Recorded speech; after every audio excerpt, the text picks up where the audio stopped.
I'm throwing away my past to find a future. I'm going to see it fall into pieces. To find myself before I hit the ground and crash my bones. My past to find a future. Yeah, yeah, yeah, yeah. I'm throwing away.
Good morning, everyone, and welcome back to Eminence's coverage of The Boil from Charlie's Collectible show in Stone Mountain, Georgia.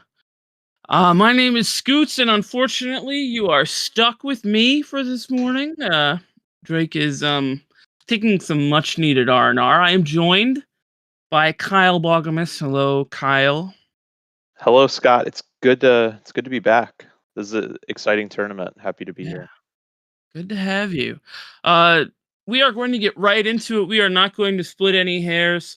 Uh, this morning, we have round 6 and 7 happening, and it is for sure going to be. I don't know if a bloodbath is the correct term, but it is the term I want to use right now. It's going to be a bloodbath. We have the Stone Cold Bubble is actually quite large at this Yeah. point. Basically, slots 11 through 40 are live, and honestly, if slots below that win out, they are also live as well. Um, Players who watch today, Jorman Antigua, not in fact the winner of the last Eminence event. But won Um, many other things. One may like everything else, but not that one. Yeah. Uh, Notable players that you might know: Eric DeVito, Max Pfefferman, Ian Flannery. Who's sort of that guy? Anybody? And we got Malcolm Beckford. We got a lot of names. Ashani Miller. I need to highlight Ashani Miller, our boy, friend of the stream, and all around pretty decent guy. Ashani Miller is at number 36 with 11 points right now. He probably needs 2 wins, but don't tell him that. Or a win and a draw, depending on how things go. So, That last Kyle, round's going to be really hairy. Like with not yeah, everyone is going to have the same incentives, so that's going to create some really weird and interesting scenarios for round 7. we have this culture of intentional draws in later rounds of Swiss, and Yeah. the way that the bracket currently is, it's very much. I think it's at a point where we're disincentivizing people to take the intentional draw at this point. The bracket is so close that people need to play. I mean, you just have to play right now. Yeah, they not only do they need to play, it's just getting everyone to align on that. If one player could be like, "I'm in with a draw," everyone cool? Yeah, I guess since you're in with a draw, I guess we'll draw. And it's like, no, there's so much going on, especially just the way that Eminence is pairing these rounds. You cannot play the same person twice, so you're people who are winning, you are going to play against the winners as you ascend up the bracket, and Yeah. you're going to play against people with weaker records. It's really hard to predict if you can actually get an intentional draw in the later rounds. So, Yeah. well, it's a hot button issue in the community as a whole. You can't always guarantee it. There is some risk, but it's awesome if you can do it. If your goal is to make top 16 and then take it from there, which it is for all these players, a lot of money on the line. And it is a very high stress situation to be playing for your tournament life in round 6 and 7. And I think the true measure of those who kind of make it are those who can exist under that pressure. And we have some people known to be able to exist under that pressure. And I just can't wait to watch the fireworks. So Kyle, I'll ask you, what are you most excited to see today on this day 2? So I was looking at the deck list for the top 16 players. If you look at the top 4, there is no Kinnan. There is no Blue Farm. We have Blues Clues in 5th place, and then it's not until we get to 6th that we have, I believe that is Wounded Satellite. Yeah, Max Sternberg in 6th place in Kinnan, and then Uriah Belts in 7th place with Mhm. Blue Farm. That's where the predictability begins. Yeah. Most of these players above them are going to be in with at least a draw, so they will probably see more of these decks. Just the top 16, it's like cut right down the middle.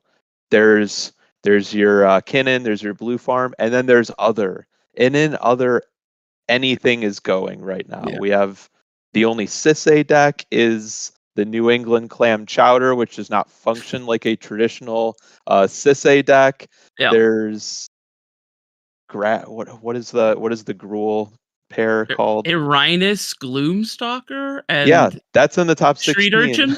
Yeah. Yeah, Street Urchin. Yeah. So like, yeah, Thrasios Timna. That's Yep. that's been snubbed by the community lately. It's coming back though. It's there, and we watched them play yesterday, and the deck performed very well. All of your So CEDH decks of yesteryear, killing Swiss. yeah, Malcolm Tana has 4 wins. Like, yeah, this Yeah, has very been a impressive. crazy tournament. And I'm looking forward to more crazy. Honestly, the top 16 could shake up.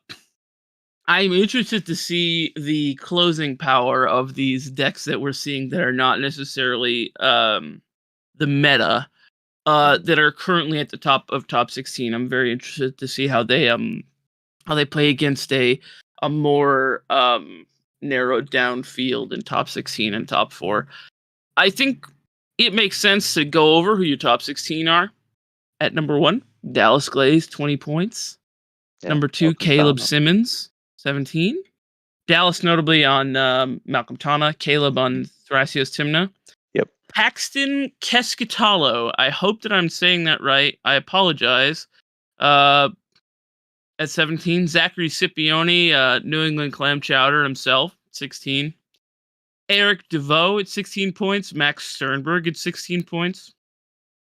Then Uriah Belts, like we said, at 15. And then that goes down for 4 players. Evan Pierce, Derek, I think it's...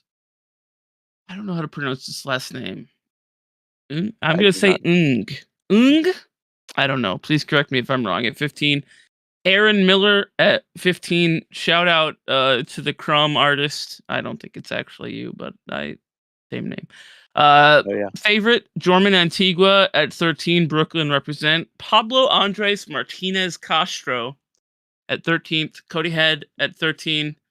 Andy Beach at 12. Kirkland Brown at 12. And Matthew Morella also at 12. Is it Morea? I don't know.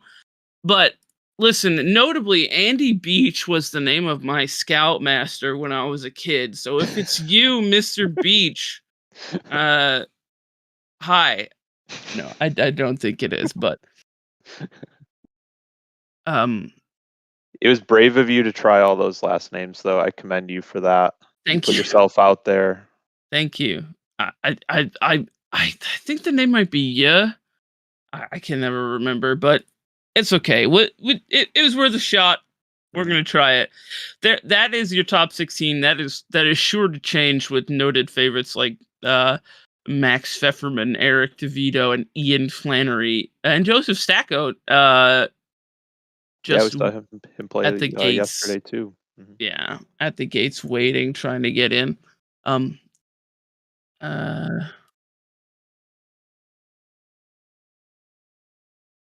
Okay.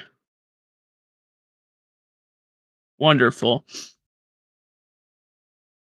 Kyle, it looks like are these the seeding pods, Alex? Do you know? Producer Alex, or are these the... Okay, producer Alex is going to take a trip away and see if these are the check-in pods or yes. So to keep the ball rolling, I will say I am most excited to see I I'm a fan of the of players 14 through 16. That's generally what I tend to watch in the tournament. Those last few players down at the bottom that had to claw their way in, and I think it's funny you mentioned the players in those seats are the players playing the meta decks. It's not the rogue decks this time trying to claw their way in. It's people. Yeah. Yeah, Okay. the rogue decks are pretty much they're sitting the most comfortable in this tournament, which is crazy to see. And some of these players we've seen in day one in the feature match, and We did not pick those feature matches because they were playing a weird deck. There's a lot of weird decks in the field. We picked the feature matches to kind of showcase some of the leaderboard, and they happened to be in it, and they were winning against the best players in the country. Notably, I cannot express how amazing the turnout for this event has been. Just the biggest killers, all the names that you know, all the names that you don't know, people who crush their local scenes, people who play in these large tournaments. It does make sense now for me personally, that the players we've seen that are crushing the Top Deck Series leaderboard tend to be the players at the top of this event. That's wild, but it's all these people from their various areas. We see like Max Sternberg, who grinds all the local events, the silver and gold events, and Oh, yeah, is he's accumulating everywhere all the points. Yeah, time. Every weekend he's competing and making the top 4 and the top yeah. 16 like every weekend. That's honestly, to me, that is the real beauty of the Top Deck Championship Series, is that you can crush, and then you go to you amass most of your points. You go to these big events, and yes, you'll get points, but I love the return to, like, I don't know if the parallel is the SCG tour, but it kind of feels like it. These It smaller has that events that vibe, kind of yeah. Mhm. I love that for CEDH. I'm so happy that the tournament scene is growing in that way, and I cannot wait to see the rest of how it plays out, and the invitational that will happen eventually. Very Yeah, excited for that. I think that's in August, I believe. I think so. I think it was the end of August. I started looking more into it because a lot of the LGSs in my neck of the woods in Michigan are now joining the Top Deck series. So the points Amazing. for like the tournament I played last weekend, I got second and I got some points. So like cool, I'm Yeah, not near the top of the leaderboard, but I have something to show for it. So it's cool to see your name up there. that is And very it's cool. great to see more stores kind of picking that up, because it's kind of the way to do it. I've played a lot of tournaments in Michigan at this point, and they're approaching uniformity, but everyone's kind of doing it their own way. Like when we look at these webcam series and these big tournaments, everything's really standardized. But most of the smaller tournaments, it's kind of like, well, it's not really a house rule, but it's it's still like at the TO discretion for how to do it. So Yeah, Eminence like doing an awesome job just kind of standardizing this, letting everyone know what to expect to these events. yeah, very cool. If you're just joining us, we are about to kick off the broadcast. We are waiting for the players meeting to finish up. At which point we will pick a pod to watch. I'm interested to know in chat, what do you want to see in these last 2 rounds of Swiss? Because you are the ultimate arbiter of what is cool and what is good. So please let us know what you'd like to see in round 6 and 7. Personally, yeah, well, for sure.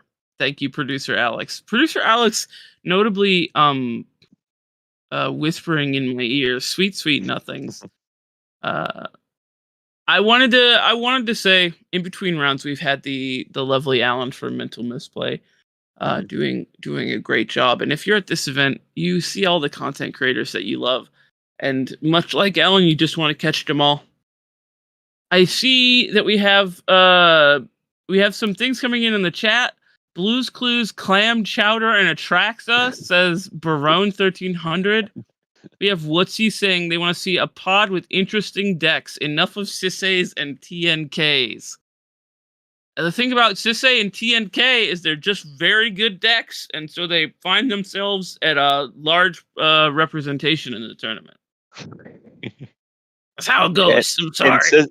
Sisay is Clam Chowder is the only Sisay deck in the top 16. Also, like Malcolm Beckford currently on the outside looking in. It's true. It's true. Malcolm Beckford, notably on the 10-point bubble right now, which is it's not. I don't think it's a place that he's used to being, but I think it's a place that he can crawl out of. I have faith. Yeah, these winning in spots like when you were playing a CDH tournament and just when you sit down, you're in theory only 25% to win a game. That's the odds are stacked against you in these win-in situations, and uh, you have a lot of edge to increase those odds. So yeah, someone like Malcolm has the ability to kind of take advantage of those situations. Just be, he's clearly been there before. He does a lot of winning, but none of these folks are doing only winning. They're in these Yeah. difficult spots. So that's where experience is really going to come into play. I think I think we will start to see that in round 6 and 7 that The things pressure is on, and yeah. this is a long tournament. But when Drake and I were casting yesterday, like it was exhausting by the end of the day, just like following all the games. They're very complicated. Yeah, no Um, doubt. so having to actually travel, maybe you took a plane to get to this tournament. You got to stay at a hotel. Not the best sleep. Maybe you're sharing a room with 4 other people. It's not the best situation, and just being familiar with this type of situation is really huge. That's something that I picked up from just playing years and years of tournaments and in 60 card formats. It's that navigating the tournament is just a huge skill at this point. So that's I'm eager to see who actually kind of proves that they belong to be there after all that. It is the tournament is yeah, I mean the sorry, words. Caffeine is still hitting my brain. It's very interesting to see how everything is playing out and to see how the people who need to win. That's obviously to me that's the best part of tournament CEDH. People who need to win, playing and having to win. I love seeing all these people who are bigger names trying to fight their way in. I think we'll probably see Ian Flannery in these last 2 rounds, comedian Mm. MTG, uh, the winner of 2 time twisters. Yeah, that was Probably, crazy. yeah, yeah, Like, is yeah. this normal? Does this guy win everything? Like, that's when I first started playing CDH, when I saw him just dominate both those time twister tournaments back to back. That was awesome to see. And certainly, you know, he was a guy who did in fact win everything for a while, especially in the height of Winota's popularity. Oh, and then, as producer Alex has said, the German nation attacked. The thing that I see is, um, have you seen any Winota registered during this event, Kyle? When you're looking at lists, Yeah, so currently we're only looking at one deck list at a time. So we'll yeah, have like a more consolidated metagame view over, as like the tournament finishes up and we can digest the numbers. But just looking at deck lists like one by one, I have not seen a single Winota deck, and I probably looked at 100 deck lists or so yeah, of the competitors here. Yeah, no Winota. Yeah. yeah. Winota, I believe their conversion rate is in the proverbial toilet at this point. I think it's something like 4%.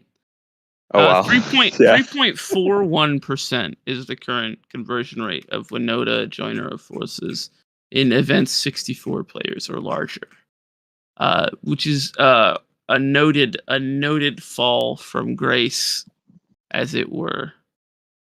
And Comedian actually did. I know they did play Winota recently at one of the SCG 5Ks and did not do Mm, well with Winota. But yeah, I know Ian really likes Winota because I watch their weekly YouTube yeah, channel to review all the prior top 16 lists from the big tournaments. excellent. Those tournament reviews that Ian does are invaluable if you want to become part of the CEDH scene. You can watch Ian's tournament reports and get a really good primer on what's going on. I think it's time, Kyle. It's that time in every broadcast when we must pay the bills.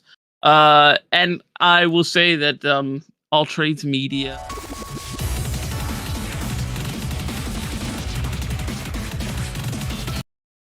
tradesmedia.etsy.com, and buy the original print proxy pack, or as we like to call it on this broadcast, OP3. Mhm. OP3. You'll see those tokens today as games go on in our future matches. The other thing that I do need to say is welcome to the new era of YouTube. Memberships for the YouTube channel are now live. If you like the work that Eminence TCG is doing and you want to see more of it, please support us by joining at whatever level is comfortable for you.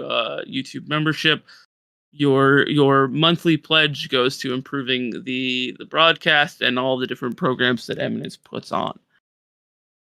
So we would love if you would do that. I will also say Eminence's kind of headlining product is Command Tower. You can sign up for a Command Tower subscription at topdeck.gg/Command Tower. And if you are a store owner, I cannot recommend Command Tower enough. Industry standard. Yeah, for sure. When I play CDH tournament, if we're not using Eminence products, someone's going to be like, "Hey, what gives? Like, get on board already." I have definitely been lobbying my local game stores to get on the Command Tower train and host CEDH events. So I think it's the fastest growing format right now, probably by a large margin. Commander is the biggest product for WotC right now, and competitive Commander is blowing up. So thank you everyone for joining us again. We're going to get down to the action right now. Producer Alex is seeding the feature match right now. Excellent. The feature match is sitting down right now. Very exciting. Pod number 9. So Kyle, as we look at pod number 9, which features the musical stylings of Ian Flannery, Ryan Merchant, Jeremy Gates, and Nathaniel, I'm sorry, Schick. Schick? Nathaniel Schick. I love your last name. It is important to note that Nathaniel Schick has registered Tivit, seller of secrets. Oh, nice. All right. So We haven't seen Kyle, Tivit yet. I my love Tivit. subject matter expert on Tivit. If you take a look at this deck list, do you see anything we have particularly the deck spicy? Name. Yes, the deck name. There's a lot of great puns with. Yeah, I like to call sure. my deck Danny DeVito. Okay. We have the Vote Goat here. I've not heard that one. I love it. Another deck that I honestly am excited to see is Slicer Hired Muscle out of Jeremy Gates. We've got Mono Red Beatdown making an appearance. Very exciting. Nothing. This pod is crazy. This is like very interesting pod. Yeah. For the record, we did not feature Ian yesterday. He is still live for the top 16, so we wanted to feature him playing Kinnan. Yeah. But he got thrown into a really wild pod here, so Slicer, Tivit, and Nala Kinnan. What year is it? That's right. That's very exciting. All right. We're seeing our competitors shuffle up right now. Looks like Kyle, let's talk about the sleeve game going on right now. We've got some very interesting sleeves out of first position. And it looks like we have generic blue and purple. Tivit in blue sleeves, I think is very fitting. What do you think? Yeah, I like the blue sleeves out of Tivit. There's first seats sleeves are definitely pretty wild. Yeah. There's a lot going on there. Is that the combat step logo? Is that what I see? Oh, it could be. I think that's what it is now that I'm looking. I thought it was like a Pokemon because we didn't have it was being shuffled it's like around, but Open mouth. I think it's the combat step. Oh, Up cool. and coming stream. Very cool. Very cool. Inala. Inala is it's a crazy deck, and I like those sleeves. They're very artful. But Inala Yeah. is a crazy deck. Are you familiar with the Inala combo at all, Kyle? Yes. People have explained it at me a couple times. There's a lot going on with that deck. Yeah, Yeah. certainly. I've played against it a couple times. There's someone at my LGS that plays Anala. They've yet to execute the combo while I'm in the pod. However, yeah, no, it kind of has a not quite the cult following that Rogsai has, I would say, but Hmm. you don't just pick up Anala. So Yeah, I'm eager to see if they can do their thing here because yeah, it's cool to see Anala live for top 16 here. absolutely. Yeah, so yeah, that's exciting. I've seen a small resurgence in Inala from some players who used to play it and some new players to it. One person that I like to watch play Inala is Bailey Abner. I'm not sure if they're at I don't think they're at the event, but uh I've been stumped by Bailey Abner on Inala. So, yeah, not here. But I've been stumped by Bailey Abner on a lot on Inala so many times. I've also been stumped by Alana so many times, which is another name that I accidentally said. But Inala is a crazy deck with the Spellseeker combo and can also play Oracle and Breach. And as far as the Grixis piles go, I was always partial to Malcolm Vile Smasher, but I feel like Hmm. Inala is the other one that I find very interesting. Just the gameplay that it can create is very cool. It reminds me of Razakats in its heyday, where Hmm. you resolved one card and then 20 minutes later, through a series of rituals and searches, you have resolved the Yeah. combo and won the game. Uh, it's always been very interesting to me. I miss the heyday of Razakats deeply, and I know it'll never come back, but gosh, do I miss it. Yeah, and we've seen Rogsai, we've seen Blue Farm on day one. So this is Yep. yeah, yet another take on Grix. This is of course one of the strongest shells you can play in this format, but a ton of ways to build it. Yeah, absolutely. Looks like we are keeping a 7 for Tivit, a 6 for Ian on Kinnan. Notably, Ian was finally able to afford some sleeves for his shirt. I'm so glad. I guess you maybe sold one of those time twisters. I'm It's really also happy for winter, you, man. maybe. Yeah, Yeah, maybe it's well, cold in the hotel room or it's something. winter in Atlanta. It's not that cold. But It's funny you bring that up because I do watch Ian's YouTube channel whenever he posts a new video, and sometimes my wife is walking by and it's on my laptop and she's like, "Is that guy with no sleeves again?" So she's also aware of Ian and his lack of amazing. sleeves. Amazing. It is a trademark. Yeah. Ian notably leading on Mox Diamond, and there's a fetch in the bin, so I assume that's what's happening. And turn one, Sylvan Library. Again, what year is it? A contestable slot in Kinnan. I And think playing it's the library over the Kinnan, yeah. turn one. Sylvan Library is peak Sylvan Library in my Yeah. opinion. So Oh yeah, you can get something going here. yeah, It's probably gonna be pretty good here. that's a pretty good start. I think Drake Sasser, notably not a big fan of Sylvan Library in CEDH, but I think there The might have flex been slots in Kinnan are very polarizing. We got Max yeah. Sternberg on Armored Scrap Gorger. I know there's some back and forth with Max and Ian on whether that card deserves a slot or not. And then yeah, Yep. Sylvan Library, another difference between Max and Ian's lists. Notably a underground sea and pass from Inala off of the fetch. My intuition leads me to believe that that will be a vampiric tutor at some point. We have Slicer resolving the Jeweled Lotus. We are slicing. Amazing. Oh man, yeah, this is Slicer's just here, kind of throwing a lot of traditional wisdom about how most of these Kin and Tivit pods will play out.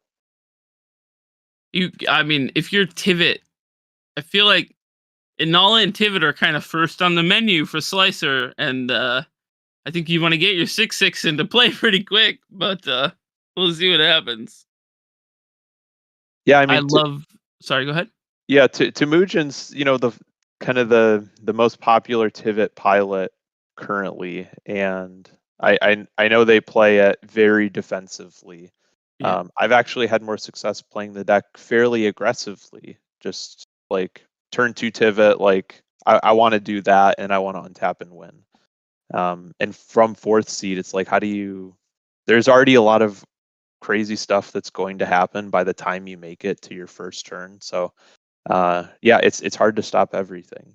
Let's talk about crazy stuff. Slicer going after Kinnan first. A little name recognition for Ian, I think. Yeah, there is a Sylvan library in play, but we do have 2 Yeah, and Adnon decks first at the seed, table. and yeah, Yeah. Ian does have to work around that, just Yeah. being one of the most successful players in this tournament. Dark Rit? Ooh. Okay, 4-drop. One All ring. right. Yeah, that's a good start. Yeah, shields up for Slicer. Love that. Is this a counter spell? Are we playing a null? Wouldn't that be sick if Hmm. this was an annul? Oh my god. Yeah. What is What? that? Spell Pierce? Is that Spell Pierce? A Halo? I didn't realize that they did Halo foil anything. What is Yeah, that? I haven't seen that, but I do see Spell Pierce in their list, and that I think that's it's probably a likely a Spell cool Pierce looking then. Spell Pierce. Yeah. Hmm. Is Tivit on Nas? Request the chat. Well, you know what? The great thing is, yeah, it was Spell Pierce. Okay, They the are great thing not is, on Nas, which ooh. I respect not being on Nas, so you can just say not on Nas and Hey guys, just I'm not on gain some Nas. life. You have I if I was a cop, I have to tell you. So I'm not on Nas. Yeah. We have a Kinnan, and things get a little bit crazier as Ian is just developing. Great start despite having 2 cards in hand. We have a Slicer. Slicer, I think, must attack. So here we go. Let's punch. Swing it at Tivit. It'd be funny. No. All right, we're going after a Nala, which does make sense. Yeah, it's like, hey, you're Grixis, nothing personal. There Yeah. you go. Here's a Slicer. And the active player token provided by All Trades Media is Making part our of the. job easier. Absolutely. This is a Ballin's tomb. That's ancient tomb. I love the Lord of the Rings printing. Very cool. We've got. Yeah, we can't fire off the Spellseeker combo. I doubt we have that in hand with 3 mana. It looks like we might be trying to resolve a mana rock, or oh wow, okay, never mind. I'm looking in hand, and we have a couple pieces of different Spellseeker combos in hand. Burnt Oh, Offering, nice. Slicer itself, is that? I think that's part of Slicer that it's not able to be. It, yeah, can't be sacrificed this Yeah, turn. if you do it at the beginning of each opponent's upkeep, yeah, Slicer cannot be sacrificed. Which is unfortunate because we do have pieces of the Inala combo in Yeah. hand that we're bleeding. So I think, yeah, Interesting. Traditionally, just flavor text coming into play here for yeah, Slicer. and we're at 25 life on turn 2 from Inala right now. Just being beaten to death by Slicer and your own damaging spells. Life is a resource and you are running out. Yeah, they're the only Adnaz deck at the table. So yeah, they're just getting beat on. And then yeah, Ian just a close second for who's worth attacking with the Sylvan Yeah. Library and just a traditionally strong start. I'm just looking at the chat now.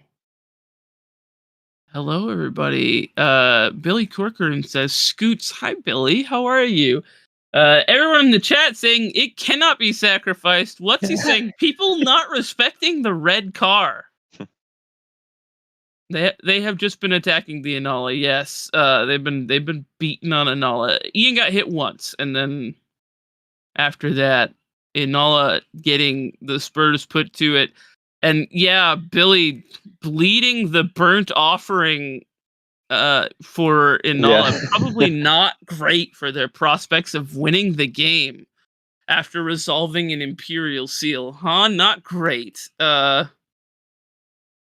But we'll see what happens.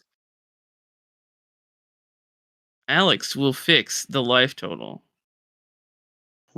Scott, were you able to see what was found off the Imperial Seal? Was I that did flashed not. at all?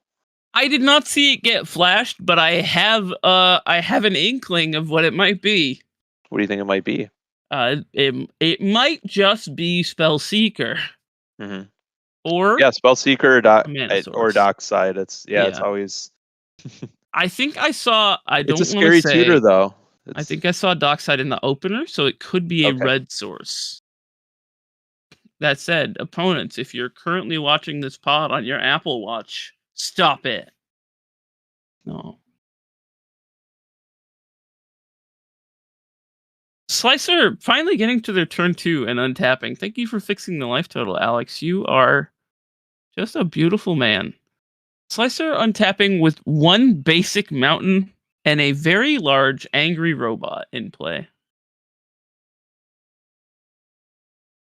Yeah, curious what else they have. They started out with the J-Lo. They got things going. Is there a follow-up, or was that just kind of what they were looking for, or just that was satisfactory? Just get the commander down early. Right now, Slicer has punch, which is a pretty good maneuver, honestly. Mm. Uh, we've we've dropped a Nullet to 19 life. Are they dead to commander damage at the next?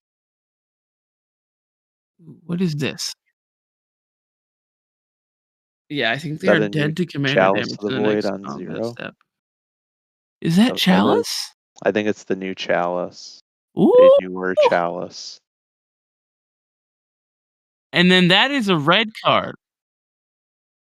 It could be Winds of Change. I'm just gonna pull up Slicer. You know what? I'm just gonna look at the stream chat. They're gonna tell me. Mm. It does look like Winds have They changed. haven't Yeah, told me. portal. Unfortunate. It could be Winds of Change. Yeah. Each player counts the cards in his or her hand, shuffles those cards into their deck, and then draws that many cards. An Honestly, if interesting you're a card. Slicer, that is a pretty good opener. Jeweled Lotus Yeah, Slicer, and then next turn refill. It's pretty good. yeah. We're So deciding if kind it's of good like a or no. Windfall. Yeah. Windfall's cousin. Wind Twister. Yeah, good. A nice twist there. It's very Yeah. cool. Ah, Oracle text. Excellent.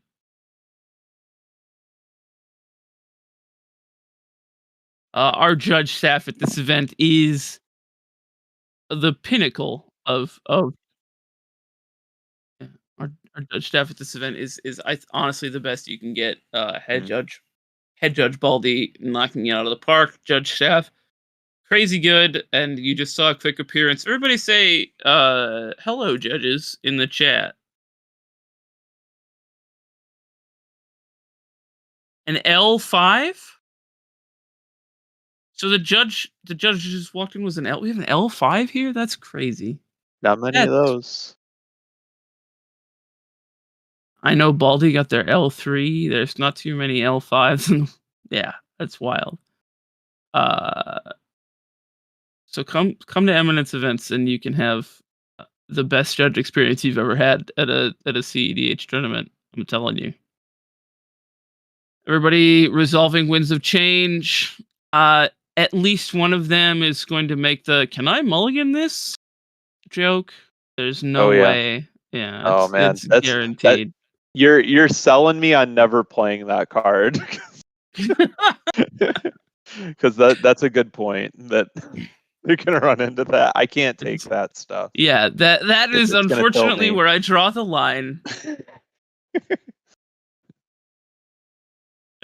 But yeah, we're resolving with the chains here. We'll see what happens. Maybe Slicer draws some more punishment. Okay, we hit a land. Is that what is that? Yeah, Mycosynth. Mycosynth Gardens. I was gonna say the Mirex, but okay, it's another Yeah, Phyrexian land.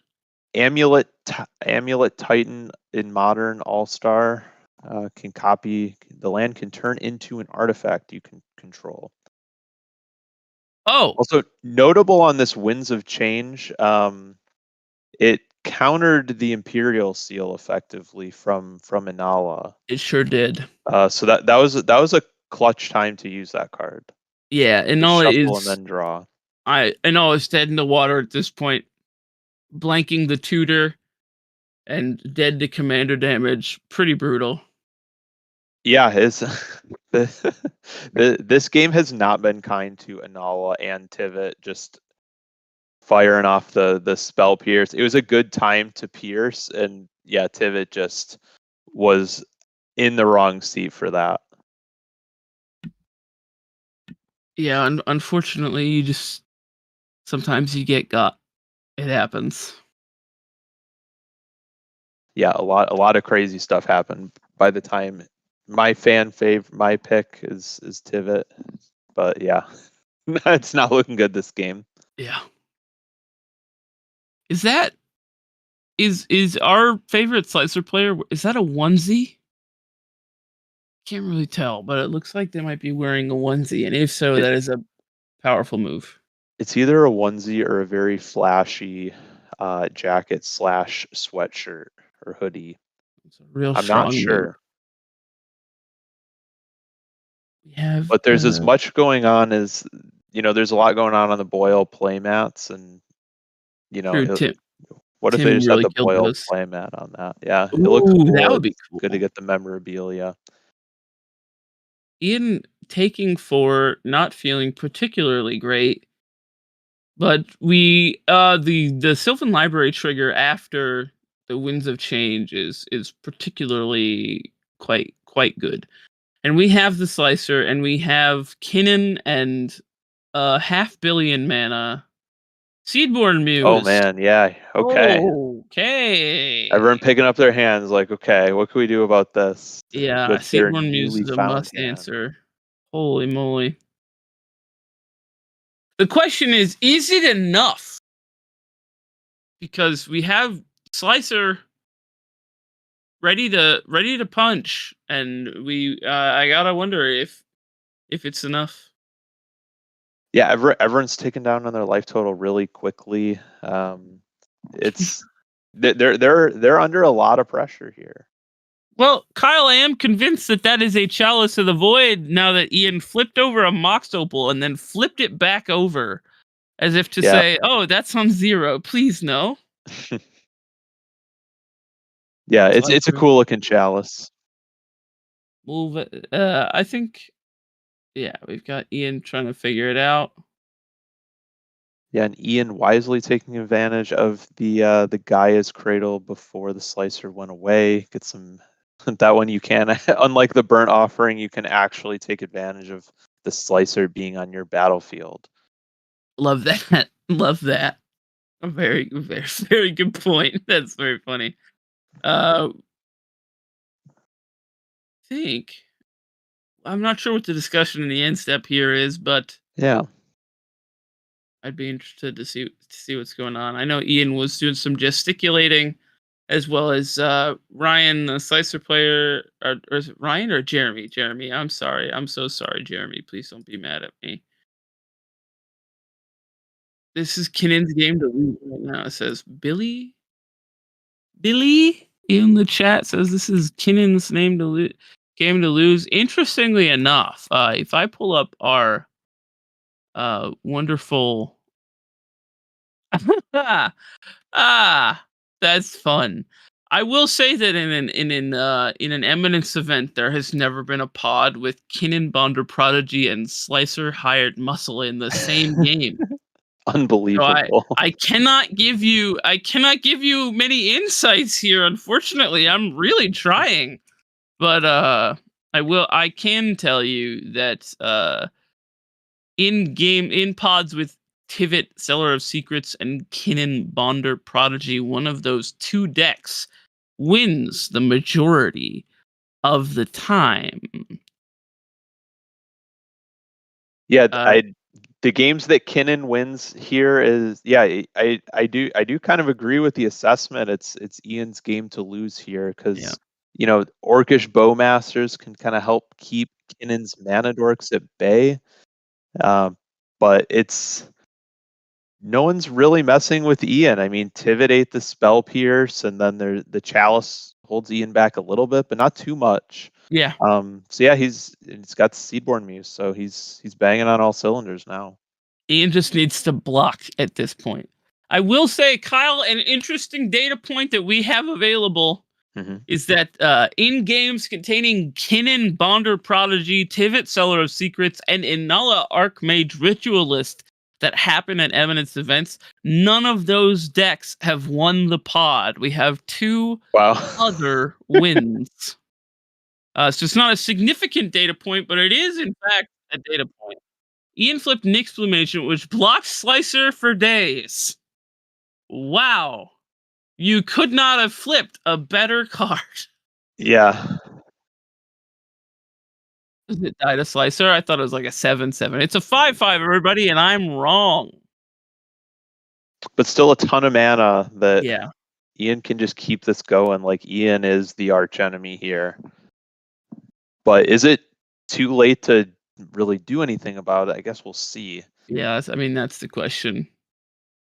Slicer notably coming in at Ian, so Ian must choose blocks to make. I think you just probably at some point throw the Nyx Plume under the bus, yeah.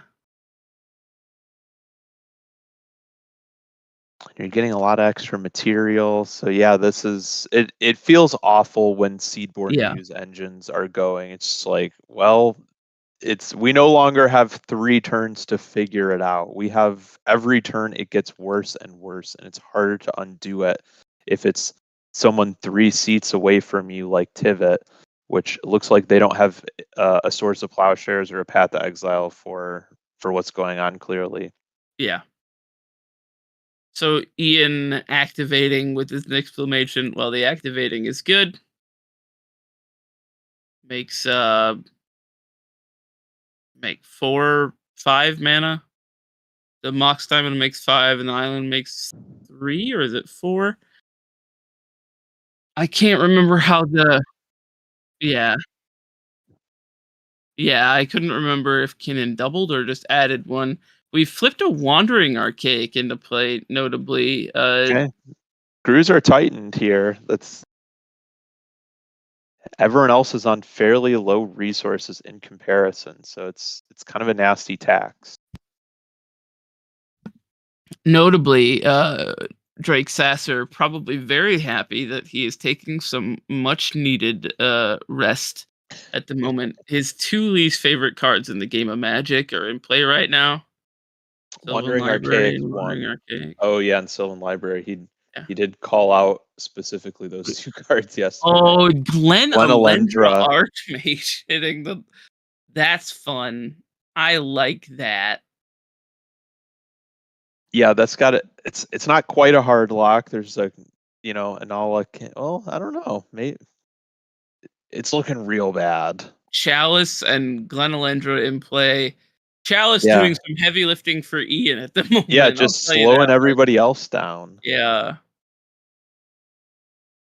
Wow. Yeah, and I mean, Yeah, Ian got to go first, huge advantage, of course, and then the Sylvan Library able to keep the momentum going. Establishing Seedborn Muse, Sylvan Library, filling your hand. Just it's Kinnan in the driver's seat. This is how Kinnan tends to close out games in my experience. It's just develop insurmountable advantage, develop your mana early. If Seedborn Muse doesn't get removed, you're just losing the game slowly at this point. Yeah, and Kinnan doesn't always hit these haymakers that just press your advantage further and further, but the flips have been very very favorable for Ian on top of that. Yeah, Um, absolutely. everyone else is like they just have nothing going on. Yeah, this Chalice may be keeping somebody back a little bit, but between that and the Archaic and the Glenalendra, it's what do you think someone needs to like actually claw back into this game? I mean, I feel like it's deluge or bust at this point from either of the two decks that can Yeah. cast it, Okay. and you need another piece of mana because the Glenalendra will just counter it. Hmm. Uh, so you need to have what 5 mana to cast your deluge because Glenalendra force spike and then Undying and then force spike again. So Oh man, yeah. yeah, it's pretty brutal. Creatures are still in, but with everyone's mana being as hindered as it is, Yeah, it's hard to get that going. I don't think it's very hard to come out from under this current lock, and yeah, wow, just insurmountable advantage in play. Ian untapping again, our untapped comrade. We've got.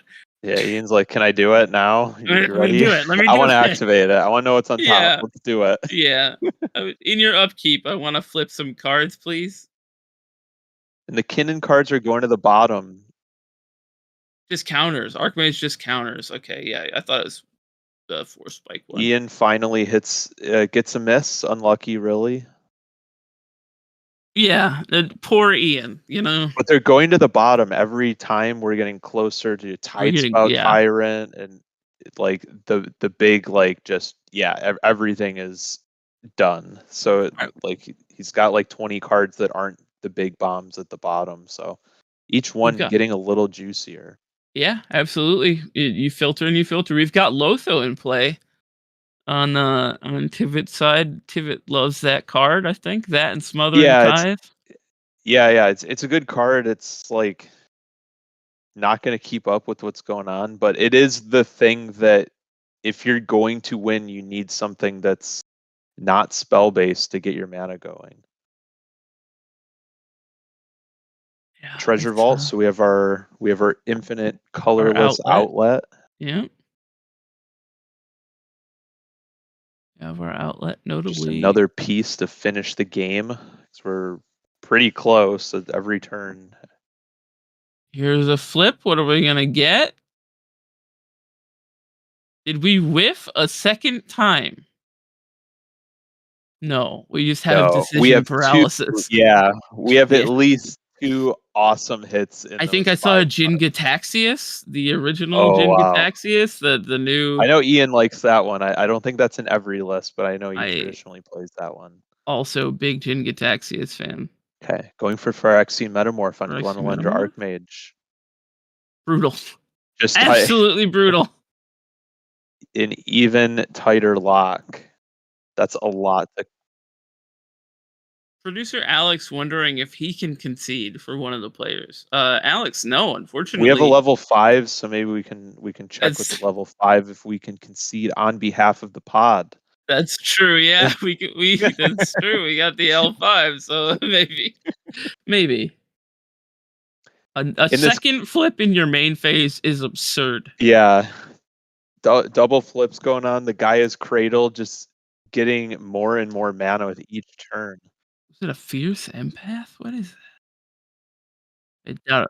Okay, thank you. And we do have some cool clone synergy with Glenalendra and Phyrexian Metamorph. You can change it to... I mean, and Ian actually had... Ian could have plowned further and memed by making additional Seedborn Muses. They stack, right? No, Uh, no, they don't stack. no, they don't stack. Okay, Uh, so but Glenelender, the clear pick then. that's a really good point on the Phyrexian Metamorph gaining Undying. Thorn Mammoth. Thorn Oh, Mammoth. okay. That might actually be the check mark then. Yeah, If that Ian's is. able to have creatures and non-creatures just completely KO'd, Yeah, I think there's that only is lands left that he actually. can't fight. Yeah, that is actually game over. Skin in the game. Thorn Mammoth, for everybody who doesn't know, is whenever a Thorn Mammoth or another creature enters the battlefield under your control, Thorn Mammoth fights up to one target creature you do not control. Which is fun. I mean, Thorn Mammoth fixes your slicer issue? Yeah, and Yeah. with as if Ian didn't need more things going for him, there you can it's you said when it enters the battlefield, so every turn when you're activating, you get a Thorn Mammoth trigger, so you can Yeah. deal your 6 and then have it recover its hit points for the next turn and do it again. And Sometimes you if can you need another overload. one, y- yeah. Yeah, you can. Yeah, and You know when you the can sack Metamorph your can be a Metamorph. Thorn Mammoth, a Yeah. 5/5 Thorn Mammoth Yeah. when it persists. So many thousands of roads leading to Rome here. Honestly, I don't see a way out for the table here, and I would give up. Here's a reanimate. Yeah, Wander. Oh god. as casters, we kind of get everything. Where I mean, it's cool if we get to feature Ian, see him win. But also, Yeah. if Ian loses this game, this is like that would be the craziest game we have seen by far. Be a huge comeback story. I feel like if you are a Nala here, you have to pay this Wandering Archaic trigger, or Ian is returning a Nixflume Ancient from his yard Yeah, into and play. gets to do it on top. He could effectively Yeah, counter it if it's not paid. He can yeah. facilitate, I believe. So Yeah. we are paying, and I think Ian will flip in response. Oh no, we are Okay. sacrificing. Sacking. Yeah, we are sacrificing Okay. Phyrexian Metamorph to Glenalandra. All right. What are we copying this time? Yeah, yeah. And so when it re-enters, it will deal damage to Thorn Mammoth will deal damage to Lotho, I and believe and Yep. Lotho that's down. pretty stinky for everybody. Yeah. Like the Lotho was not really holding it together, but that was our shot. Lotho not a great advantage engine in the pod where nobody can cast 2 spells in a turn.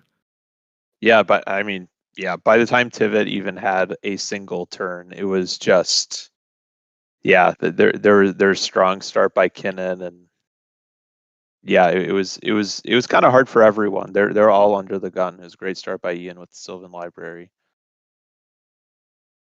This is yeah, I mean, Ian kept just a stellar opener obviously, and the rest of the table has been I think the rest of the table might have kept some questionable openers, honestly, Yeah, except for maybe maybe yeah. Slicer. Yeah. Yeah, Tivit kept they kept 7. I don't recall if it was 7-1 or 7-2. Yeah. But yeah, I mean, in maybe it's. I mean, they had turn 1 ring. That was a fine. Yeah, that just That was a got fine keep. countered, yeah. Yeah, it just didn't play out well. Ooh, notably, the All Trades Media mana trackers making an appearance. We have UGG floating. Ugh, ugh, The indeed. table's reaction. UGG. I believe we have the Mycosynth Gardens becoming a copy of Manifold. Very interesting.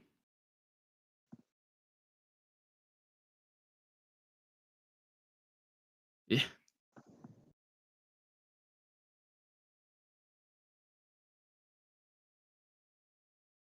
Maybe we were doing it in the event that Manglehorn happened, which would be very heads up.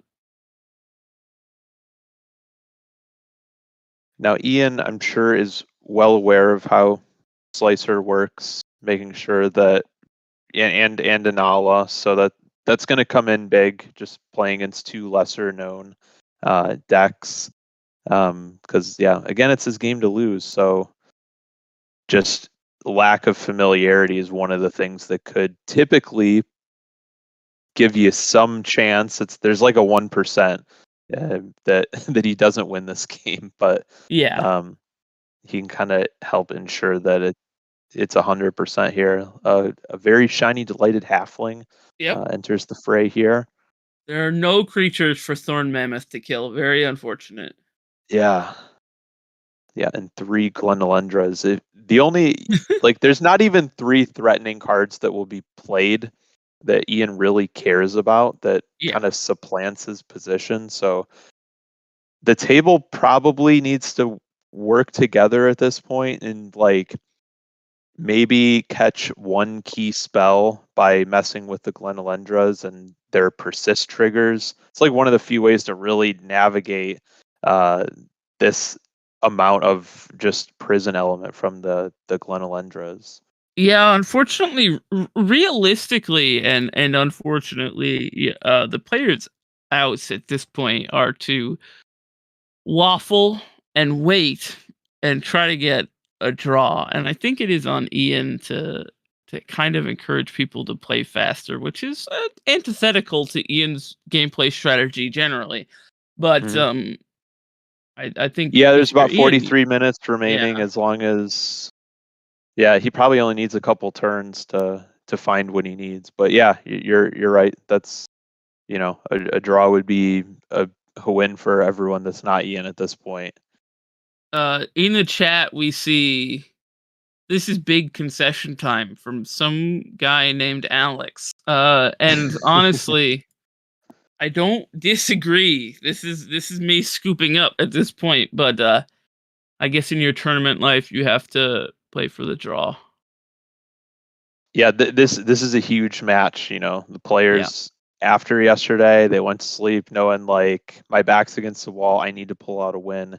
You are in a pod with comedian MTG, one of the premier CDH players, and he's just going nuts. So Making this is 9 not green going off well. Gaia's Cradle. Yeah, that is is that a Nezahal? I think that is the Nezahal Primal Tide, yeah. The new With a coin lot of Ixalan board. resources left Yeah. for another Kinnan activation. Yeah. Yeah, at this point, I'm fairly certain it is. yeah, I plead the fish.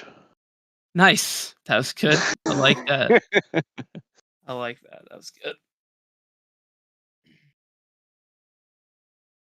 Ian, Nezahal. Nezahal, I don't even think is that good here, which is a A weird lot thing of to spells are say. locked out. Yeah. Yeah, it's a weird thing to say, but you can't really do much.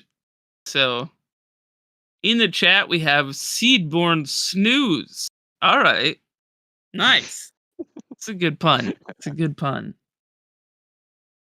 I mean, this is honestly, these are the most pivotal rounds for Ian's tournament life, and so we have a lightning Lightning bolt bolt. coming Okay. down on Kinnan. Oh I have man, bad news Nezzy for you. draw. Yeah. Yeah, I have bad news for you. You just drew him a card, and it's going to get countered.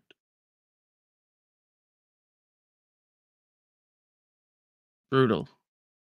Yeah, and I guess with Wandering Archaic, you probably have another lightning bolt, although the battlefield's so clear because Ian's just has everything else on lock. Yeah, I mean, there's not really much to hit other than Inala's face. Yeah, Yep. there we go. Yeah. I Brutal. guess. Yeah. Sorry, Adnaz player. You Yeah. get another hit. Ian sacking the Glenelendra to counter the bolt makes sense. We still have you floating. We're untapping again. Thank you, Alex. Alex, notably finishing the Soldier Boy Tell 'em reference in my ears. The active player token moving to Ian, and I honestly, Ian's been the only active player this entire game. Everyone else is pretty much resting. Yeah, I mean, looking at- Ian should probably purchase the original proxy pack at the end of this round because he's now probably associating that with the Pavlov. Every time the active player moves around, all of his permanents untap. you So I should think he really likes that active player button. you should wear it like a name tag. Yeah. Yeah, he is really just taking everybody's turn at this point. So yeah, really really good stuff from Ian here. Time to start turning things sideways, I think. Thorn Mammoth and Nezahal Wandering Archaic provide a pretty fast clock given the current life totals.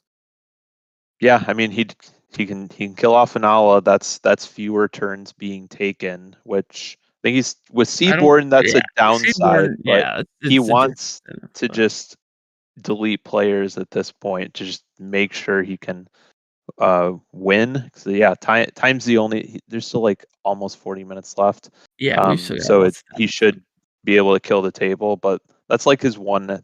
If it is a 1%, that's probably the only thing that's working against him. Yeah, the draw is the only out. Maybe Ian will change the statistics and Kinnan can finally win a game with Anala and Tivit in it. Very exciting. Very exciting stuff. You know, I honestly I really had high hopes for Slicer, and Slicer's start was very, very good, but Yeah, they came in, they shook things up. But yeah, it looks like that was the main thing. And then the winds of change may have actually really changed the way the game played out, like effectively countering that Imperial Seal from Anala. So it is a scary deck to tutor. oh And there god, likely wasn't a lot of interaction there. the All right, and hard here we have cast the Tide Tide Spout Spout. Tyrant. Okay, that should be Double good. protection, hard And cast you got Tide the Spout Metamorph Tyrant. thing Yeah. going. You can Yeah. reset the Metamorph if you have something else to play. So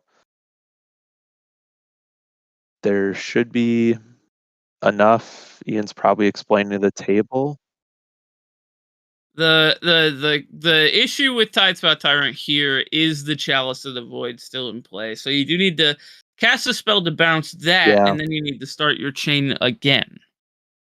We know he has a Mox Opal in his hand, Mhm. but Yeah, it so he's got a free will bounce get at out. least. Yeah. And Well, that the could problem is bounce the that's the chalice. combo You can piece. Tide Spout you can, that one will, yeah, so he needs like one other piece. Yeah, it'll bounce the Chalice, but it'll still get countered.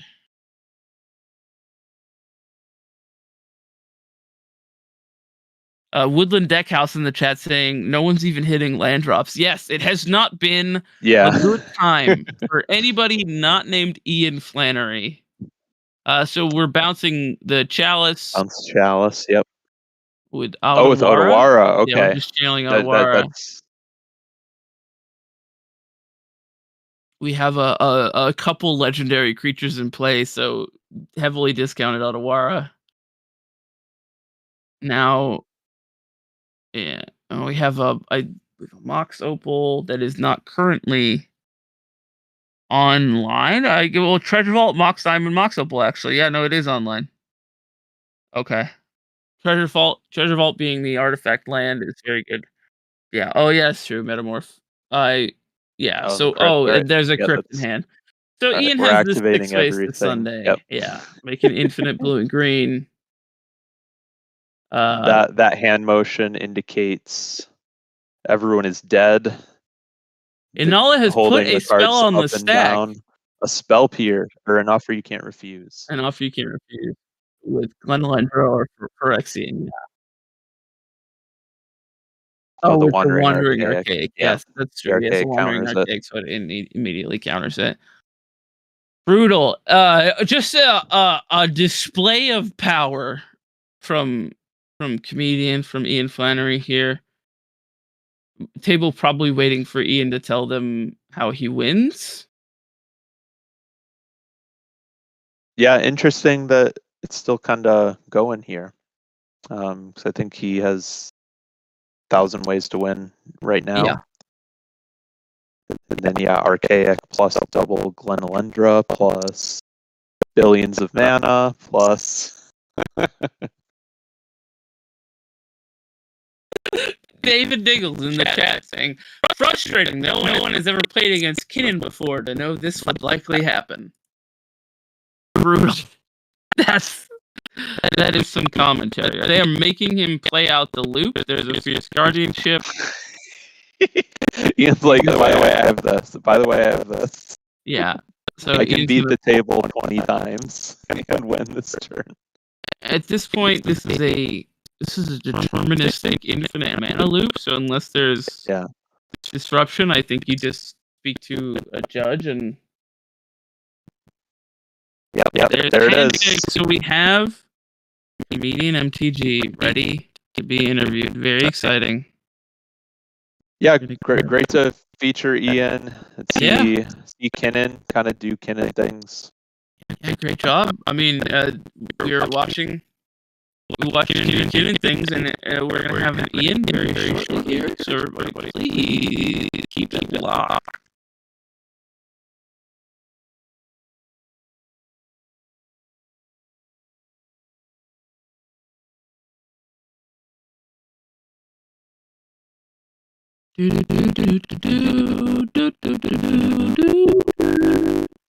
Hey, beautiful. Thank you.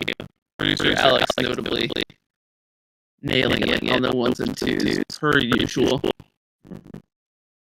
Love the gross display of power there. It's just so one-sided that entire game. Yeah, amazing. Yeah, curious how much the Sylvan Library actually helped piece things together versus like what was in the actual opening hand that Ian kept. Yeah. We'll see how it came together momentarily. So, chat, please hang with us. Chat, anyone getting bad sound quality? Am I the only one with sound issues? There might be sound issues, everybody. Oh, it's real bad. All right. Kyle and I are gonna stop talking for a minute, and by Kyle and I mean just me. They say you sound like a robot. Yeah. Oh, but Memo says better. All right. We are back. Whatever you did, you fixed it.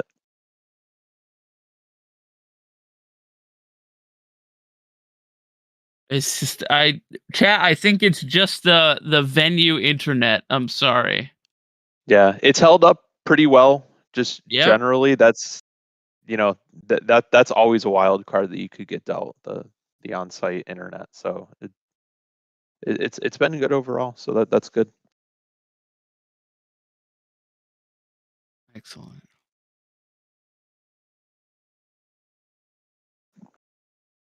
Yeah, and this tournament's been interesting just because Ian kind of known for just bringing a new deck every week, and it's typically something that isn't very popular and often just dead, and he revives it and is able to have a good performance. But he's like, this is a huge tournament. Yeah, we have an Ian. Ooh, these are so nice. Oh, they are so nice, aren't they? I know. Hey, friends. Hello, Hey, Ian. congratulations. How are you? Yeah, Thank congrats. you. Thank you so much. You had it locked in from the beginning. It felt like yeah, it was. You played notably the two cards that Drake Sasser hates the most in the world. I did. We were actually. It's so funny. We were literally in the Airbnb talking about Drake's articles this morning. We were like, yeah, we're just repping all the Drake haters. Let's go. Yeah. Beautiful. Yeah. Beautiful. Yeah, and they really pulled their weight. Yeah, so some we want to talk to you. We didn't get a chance to see your opening hand. Yeah. How much did Sylvan Library help piece that together versus like what did you already have? Yeah. So it was a little weird because a lot of the hand or a lot of what happened, right, was due to that the Seaborn Muse. I do think Sylvan Library was gassed there. My anxiety was actually so bad for that first round around the table with the slicer and like knowing that I had Sylvan on the table that I actually just didn't even trigger it. I just drew my first card for turn. I just didn't trigger Library, and I was like, oh, cool. Like this is how today's starting. So luckily it turned around. So it did. I mean, every single action that I took progressively throughout that game was because of Sylvan Library. Hitting the Seaborn Muse was 2 cards down in the Sylvan. Hitting the Tidespout Tyrant into the Mana Crypt there for the win at the very end. Those were the second and third cards on top. So like that card absolutely pulled its weight in this game, and it's like Kinnan can oppressively lock down the board as much as you want, right? But like without those other pieces to like be able to turn the corner and stuff like that, and it's what the deck lacks, is that card in hand kind of thing, right? So yeah, no, I mean, I think Sylvan Library more than pulled its weight and showed why it used to be a much stronger consideration in CEDH decks. I think it still has the legs for it. I'm curious how much the Winds of Change affected your initial game plan. I think you're pretty locked in by the time it resolved, but yeah, I'd like done most of my hand. You know, like part of me was like, am I really keeping a Sylvan Library hand against a Slicer, right? But it was just, I think I wheeled away. I think it was Treasure Vault and Green Sun Zenith, and I drew Treasure Vault and Gaia's Cradle. So like it wasn't, it was very weird variance there, right? So I mean, Cradle obviously put in a ton of work in that game. Like I'm definitely not going to deny that, but it did affect things. And Cradle's obviously a busted Magic card, right? So the Imperial Seal notably countered from that Winds of Change, so which is I think why he jammed it in that particular moment. Yeah. Also, I'm curious, chat was very adamant that the One Ring out of Tivit should have not been countered. Do you think that Spell Pierce stops you from turning the corner at any point? It didn't feel like it did. Yeah, no, I don't think Spell Pierce literally affects me at all in that entire game. and I don't think that you, personally, I don't think that you run into much, even with the Tivit player having a One Ring active. Like I think you had it pretty locked down, but and that was the interesting part about that, because we were talking about that a lot as we were packing up our decks and stuff. And I was like, as the Inala player, I totally get not wanting to have the control deck at the table have a bunch of cards in hand, because at multiple points in the game until I hit Glen Elendra, I was completely out of hand interaction, right? So it shutting Tivit down in that way I think makes a ton of sense. So it just ended up sort of making a scuffed game with the Slicer there too, right? Did Tivit try to politic at all, just to like try to get that Spell Pierce not to fire off at the One Ring? It was sort of a conversation there for sure, but the Inala player was very confident in their choice. It looked like Tivit was the one person at the table trying to, that had the potential to really police you. They got deleted, and then you ran away with it. Yeah, it's basically like before Seedborn Muse gets down and before I'm able to like keep assembling a board state every turn, the Slicer is actually like pretty aggressively putting a clock on me. I mean, I was one lethal hit away the entire game, right, from Slicer. So it's just a matter of like getting past that first point, and then the Tivit definitely has more interaction. But also when you assemble the Archaic Glen Elendra combo, it's like really hard for anyone to lights out at that point. Thorn Mammoth just icing on the cake. It like super didn't even need to be there. Creatures, non-creatures, zero threats were resolving or staying in play. Exactly. Before we let you go, I just wanted to tell you some interesting statistics that you might be interested in. Okay.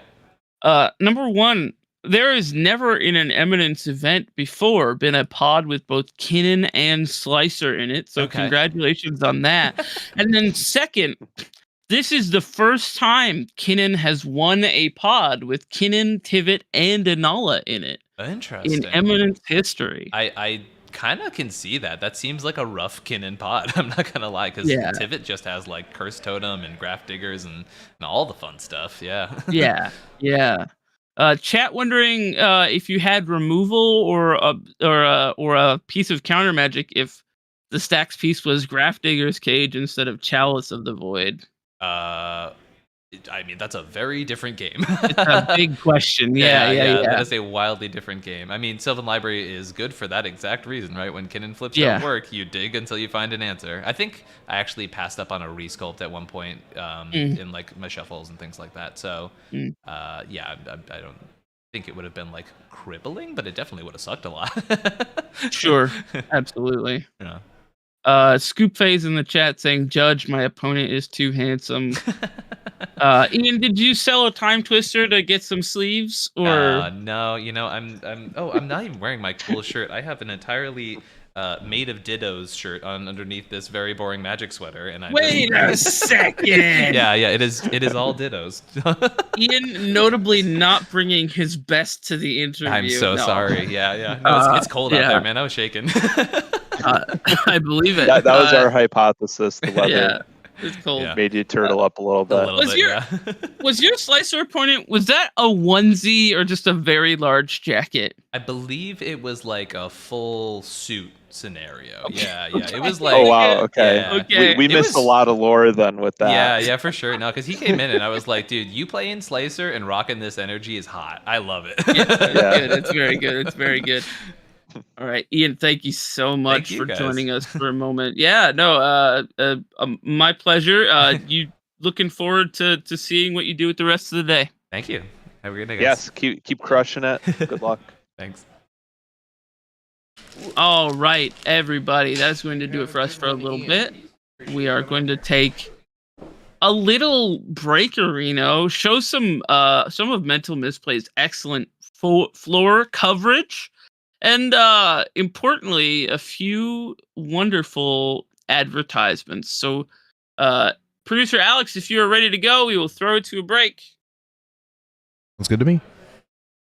Excellent. We'll see you in a bit.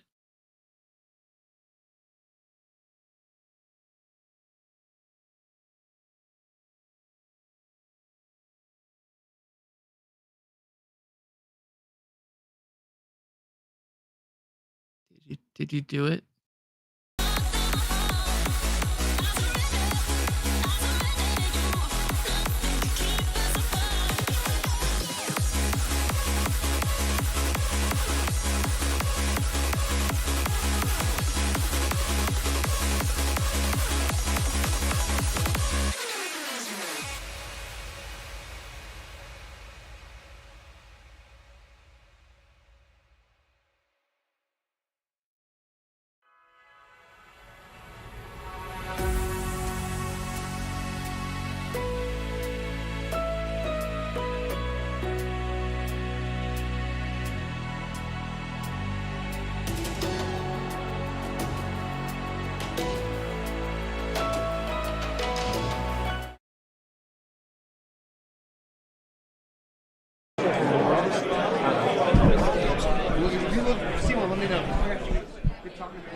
There we go.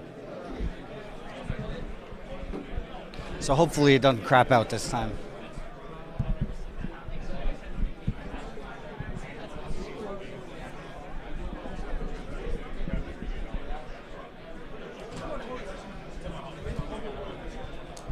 As we go, just let me know how the quality is.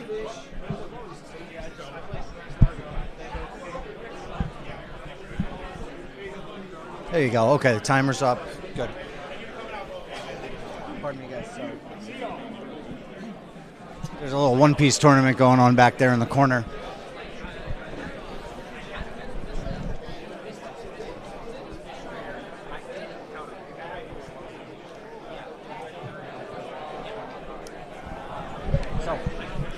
You can see behind me, we got a clock way up there on the wall. There's 33 minutes left in the round, but this is my favorite part of the round. Now go wherever you need to, man.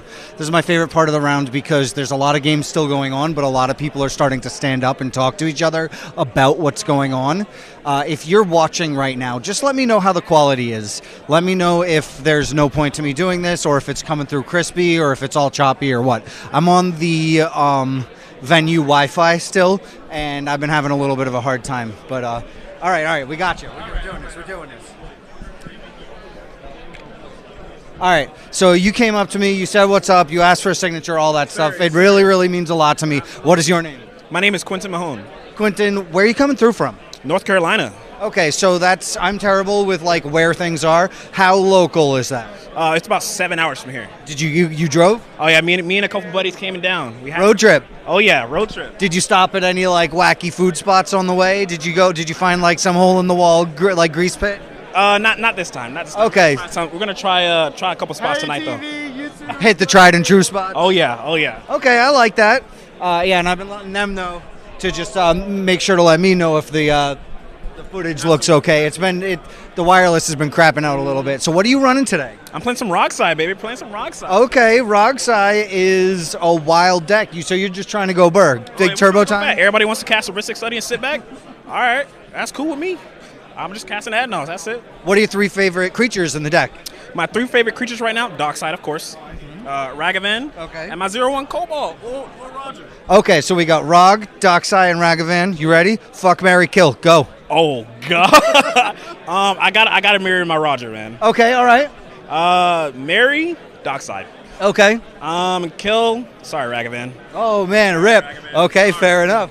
So, what do you think is one of the what's the most overrated CEDH deck right now? Overrated. Yeah. Ooh. We're here for hot takes. We're not here for the cold takes. Sisay. Ooh. Say it does nothing. It's all predictable. You see, like, it has a little dork that can tap for 5 and a Sisay with like 4 power. You should probably kill the Sisay. Yep. Just kill the Sisay. It's very linear. It dies. It gets murdered to an Oppo. I'm gonna let you in on a secret. Kill the dork, not Sisay. That's what I've learned. I've played a lot against Sisay, and what I've learned is that dork that makes the taps for 5. Oh, yeah. If you kill Sisay, they tap the guy and they bring it back out. If you kill the dork, it really slows things down. I think it's just very underrated. Great. It does play in the stacks a little better, but like, it doesn't do anything. It Yeah. has very little counter spells. It's just, Wow. Okay. So, ban a commander. Ban a commander. Ooh, that's a great question. I absolutely hate which commander? Cannons, man. Yeah, just go on. We don't have to Been a card. It should not have been a card. We don't have to deal with that in the meta anymore. Get out of here. 7 get a creature. Crazy. Absolutely insane. So, how's your standings so far? My standings, I'm 2-2 right now. 2-2. Okay, so that's not nothing. Not bad. I'm trying to end off with 3-2 today, and then hopefully go into day 2 and get another win and good top 16. Nice. All right. So you're feeling good. So you're on Rog's side. What are your bad matchups? What do you like? What are you sitting down and you're really not looking to play again? Oh, the Esper stacks, Esper control decks like Tivit, horrible matchup. Any of the Niv Mizzets, horrible matchup because they just ping everything down. They shoot. Niv Mizzet is brutal. Absolutely horrible. Just any of the 6-pip one is that's a nightmare. I cast any spell, I'm getting shot every time. Yep. Every single time. But those are definitely the worst. Those are the two. All right, fair enough. Well, I love those answers. Good luck in the rest of the day. Thank you so much for appreciating what we do and for taking a second to chop it up with me. Absolutely. Thank you so much for having me. Y'all have a good rest of your day. Hell yeah.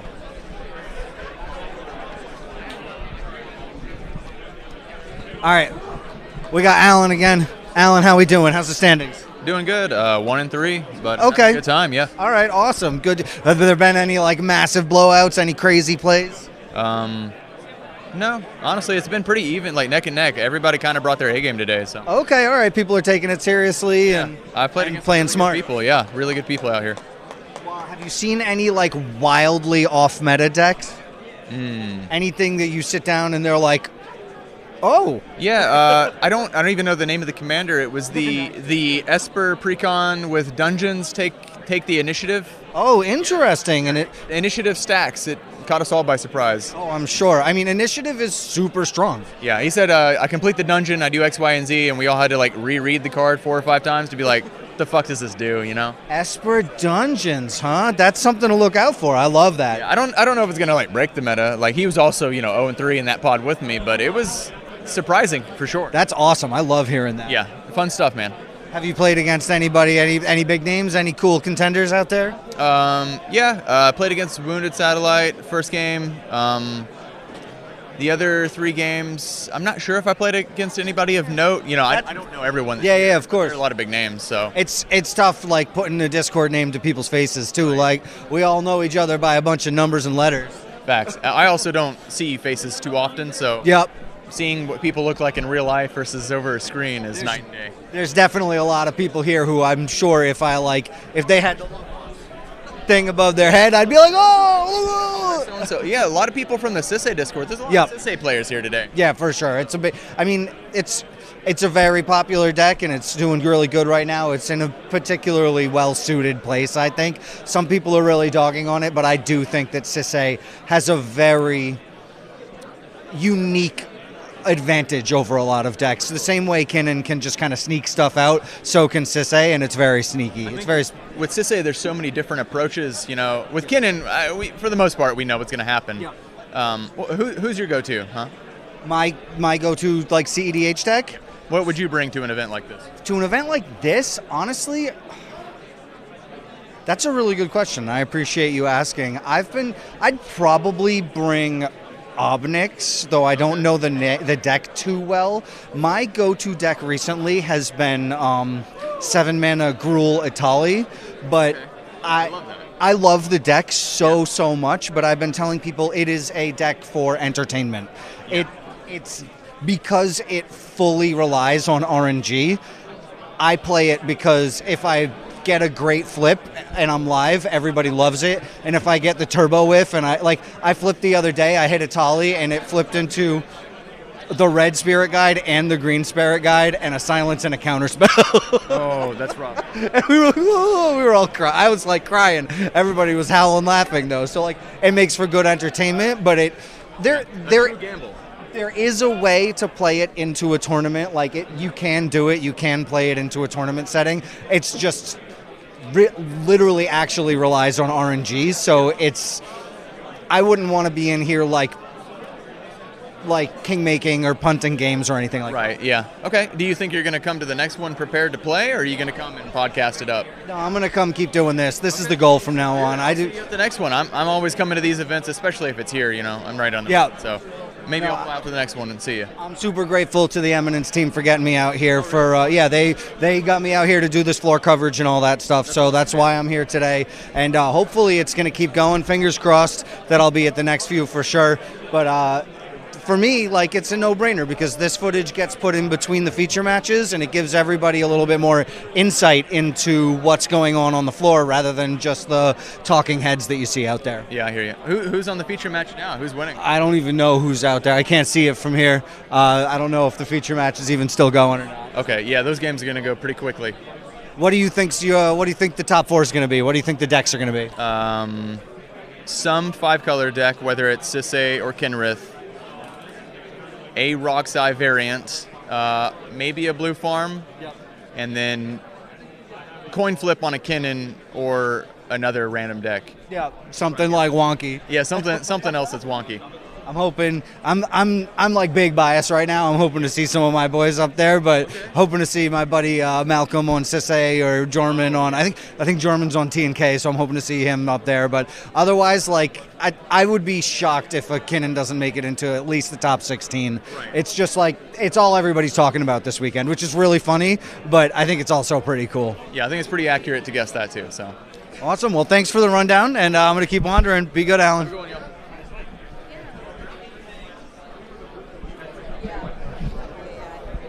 All right, we caught you.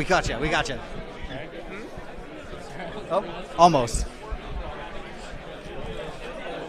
I'll keep it faced away from you. Don't you worry. All right. So, what's your name, boss? Olive. Olive, how you doing?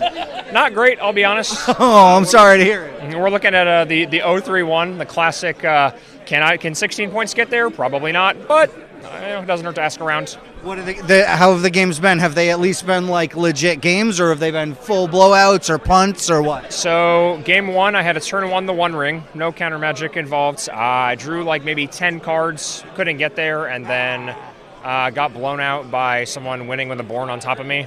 Okay, yep. And in game two, turn one Necro for 20, have a great hand, sculpt out a perfect Breach win, and then Trinosphere on turn one. Oh no! Yeah, and then 3-ball. What deck was playing the 3-ball? Kinnan with the 3-ball. Interesting. I've seen so many Kinnans with 3-ball this event. It's ridiculous. It's funny because you think of Kinnan running dorks that cost mana and will be so hindered by that 3-ball, but because they're producing extra mana off other stuff, it allows them to kind of get under it. Yeah, I mean the Soul Ring literally pays for 3-ball and anything like that. It's great.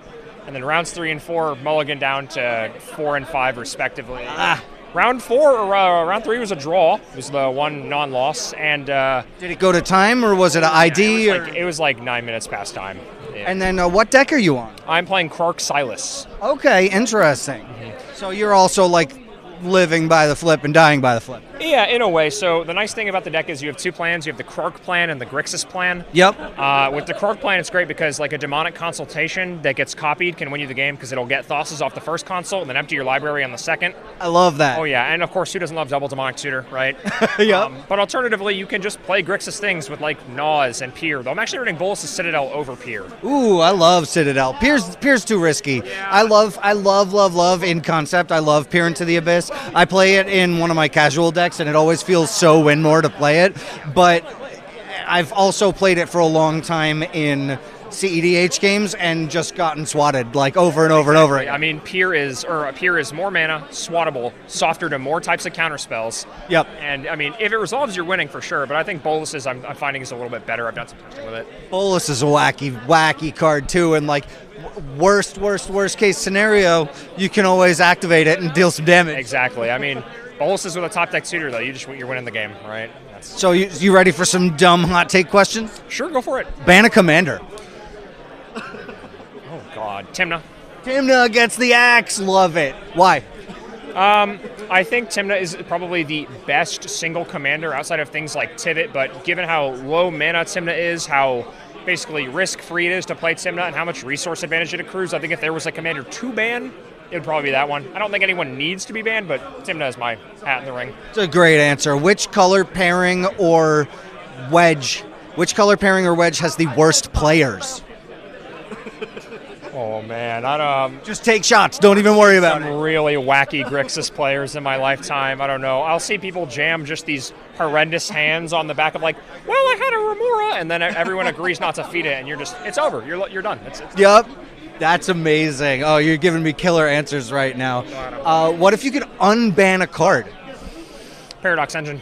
Oh, the Pension coming back. Okay, Yeah. You're not the first person who said it either. I'm not surprised. I really liked the old Sisay deck that benefited from Paradox, and I would love to have gotten to play it when it was actually a deck instead of just bad. My craziest experience with Paradox Engine is I was running it in Xantia. And it's non-deterministic, but if you get enough rocks out there, you can just like you give somebody Xantia, activate it, you draw a card, and if you play it, you get to activate it again. Oh man, yeah. It was great. It bummed some people out for sure. That's hot though. That sounds awesome. Well, those are great answers. I really appreciate it. And you said your name was Olive? Mm-hmm. Thank you so much for taking a few. I really appreciate it. Best of luck and enjoy the rest of the weekend. You too. Have a good one.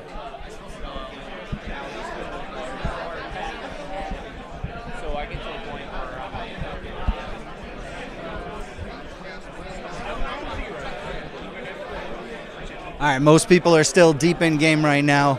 Or no, there's some people are still deep in game right now. Look, we got Baldy out here on a judge call. He looks spirited.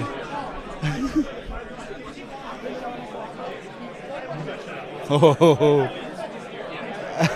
that's honestly a dope screenshot. Baldy's out there chopping it up on the judge calls, going toe-to-toe with Jorman. That's somebody who's got the gift of gab for sure.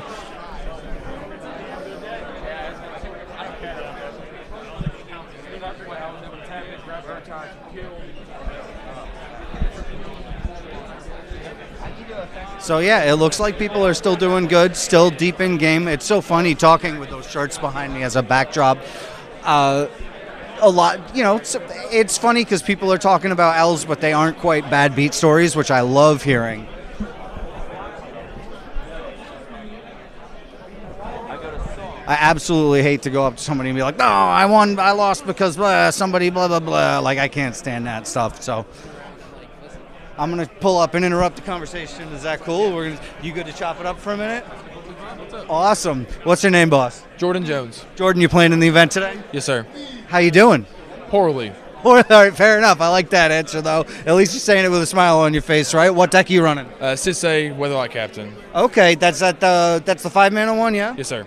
Okay, is it based off your own brew, or is it based off? Are you in like the Discord? Where are you brewing from? It's a little bit of a mix of Canadian MTG and then Unrivaled's list. It's just a little bit clashing them both together. Okay, awesome. But you said you're having a hard time. Is it like blowouts or going to time, or what's going on? A little bit of, I mean, not really blowouts. It's just everybody's playing good games, good interaction, just not my favorite today. That's what I've been hearing for the most part, is that like people are just playing super tight, super good games. And well, everybody's playing well. Now, are you local?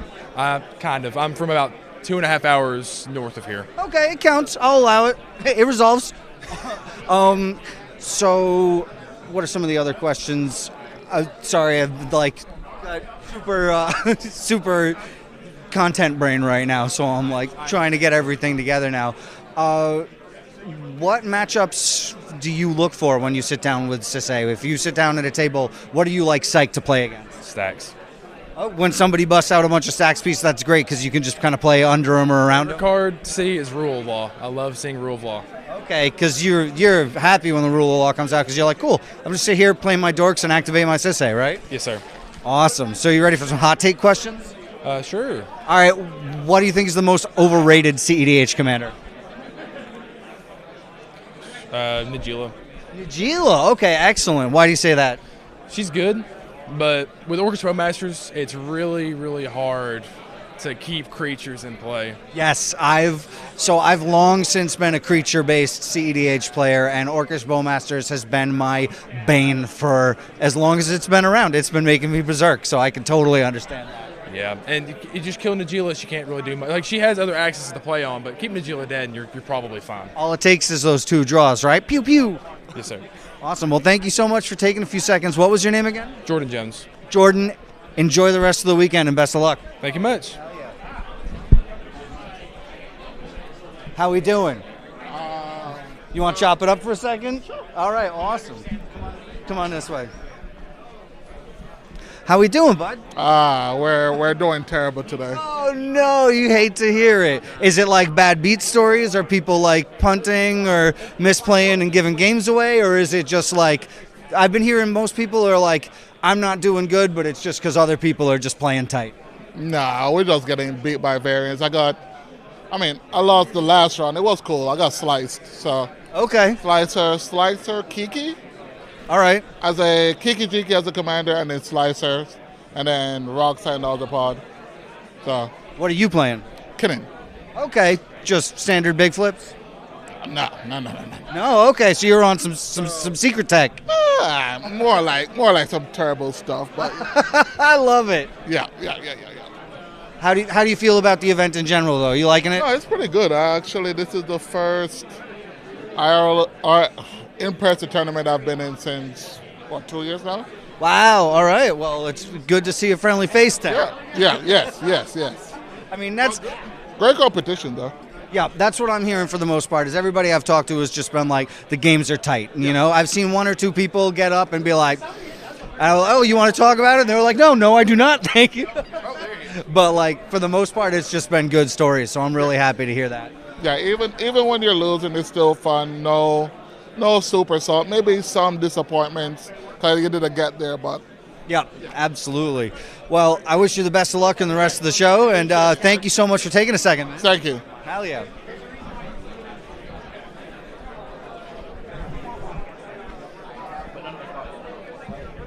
Big chillin' indeed. That's Vo in there. We got Mashodum. Things are good. How's everybody doing in the chat? How is the AV coming through? Have I got good visuals, good sound, or is it all crappy style? Are we hurting right now? Let me know.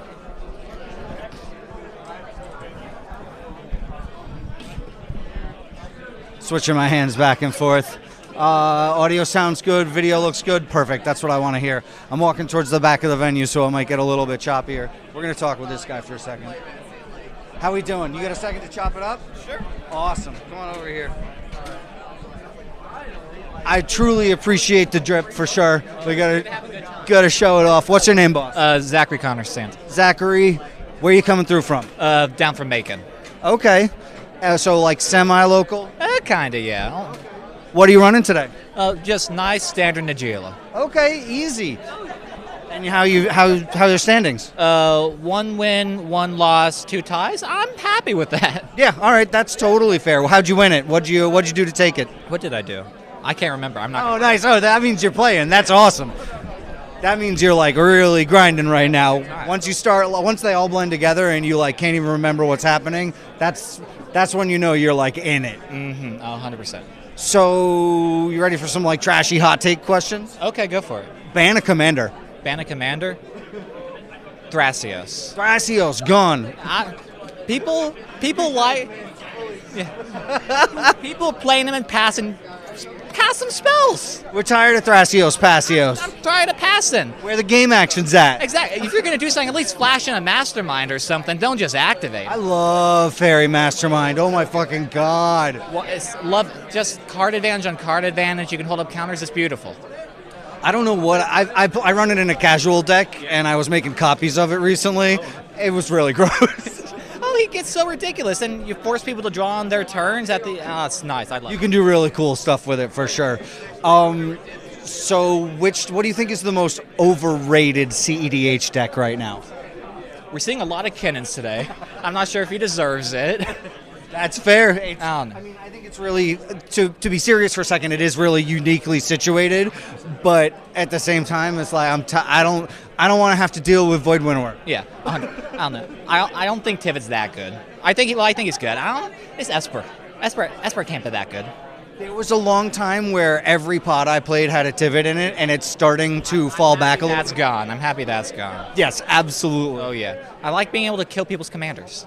Freaking 3 mana, no shot. I've eaten shit to that word cost just from forgetting about it, and it makes me want to flip my table. I'm never leaving 4 mana up, that's for sure. That's not happening. So, what are your hopes for the rest of the weekend? I don't know. Win some games, have a good time with friends, chill. Not too much more, not too much less. Awesome, man. Well, I love the fit. I love the vibe. You're super laid back. You're psyched about your standings. I really appreciate it. One more time, what's your name? Connor, Zachary. Zachary, thank you so much for taking a few. Enjoy the rest of the weekend. Thank you. Have a good evening.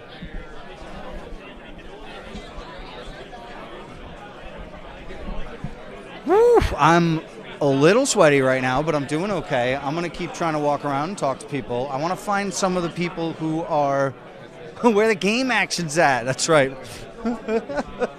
That's the phrase that pays right now for sure. That's where we're at.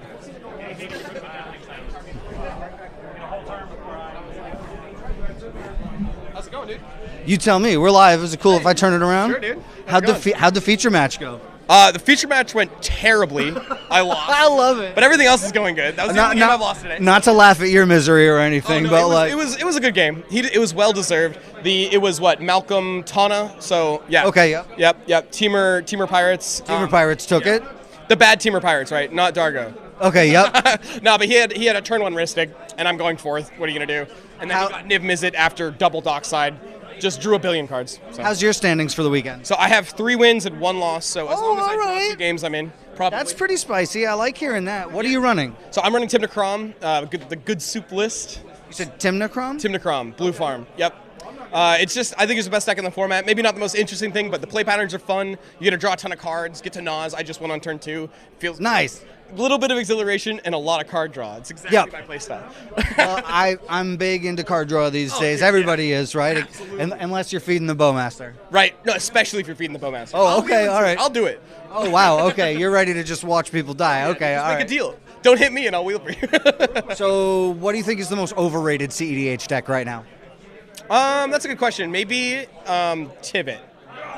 I'm getting a lot of Tivit. A lot of people understand where it's at. I think Tivit's very strong, but I think that Esper is not the best thing to be doing right now. Yep. The best cards in the format are Underworld Breach and Dockside, other than Ristic and Mystic. So you get those 2, but you miss the other 2. So it's really hard to win and find your window.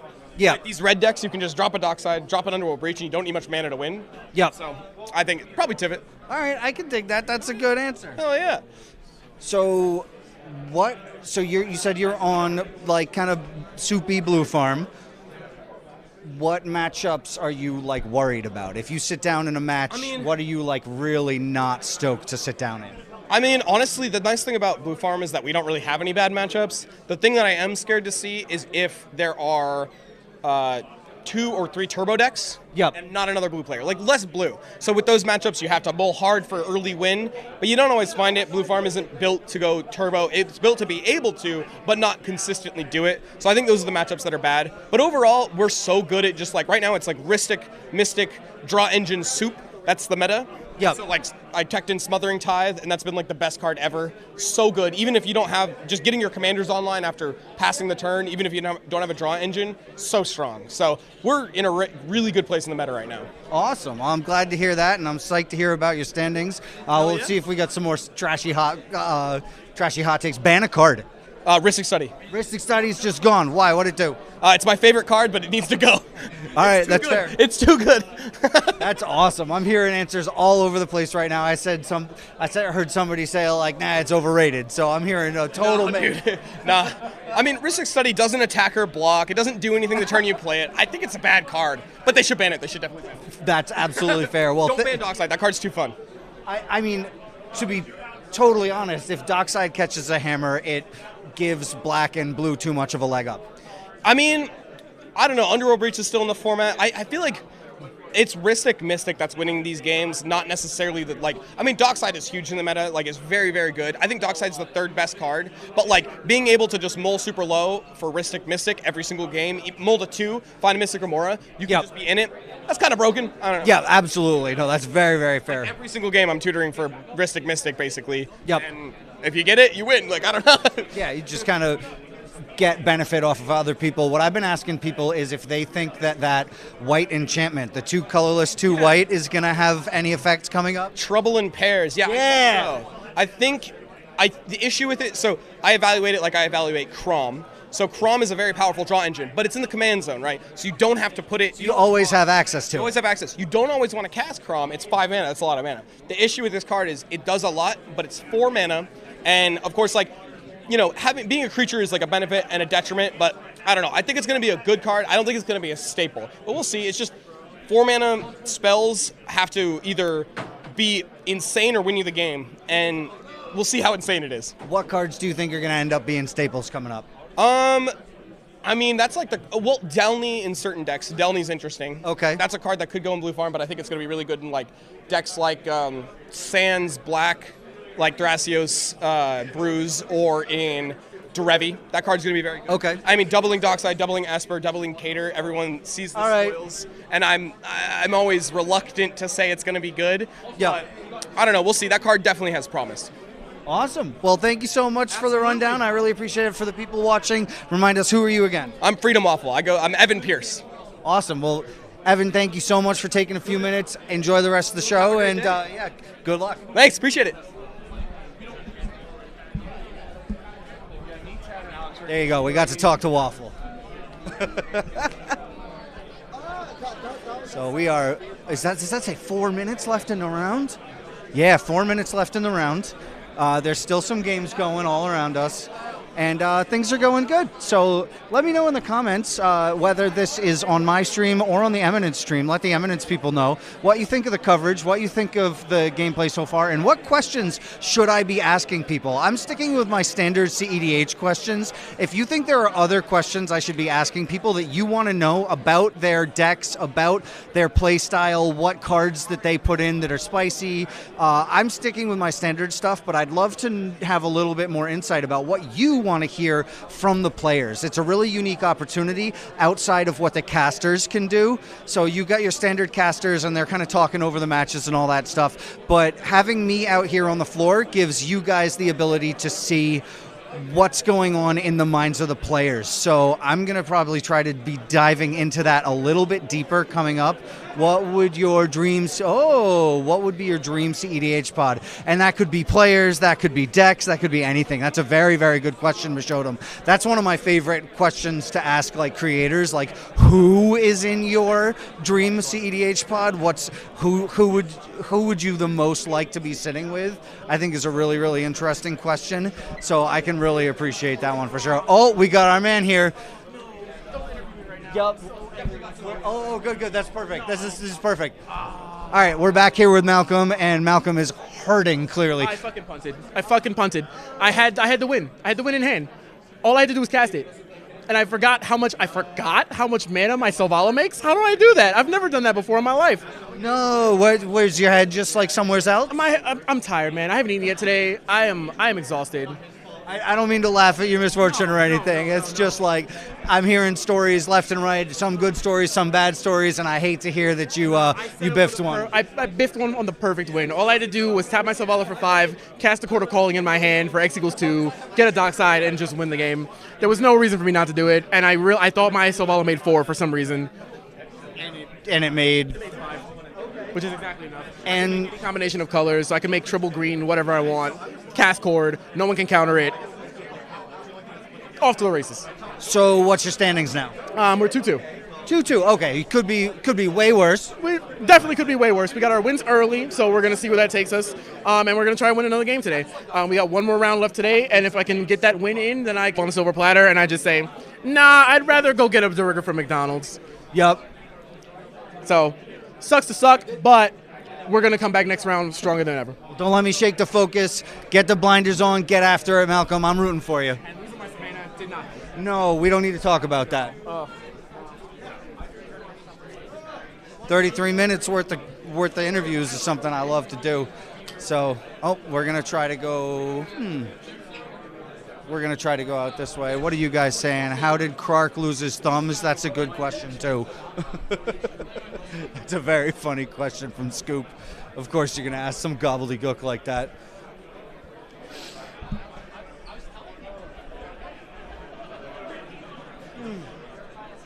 This is hell on my shoulders. I need to actually start working out.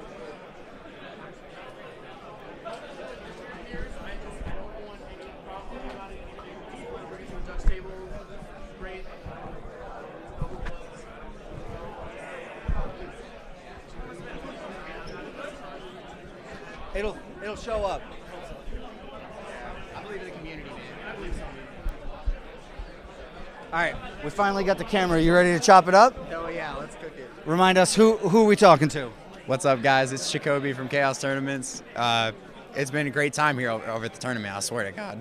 How's your 2 wins and 1 draw. Oh, no shit. Okay, congratulations. Yeah, 16 points. I think I just looked at the leaderboard. I think that puts me at the top. Cooking with that spice. What are you running? Thrasios, Timna, Displacer Kitten, and Kinnan Loops. Okay, all right. Love some kitten. Oh, it's so much fun. If people let me have their dockside, and then I'm just going to like, all right, dockside.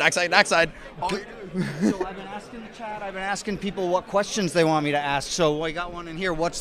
In your next match, what's your dream matchup? You sit down and you got three players. What are they on? Honestly, I really think that anything mid-range, one turbo player is fine. I've encountered a couple ROG size. We've been able to dispatch them pretty quickly. Yep. Hey, Gataxian Pro, let me look at your hand. Oh, you got Nas? Hey guys, he's got Nas. You gotta stop that. Please stop. I've been hearing more and more talk about how people are finding the ROG side player and just chopping them down. Yeah, I won't say it's easy. No. As long as you know how the deck is functioning, it's fairly easy to break down, but I feel like that applies to a lot of decks. So. Oh, yeah, of course. I think the biggest key, especially that I've seen from today, is guys, play Angel's Grace. Yeah, oh, wow, okay. That card's gas. So where's your head at going at the start of an event like that, and now that you kind of have a little more of a target on your back, how do you approach the next match? Like a lot of professional players, I guess we can say that now. A lot of professional players, you'll say, your coaches and stuff like that. The game is 85% politics. Yep. So as long as you're communicative with your players, you're open and honest with them. Like even if it takes, revealing a vampiric tutor just to say like, hey, I'm actually going to interact with the board state here. I'm not trying to set up to win. Okay. Yep. It really helps out. It really does. Awesome. Well, I really like the insight, and that's something I'm trying to bring to, the people who are watching this and the people watching the Eminence stream, is that they can have a little bit of inside the player's head. I'm also trying to ask super trashy questions. You ready for those? Oh, always. What's the most overrated CEDH commander deck right now? Oh, easily Timna Crom. Please, it's good, guys. It's good, but it's not that good. Awesome. If you could ban a commander. Ooh, see, now that's a spicy one. I definitely think, considering all the releases that we've had coming out so far, I think Sisei is looking real strong. Ooh. Yeah, creatures are hard to deal with. You know, activate it one time, go get Amanatu. Hey, we're doing the thing. Like, Yup. It's super strong. I like that answer. That's a super good one. Awesome. Which color combo or wedge has the worst players? The worst players? Like, I can't stand these guys. Definitely is it, right? Yeah, those Karksaka players, come on. Oh, the Karksaka. Attack. I'm out for blood. Love it. Awesome. Well, I really appreciate you answering some good questions today, Jacoby. Thank you so much, and best of luck in the rest of it, man. Don't sweat that target on your back, man. Go get him. We're drawing it out. The rest of the day. Day 2. Day 2. Thank you. That's the energy we're after. Come on. Oh, we got another one. There you go. How we doing? Hey, I'm doing pretty well. Having a great day. Tournament results are a little so-so. I only have one win with Kinnan so far today, but I did lose a Kinnan mirror, so that's almost like 2 wins. We'll count it. We'll put an asterisk on it. Been very happy with the deck list. Smashed this guy on stream on Tuesday a couple of times. It's a tradition to have people out on my stream before a big event, and they feel really, really good about it, and then they go out to the event like, I'm going to run this deck for sure. No, deck feels great. I've done a lot of broken things, but everyone is here to do broken things, so sometimes you don't get there. Are you feeling like there's running Kinnan? Kinnan's kind of boogeyman status right now. Are you feeling like people are being a little extra focused on Kinnan because you're playing it? I think people have misjudged my Kinnan a few times, and I was not the threat, but Kinnan can come out of nowhere and go 0 to 60 so fast. Yep. That I think some people have misevaluated board states. But other than what's the new white ETB's artifacts tapped guy that can blow up artifacts? I think I know. Dismantler, maybe? Yep. That card messed me up pretty bad. I bet. That just stopped infinite combos for a few different turns. Okay, so that's one to watch out for. So when you're going into you play obviously all sorts of formats, all sorts of stuff. When you go into an event like this, where's your head at? What are you trying to focus on? So I am always trying to learn, because the variance in a 4-player format is always such that a lot of the time it's going to break not your way, but I just want to do better and better and better and learn more and more and more every time. And as long as I'm happy with my play and my mulligans, that's what's in my control and that's what's important. Awesome. That's an excellent answer. I appreciate it. Now you ready for the stupid question? Oh, absolutely. All right. What do you think's the most overrated CEDH deck right now? Ooh, that's a tricky one. I'm going to have to go with Tivit, since I recently switched off of Tivit. It's a good answer. Tivit had some recent results. I think it was last weekend. It had some top 16 results. But I feel like Tivit doesn't do anything better than the other decks in the format. There's better control decks. There's better combo decks. So I think Tivit doesn't max out any stats. Tivit just has average 5s across the board in a format where I want to be a 10 in one category. Which color pairing or wedge has the worst players? Ooh, that's a tricky one. And it doesn't have to be CEDH. This could be all whatever. Magic. I'm going to have to go with mono black then, I say, as a mono black enthusiast. I love it. Because if you're showing up with mono black, you know what you're doing. You're there to have a good time. Awesome. That's a great answer. Well, thank you so much for giving us a little bit of insight and a little bit of comedy as well. I really appreciate it. Where's your head at for the rest of the weekend? Just have fun, or are we doubling down? What's the game plan? Well, I'm always trying to win every round that I'm in, and that's never going to change. But we might be in have a couple drinks tonight mode is all I'm saying. Awesome. I love it. Well, hopefully I catch you there. Good to be there. Can I give the people in the crowd a fun anecdote that I heard? Yeah, absolutely. So I was just talking with a random player who had their opponents go for a turn 1 Underworld Breach kill. Okay. They decided to mill everyone out and go for a Wheel of Fortune instead. So they brain freezed all 3 players, emptying all of their libraries. And the one player who went before them sacked a Lotus Petal, tapped a land, and then shallow graved a Thassa's Oracle into play to steal a win. Wow. It was just like the spiciest thing I had seen all day. And shallow grave is like graveyard dependent. It's got to be the first creature. Dependent, and it has to be the top one. That's goosebumps. That's one of those plays that like you live the dream when you hit the blowout like that. All right. Yeah, that's all I've got for you folks. Amazing. Thank you so much, Phil. Have a good one. You too. There you go. Now that's a spicy dude right there. All right, that's a bunch of great interviews. I think we're going to try to catch up with like one more person maybe. Yo, that's such a crazy dub. Turn one. Wow, we got people in here right now too, 28 people. Thank you guys for watching. So I just asked this a little while ago. What questions do you want to hear me asking people? I've been trying to get into people's heads a little bit more, trying to give you guys an idea of like where people's heads are at, what they think about going into the games. So let me know what you'd like me to be asking as well, that you think would help the stream, that you think would help the main broadcast, give people a little bit more insight. If there's any particular players you'd like to hear from, all that sort of stuff. In the meantime, we're going to do one more lap, I think.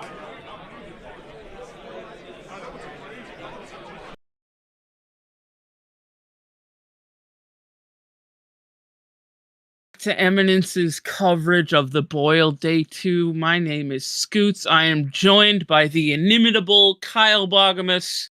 Hello again. Kyle. Good to be back with you. We are proceeding into our round 7 coverage of the Boyle, our final round of Swiss. The top of the bracket has been shaken up significantly. We had some up pairs, we had some down pairs. The bottom half of the bracket does not look like it previously did, and some people who were in the high points of the bracket have dropped much lower. We had Jorman Antigua made a huge jump. I think he jumped 12 places up to 4th overall with his win in the last round. Meanwhile, Zachary Scipione losing their pod, going down to 9th, previously the 3rd place person, I believe. Dallas Glaze and Caleb Simmons, the rich get richer at the top of the board. They have drawn their last pod. I'm sure they'll draw this one and be a lock. Ian Flannery notably setting himself up for probably a win in, and I will say, friend of the show and friend of the Scott, Ashani Miller, has brought himself up into the top 16. Has definitely a win and in, cannot draw. We have a few win and in situations, and we're going to highlight one of those for you now. Producer Alex has sat the feature pod. It features the gamers. I'm sorry, I need to pronounce names correctly, so 1 second. Thorn Garvin, Cody Head, Uriah Belts, and Robert Brown. So if we look at gamers, Uriah Belts is at 17th with 15 points. Thorn Garvin at 19th with 15 points. Cody Head is 23rd with 14 points. And Robert Brown is nowhere to be seen in the first 32 players. Robert Brown is at 33rd with 12 points. So Robert Brown is only playing spoiler here as far as I can tell. At 17 points. Likely so, Yeah, likely playing spoiler. At 17 points with a 35.83 opponent win percentage. Not the greatest breakers, and in fact, the worst among the 12-point players. So we see Sergio Navarro, Gavin Arquette, Eric DeVito, Joseph Stacco, Andy Beach, Pablo Andres Martinez Castro. We have a ton of players. We have a ton of players in a position to win and in. It's so exciting. I'm super jazzed. I see in this game, I see Tivit versus Blue Farm versus Blue Farm versus Blue Farm. Yep. Tivit in 4th seed again. Let me put this through my through my calculator, Crom, Ludovic's Opus, Timna the Weaver, Crom, Ludovic's Opus, Timna the Weaver. Okay. Crom, Ludovic's Opus, and Timna the Weaver, and then Tivit, Teller of Secrets. There have been no games in the history of Eminence that contain 3 Blue Farms and a Tivit. However, in games containing both Blue Farm and Tivit, Blue Farm won 143 total games. Tivit won 77 total games, and 90 of those games went to a draw. So, and there are 159 games won by another deck that was not either one of those two. So, the numbers, Mason, what do they mean? The numbers don't lie here. Very likely that a Blue Farm deck, and not just statistically because there's 3 of them, but also because of the numbers. Very likely that It might one be of them like will an take this 80% down. chance or so. Yeah, just it's given that Tivit's in 4th seat. Yeah. Yeah, it seems likely, and all of these people pretty much have presented a win and in, so very exciting. This is quite a live game. Yeah, I mean, in Blue Farm, very flexible deck. It'll be interesting to see what each of the Blue Farm decks kind of mulligan to and the strategy they take. For sure. My guess, a lot of early Timnas, like Timnas and Croms probably flying back and forth. Maybe some just traditional good old combat. Certainly. Yeah, I've never seen it before, so this will be interesting. I'm sure these players have also never played in a pod like this. So many Blue Farm decks.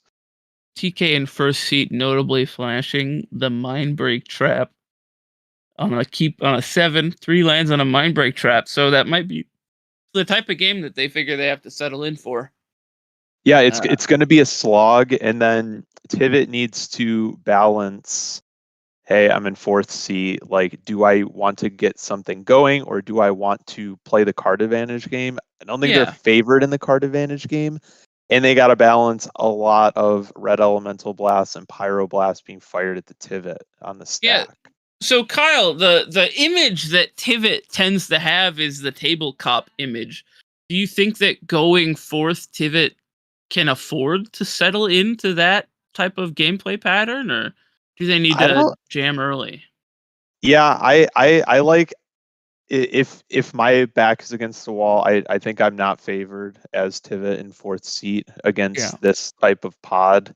And I think all the other Blue Farm players are going to be a little slower, but I don't know if Tivit can like play that kind of game as well as 3 other Timna Crom decks can. So I think given the pod composition, I think I'm going to be the one who needs to rock the boat, unfortunately. All right, Kyle, I have a very important question for you. Are you blocking Timna with Timna in this pod? I think it probably depends. There's going to be different flavor. I don't know how it depends, but I think it depends. And it's going to be a lot of whoever is just in the first couple turns, whoever just kind of runs away with it the most. Because while the commanders are very valuable, we've seen a lot of games just being determined by the cards in the 99. Early Ristic, early Mystic, things of that nature, I think are really going to set these players apart. And even more importantly than the seeding order here, like Blue Farm in 3rd, that means if Blue Farm in 2nd tries to fire off a win attempt, going later will actually be beneficial in this pod. It's kind of a blink, and you might lose if you are the first to blink here. I think we will see the multifaceted nature of Blue Farm in this pod. I think you'll have one person who tries to jam, one person who keeps mid-range, and one person who kind of tries to develop slowly. And of those 3, I think it's the mid-range player that tends to have the more favorable matchup. But I'm just very excited to see. And the game could end really early too. I've seen these types of pods end on turn 2 with the Oracle Consult or whatever, and no one kept interaction. Or in the case of the player in first seat kept a Mind Break Trap, and you only cast 2 spells for Oracle Consult. So I'm very excited to see how that goes. This is where the judgment calls are really going to come into play. Like, I'm just going to jam on turn 2. Does someone have it or not? Yeah. And Tivit beginning with a Gemstone Caverns, pitching Flusterstorm. We love that. So we've decided on keeps. I think Tivit went down to 6. And then a Gemstone Caverns. I believe... Pitching the Flusterstorm's kind of a loud statement to how they want this game to play out. That's not my first choice in this pod. Yeah, certainly pitching the Silver Bullet is a choice that was made, and you know, we'll see what happens. They're restarting the Life iPhone apparently. Oops. I guess it needed to wake up, but I will say, chat, I know that you're maybe a little grumpy about free blue farms or whatever, but I think it's going to be a very good pod. Very exciting game. Lots of good Magic played. I mean, there's a reason that we're watching it. So, yeah, I mean, I'd say on the surface, it's like, oh, blue farm, most popular deck, whatever. But this is kind of gonna be an interesting case study in how these players adapt to just such a different pod composition that they're used to. It's usually a more varied pod. And it's kind of easy to form a game plan, but how do you adapt in cases where everyone is adaptable? It's a lot of other commanders are more commander centric, less good card centric, like Blue Farm is. So everyone has the ability to kind of turn on a dime. So that's going to make for a very interesting game. Yeah, definitely. I'm wondering what the holdup is at the table right now, but yeah. Yeah, resetting the phone app. Did we not have... We had one on the table, right? That was ours? Okay. Or it could be Charlie's. Okay.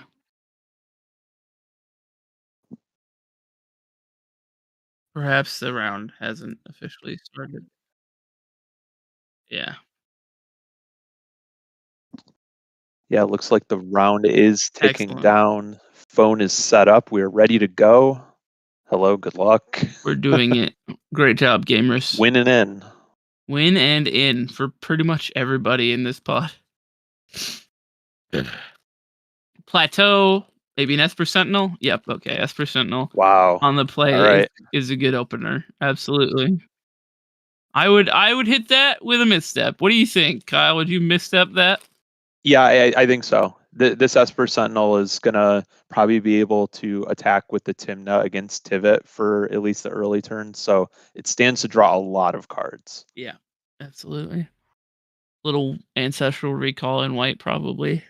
Yeah, and like the roles are already changing with that Esper Sentinel. They're, you know, seat 1 able to just say, hey, I'm going to draw a lot of cards. Notably, Ancient Tomb into Mana Vault allows you to pay for Esper Sentinel. Uriah, very responsible. What a good boy. Yep. That is... What is that land? I've never seen that, but my gut tells me it's a command tower. Yeah, there's 1,000 command tower arts, so that's a safe true. bet. A turn 1 Lotho out of Tivit is a pretty good development piece. Yeah, it's a pretty good start. Second land here. Probably looking to develop off that Esper Sentinel. Might not have much else to do. See what happens. And curious if Cody's black bordered cards are real or not, but that'd be pretty sweet. The beta underground seat would be quite a flex. Yeah. For FBB. Fimage, that's probably gonna be a Lotho. Yeah, Lotho or Esper a second Sentinel. Esper Sentinel. Lot Wait a lot of second. good clones here. Okay, they got the dry erase. Nice, thank you, helping us out. Oh my gosh. You know what else would help us out? If you use the All Trades Media tokens provided on the table, you can get it at alltradesmedia.etsy.com. Use code Eminence for some money off your order and help Yes, us that would be out. very helpful. I'm happy that Thorn is writing out. Lotho is indeed the Lotho. phantasmal image. Excellent. But yes, please use an active player token.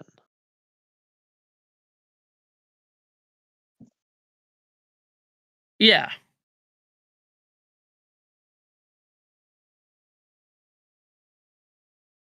Currently on Cody's turn, fetching with an Arid Mesa, assembling not all 4 colors quite yet.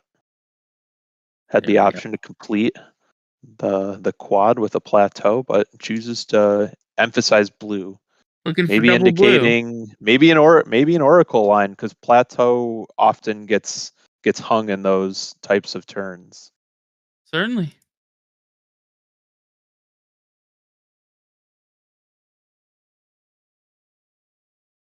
A lot of mana, so they're obviously not going for Crom. They don't have red. Ooh, we don't have Is that a red. misfetch?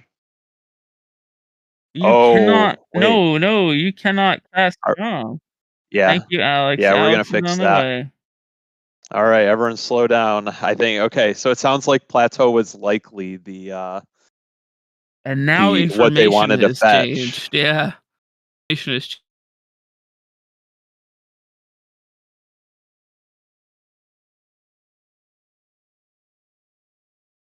Yeah, the camera froze, but also on a judge call, so we'll see. Okay, we're back. Yeah, okay, good. We've reverted. Alex, great Okay. save. And I see at least a Lotus Petal here. You don't want to double Yeah. spell. You don't want to walk it in. Yeah. We I can believe still- all players need to vote to let the take back. I think if one person allows a take back, then the take back happens. Is that right? I don't know. Yeah. I see. So yeah, the judge call may be a little hairy, just given that some additional actions have taken place. We'll see how this resolves. It'll probably be a few failures to maintain game state. Yeah, everyone missed it. It's been Yeah. a long tournament. If you're playing Blue Farm or Tivit, you're playing for a lot of minutes in this tournament. Yeah. Certainly. So it's understandable. Even experienced Blue Farm pilots are at every turn you got to think about maybe 5 or 6 things that could happen, and you have to be very deliberate in the line you take. Each one typically has a gotcha, and this is where we see that. Like, the plateau is not a desirable land, but needed to be is probably the optimal choice, given that they want to go with the Crom line. And Crom looks like a good. I like the path that Cody has taken in second seat, to try to establish a quick card advantage engine. I feel like with 2 Lothos and an Esper Sentinel on the board, the other players are fairly disincentivized to cast a second spell. So with the Crom coming down, it's almost like a blue and red rule of law, really. Yeah, and it may be a multi-turn setup to get Timna following, and then just attack with a 4/4 against someone who doesn't have a Crom or a Tivit setup yet. Yeah. Because double spelling not very appealing at this time. Yeah, at the moment, not the best play you could make. And interesting, just could have copied Esper Sentinel, instead chose Lotho in first seat, did Thorn. So knowing that Crom is going to be a big part of this game, there may have been an interest to make another Esper Sentinel.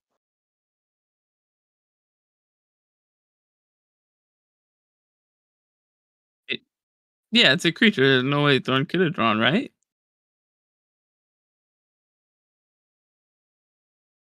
They cannot ID. They are all dead if they ID. Yeah, Robert Brown on Tivit, fighting for their life in fourth seat. It needs very much needs a W. It would take a lot to convince them to draw, since they're basically conceding. So yeah, this is, and that's a tricky part about the last round. If there's different incentives amongst 4 players on who can play and who can draw. They probably Right. saw Robert Brown in the pod. They're like, oh, okay. If I even had a shot, it doesn't matter. I mean everyone. I think everyone in this particular pod is forced to win at this point. I don't think 16 points gets any of the 15-point players in, and certainly Robert Brown is not going to be interested in drawing to 13 points. So.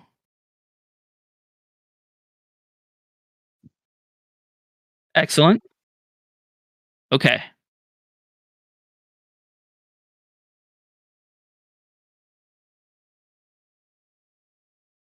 Okay. All right. Easy enough resolution. Okay, so we're backing up. Okay, so the judge resolution that happened, thank you, producer Alex, is that they are doing a backup. The crumb is not being cast. They got the wrong land, and they kind of got to deal with it. And the Uriah's top card is staying his top card. So the card that was drawn for turn is fixed. And we return to the turn before that we were previously in. Okay, and they get to untap the mana vault too. Yeah. What's the question in chat? Sorry.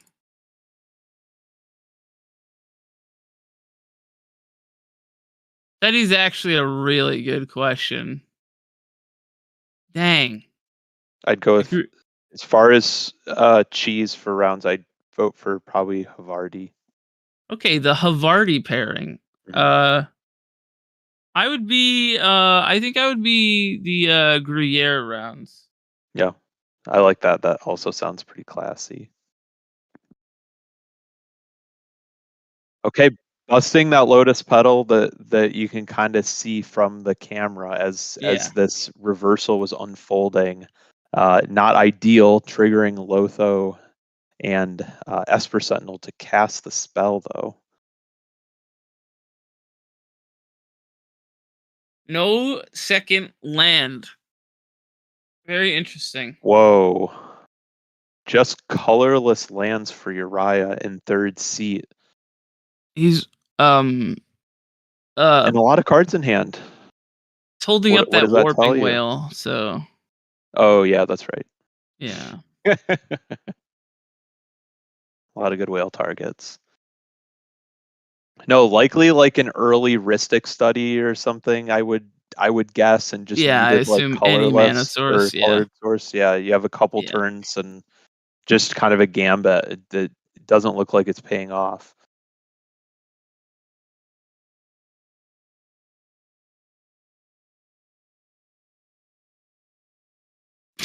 Cheddar Chris luck in- next time has been Chris in declared. chat.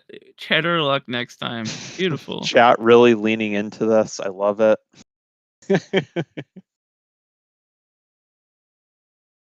Over to Havarti pair. Tivit,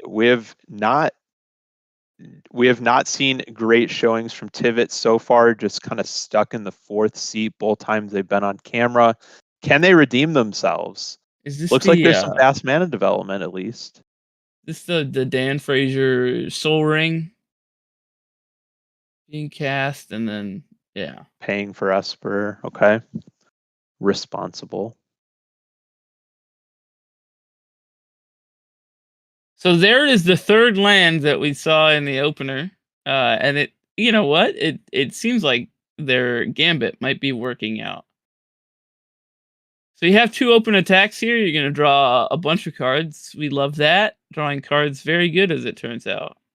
Yeah, continuing the capitalizing with the Esper Sentinel. Yeah. Orcish Bowmaster from the top rope. No, okay, we're just. Dang, that would have been fun.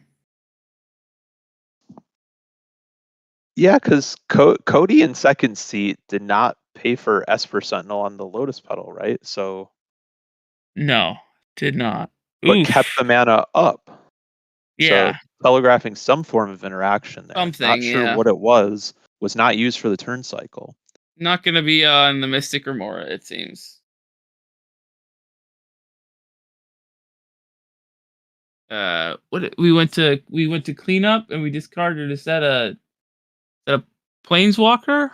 I can't see that first seat. It's very has some bright. glare. So yes, that's in the wrong spot for this. Cody in second seat though, finding another fetch to fix missing the red mana that was, likely a mistake last turn of not getting a red source. So able to kind of recover from that. So that's good. There is a stink bug in my office making gross smells. Ugh. Ugh. Yuck. Using the active player token now. Love that. We're putting a fetch on the stack. Okay, Oh. Lotho was discarded by Thorn in seat That's 1 funny. last turn. Just an embarrassment of riches on the card Yeah. front. Legendary Has one creature, Lotho. so yeah. Volcanic Island, the fetch from the wooded foothills. This We've could got all be our a colors. Timna. Yeah, it could be a Timna. We'll see. Timno, not yeah. the worst here. You don't really have to worry about Uriah at the moment, so developing is probably fine. We just saw the Force of Will flash, here and we have an comes. Underworld Breach in hand as well, so Okay. That's we got some things going, and there's likely an additional 1 mana interaction spell that was held Yeah. up for the prior turn as well. So some safety in Cody's hand in the second seat. Uriah drawing and passing. Draw go. No land. So far, every time Blue Farm has had the opportunity to cast one of their commanders, they have done so. So that I think that makes sense. I think that's a good strategy in this matchup. Yeah, And Tivit. we're streaming Big Tiv. Does this resolve? You mentioned there's a Force of Will in Cody's hand. Yeah, I feel like it's a worthy target, but it looks like we are voting. Yeah. Two treasures and saying, okay, clue for you. Yeah, clue for you, clue for you. One political aspect is to say, if you don't have Dockside, your opponents might have Dockside. So give me more treasure and Yeah. I can crack the clues and Certainly. not be the sitting duck. It looks like that was it looks like Robert Brown's kind of like, yeah, I'm getting a clue. Yeah. So Yeah. it definitely an opportunity to politic in a world of all of your opponents are Dockside. So Dockside is a threat if you don't have Dockside in your hand. So there's an opportunity to play that. Yeah, absolutely. We are paying for fish. We have one live Timna attack. Tivit's great in this spot. Just a 6/6 flyer in Yeah. dummy board states. It's kind of like having protection from the One Ring for a turn because you of course want to get 2 attacking with Tivit ASAP to generate the 2 extra treasure. I feel like if I'm second seat there, if the Timna comes in at me, I'm blocking, but I'm not willing to trade my Timna for a Lotho. And they discarded Lotho, Thorn in seat 1. So kind of, I'm not sure exactly what to gauge from that because Lotho's not particularly good. So I don't know how good Thorn's hand is, but discarding. So that's like, I don't know how many extra cards they need between that and Mystic Remora and Esper Sentinel. They have so many cards. Brain Freeze discard. That's a convenient very reasonable Brain Freeze Yeah. to the bin, yeah. Yep. So honestly, so in that spot, Timna, I would not block the Timna in Yeah. that spot. I'd say you have enough cards, like whatever. I So think honestly- I'm interested in developing my board. second seat, we just have. It feels like we are perhaps in the driver's seat because it's just very good. We got Timna and Crom set up. We got a full hand. We got counter magic. We got a win con. There's the Final Fortune being flashed. Yep. So Yeah, the here's a Final flesh Fortune could be duplicate. helpful. Flesh duplicate, real scary. Flesh Yeah, that's duplicate that's Tivit, gonna be a Tivit. That's that's scary, and there's mana Yeah. to fight, but they don't fight. It's gonna happen. I Again with wonder, the dry erase tokens, very nice. is it gonna be a Tivit? Is it gonna be a second, third Lotho, or I mean, I feel like Tivit is the correct choice. Yeah, Tivit's usually right, and they've interestingly enough, the way Cody's been playing, a lot has been kind of telegraphed about what their game plan looks like. They could have force willed that Tivit, and that would have been a Certainly. reasonable thing to fire off. But they chose to let it resolve. So it tells me they probably had the flesh duplicate in their hand on the prior turn. Yeah, very, very likely a 200 IQ play. Yeah, because that Tivit, like, I haven't been on the other side of Tivit very often, but I cast it very often, and it's horrifying when it is in play, especially in this type of board state where it's gonna be hard to get something really going. Yeah, I mean, there is so much. I feel like the Tivit being there early is very strong, and I just don't know. Even at this point, I'm wondering if Uriah even draws the land, if what the plan that he has takes off. You know, I think it's in everyone's best interest to put him into the dirt, so to speak. Yeah, there's an ancient tomb. It's going to be dealing damage once they finally do start getting something going. But there's so many Timnas in play. Everyone's just incentivized to just get as many free attacks in. So Uriah is just a punching bag for them to draw cards. Yeah, and here's Tivit connecting. So we have another Tivit trigger. We've got literally the entire world for Tivit. More Yeah, mana just than got to makes watch out for sense. Cody's Force of Will and Final Fortune. If anyone goes too deep, the Tivit treasures just always threaten just stealing that perfect window. Yep. We've got Final Fortune live. We've got Force of Will. Cody probably feeling fairly secure despite Okay, so we're cracking a clue to draw a card because we've got low cards in hand and we like cards. And also, Robert Brown is someone who does play Tivit a fair amount. I know Temujin is typically the name that comes to mind when you think of Tivit, but I've seen Robert Brown and his Donald Trump politics, you vote, I win deck list pretty Okay. frequently when I'm looking through top results. What are we casting? I don't And Robert recognize. is on Urza, so if Urza comes down at some Oof, point, like yeah, if Urza comes down, wow. I love playing Urza in this deck, and this is exactly the type of game for it. Chat, And Gilded Drake, I like Gilded Drake. It like really heads up deck building, I would say, Yeah. for this list. What card is that, chat? Someone tell me.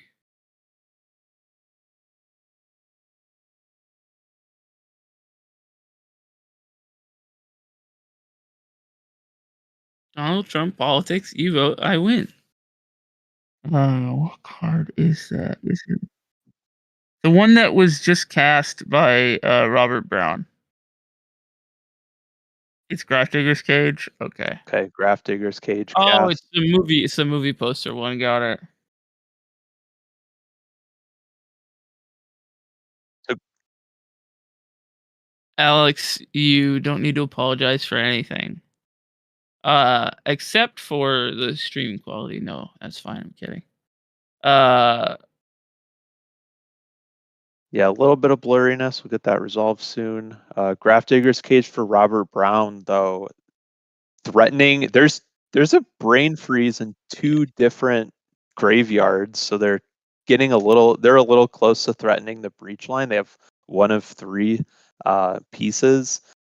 So, kind of forcing Thoracle to be the route that these players take to actually close the game. Yeah, certainly.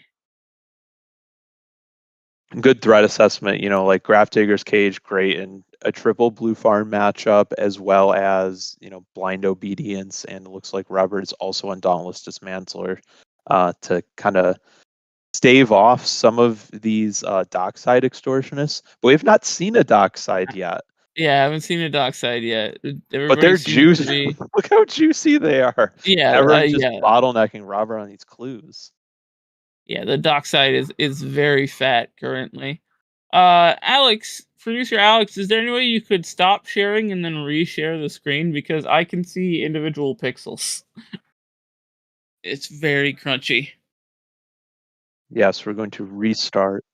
Yeah, yeah. I know it's only through Discord. It's only for us. Chat, you're still getting the best, but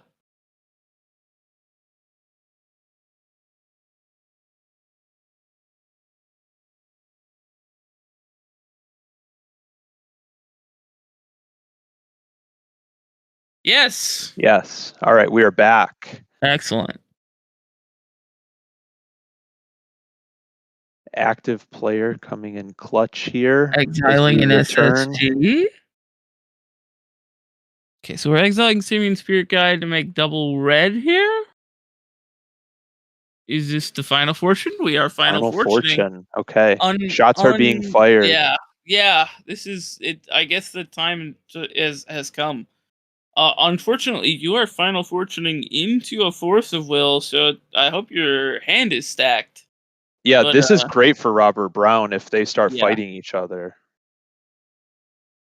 If the Blue Farm players start expending their interaction on each other, it looks like Final Fortune resolved. I do see a demonic tutor in hand for the player in first seat. I don't know if I see any counter magic, but I think we are just kind of going for it. Cabal Writ. Exiled for the turn, and then now just going to discard your it, final okay. turn. All right.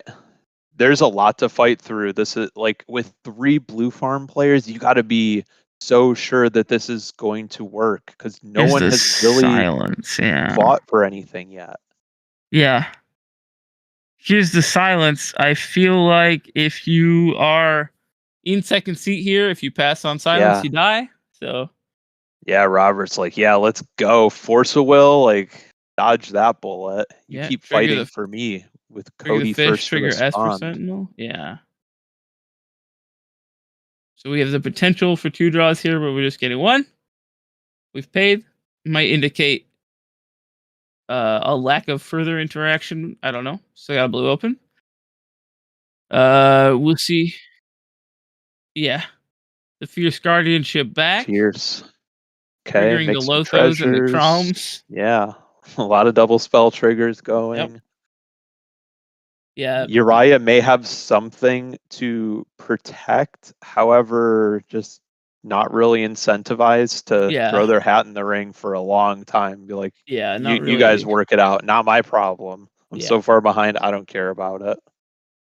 Uriah is yeah, so we're cracking 2 treasures. We're cracking a clue. We love cracking clues. Very good. Casting spells is my favorite. There's a misstep that we've drawn on the silence. Triggering fish, triggering Esper Interesting. Sentinel. We get 2 draws. I love drawing cards. Yeah, and you know, there's bound to be some back and forth between Robert and Cody about, okay, this is obviously the problem. It's up to us to really fight this. Like, who's doing what where? With Cody being the first to get priority with everything that Thorn throws onto the table. Absolutely. Because you can kind of bully Tivit a little bit in this spot, knowing that, be like, all right, I pass. Like, you have something. No one's fought anything. Yeah. Also, like on turn 2, when Cody didn't pay, they left open Underground Sea and let Esper Sentinel draw. And I don't believe they played anything yet that would indicate that. So they have like 1 piece of free interaction as well. Robert can use that information to his advantage. And we know that first seat here has a mind break trap in hand, so kind of just waiting for an opponent to cast a 3rd spell type of situation. When you saw the Pyroblast come down on the misstep, we're seeing what we can do here. There's a Force of Will. Exiling Force. He just had everything. Yes. Force of Will, exiling Force of Negation. And a response, I think we're cracking a clue here to draw a card. That's a Rite of Flame that was drawn. And Esper Sentinel notably triggered by Yeah. both Robert and Cody, but not Uriah. So the Esper Sentinel you must draw if they do go Thoracle into Demonic Consultation. So that's something that they need to watch out for. It looks like we've resolved down the stack, and the silence has resolved, so Esper Sentinel not going to be a problem. Okay. We are drawing with Timna on our final fortune turn. We have the Demonic Tutor in hand, extremely restricted on mana at the moment. We have 3 treasures. We're not too restricted on mana at the moment. Yeah, they should be good to go.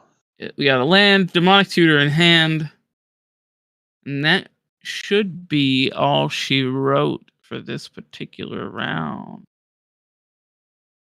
Very interesting conclusion, a very interesting turn here.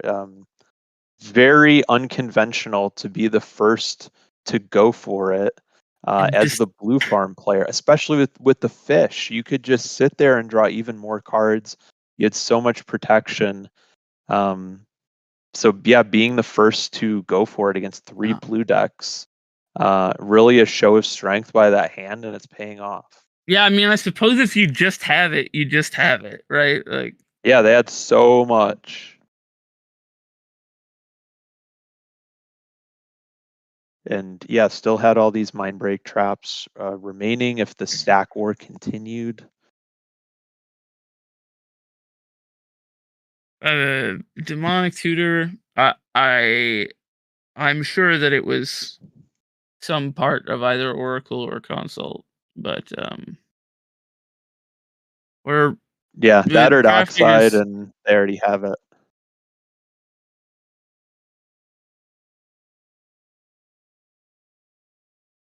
I didn't see him take 3 because Lothar got blocked. Yeah, so it's Thassa's Oracle. Holding priority on the ATB trigger, Demonic Consultation. Game over. Uriah, there is the land. Wow, really curious what Uriah had in hand. Very, not definitely displeased about how that game played out. Looking like, okay, what was I missing? Okay, so we are but going no to interaction grab the winner. either. Uriah just had nothing. Yeah, nothing to fight Uriah with. just had a bear in hand.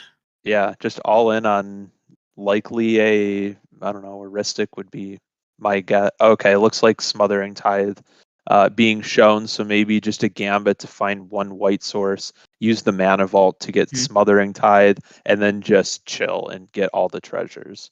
Which would have played out well if had they just drawn one colored source. So unlucky break there. Thorn here. Excellent. Right.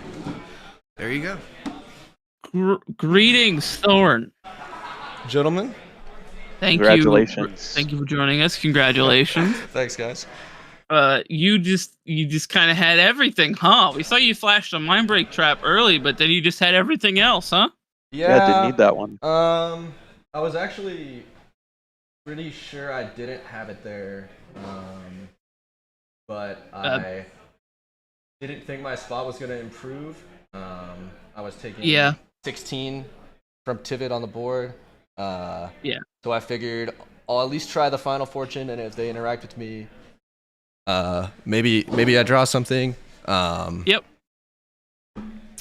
They let Final Fortune resolve without a fight, though, and then they shoved the silence, and yeah, I mean, silence fighting on top of the fish trigger drew me one of the counter spells. I don't know, not that crazy. Yeah, excellent. Love that though. So you were mostly there, but the fish did kind of help out with the interaction. That's interesting. Yeah, I figured I saw the player the blue farm to my left's Force of Will early. He bled it to me. He did kind of flash it, yeah. So I knew I had to beat that, and then I figured Uriah had one thing, and the blue farm probably had 2, and Tivit probably had 1. So I had 3, but not 4, so I figured I was probably screwed. Yeah. But I don't know. Might as well send it. I mean, you certainly did send it. I mean, with Uriah there in third seat, pretty much out of the game. Like, you just got to beat 2 people. You saw the force will. Hey, players, a lesson to you: hide your hand, y'all. Don't bleed it. I was trying to be sportsmanlike, and and I told him that he showed me his hand at the start of the game, and then he did it again, and it was like, all right, I warned you once, and I'm not going to do it a second time. So yeah, I mean, you gotta take every competitive advantage that you can. I think you picked a good window. As much as maybe you think you didn't, I think you picked a good window. You shoved it. You had everything. Oracle Consult proves to be good. My only question is, when you sat at the beginning of the game, what did your mulligan look like? Were you sitting and waiting to strike, or was the plan to try and shove it when you could? Walk us through that. Honestly, my hand is kind of like the worst hand I keep, best hand I mull line. It was like 4 lands, Esper Sentinel, Brain Freeze, Phantasmal Image. And yeah, I kept, because I thought Esper would be Ancestral Recall. Yep. And it was, my deck wants to put an engine into play, that hand put an engine into play, even though there wasn't a lot else going on, and then, I figured I'd get some incidental value off of creatures and whatnot, and, that happened too. The Fimage on the Lotho was fortuitous, because the thing my hand didn't have was mana. Yeah. So I was like, yeah, I'll develop the mana. I don't know. It's just kind of blue farm, draw card, sand. I'm fairly certain that at this point, unless everyone above you played and won, you have locked yourself into the top 16. So congratulations on that. Thanks, guys.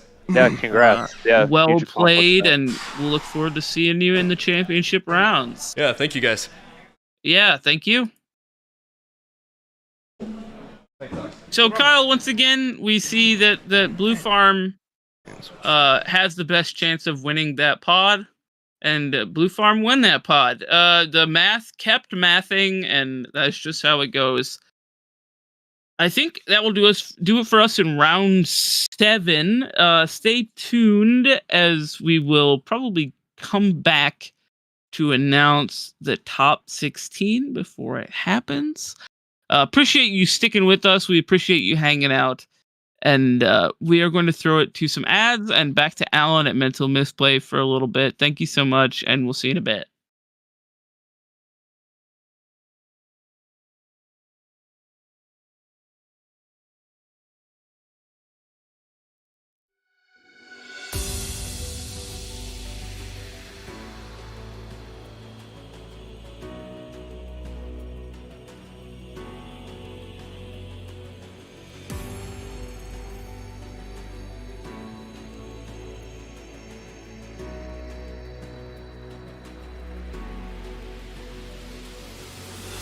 It's been hard to breathe with the weight of the world on my chest. At times it seems that all I ever get are just hard times and dark nights and sleepless tossing and turning. Maybe one night I'll win one fight. I'm down. I hopefully the.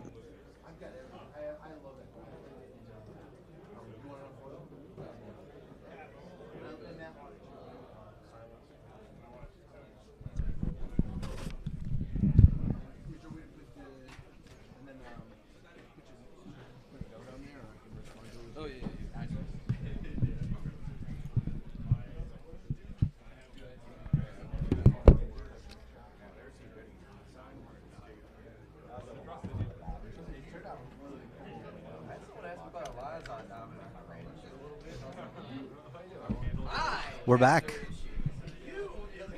We're back at the boil. Didn't get to see the city of Brass in play, but it's in the deck.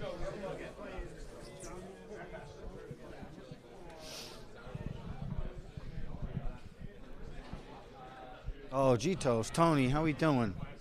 How we doing? We're out here. All right, we're getting it started today. Good to see you in here, G-Toast. Let me know how you're doing. We're just getting this thing started. There's barely any people in here. We're about half an hour before the event starts. I don't know what's up with the Last Chance event. Let's actually talk to Tad and see what he has to say. You good to chop it up for a minute? Yeah, awesome. We're here with Tad. This guy's running the show. What's going on? So how was the event yesterday? As far as you've done a few of these, how would you say it went? I think it went great. Everything ran smoothly. There was no real hiccups with anything. So overall, I think it was a great first day. I'm excited. Okay. Excited for the second day. So what's up with the Last Chance event? So basically, like, we want to give people the opportunity that, if they want to continue playing Magic and they didn't do as well as they had hoped in the main event, that they can still play Magic. It's basically set up kind of like an F&M kind of style. Where Okay. You just play, you play 3 rounds and you get paid based on your record. So 3-0 gets a certain amount, 2-1 gets another amount, and 1-0, 1-2 gets another amount, and then if you win, I don't think you get anything, but... It's just a little 3-round event? Yeah, it's a little 3-round event. It's not like necessarily a tournament structure itself, but it's just an opportunity for people to play Magic and still kind of get some of their earnings back at least. Okay, not just fully just go home at a L.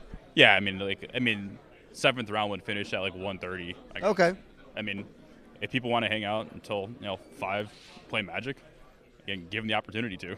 So, and you have, are there people entered in it? Yeah, I think right now we're up to about 20, but I know there's a bunch of people who are talking about playing the 6th round and then just dropping after that and then signing up for it right away, because you have until the start of round 7 to do it. So. Oh, okay.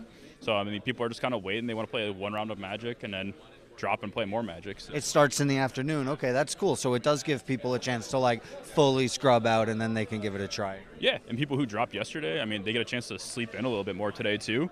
So that way they can, get here shortly before noon and just get ready to play more Magic.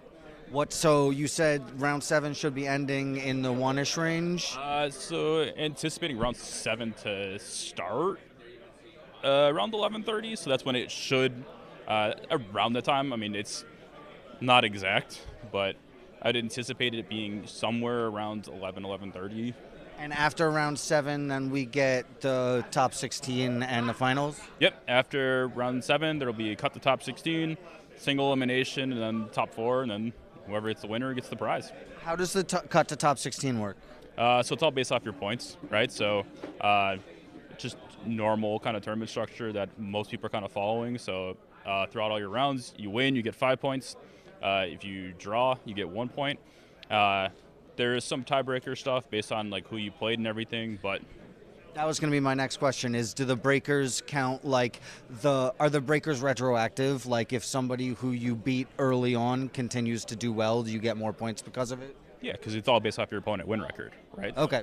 If you played somebody and then they ended up doing super well and they won the rest of their games, their win record's crazy. Yep. Right. So it's kind of use that as a breaker, and that way it's not you have 17 people with this amount of points, and then all right, we just got to randomly pick 16 people to go into it. No, it's all based on who you played. Yep. Because theoretically, you're playing better opponents at that point. So.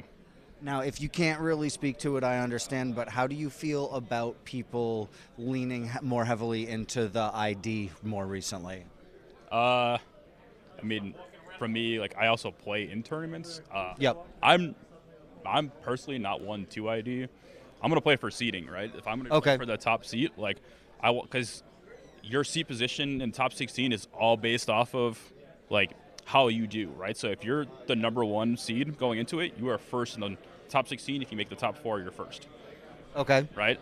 I don't want to be going 4th. Right? So yep. I'm going to play.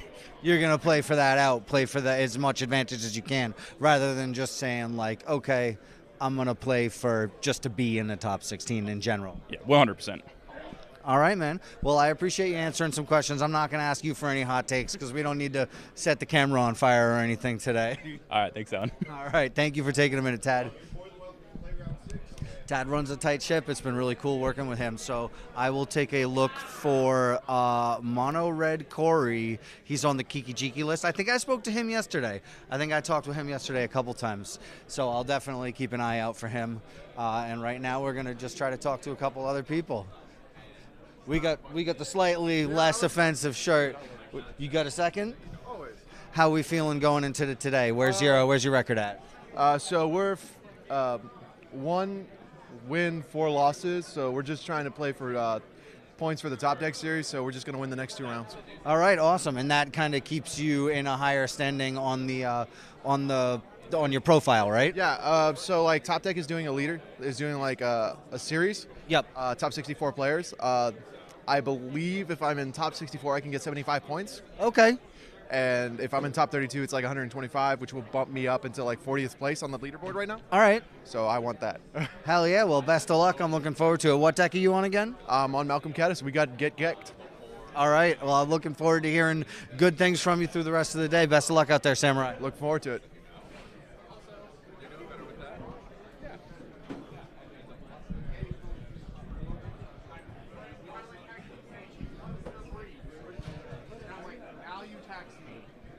Making sure my stuff's in place. No, I don't need anything. I was just double checking on my bag and all that. No, it's right. Is it good there? Is it okay there? All right, cool. Yeah, just make sure to give it extra farts. Oh yeah. Burgers on the grill.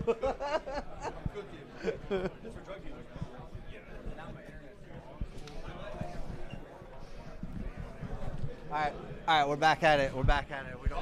We don't stop. First thing in the morning before things start. How we doing, Daddy? Always good. We on 2-2-1. Okay, 2-2-1 is good. I've heard a couple other people in that kind of same bracket. So what's your game plan going to? Where's your head at right now? Win. Win. Just win. Even if I don't win, it is what it is. Okay, I love it. It's just how I've always played. But yep. We already know we're gonna win, so maybe that's why I'm so comfortable. I don't know. I love it. All this weekend, nothing's phased you, man. It's just like water rolling off a leaf. Oh, yeah, it's hard to phase a troll. It's very hard to phase a troll, but I don't know. It's just can't win them all, but I can win most of them. All right, awesome. Anything you're like, any matchups you're like really concerned about? I mean, like yesterday I was worried about Sisay, but I ain't even worried about that today. I just hope nobody goes complete Animal Planet today.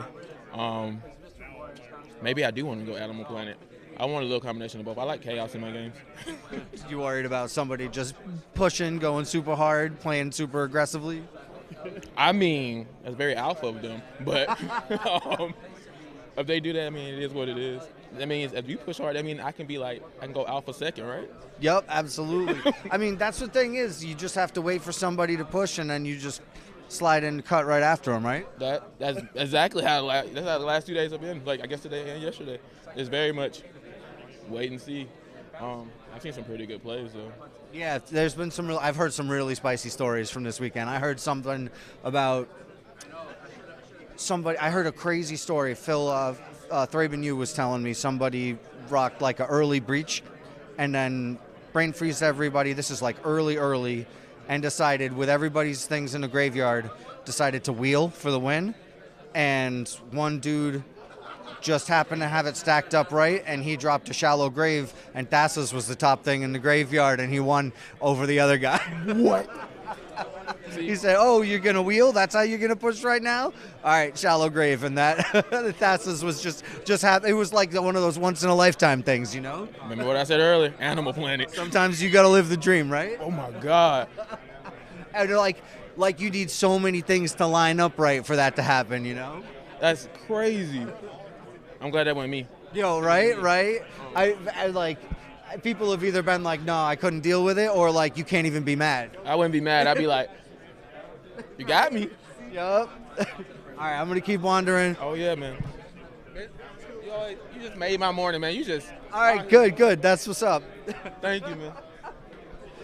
All right, if I'm making people's mornings, that's all I want to hear.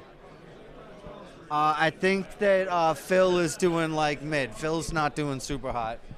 All right, I'm going to steal this for half a second so I can chop it up with Brooklyn over here.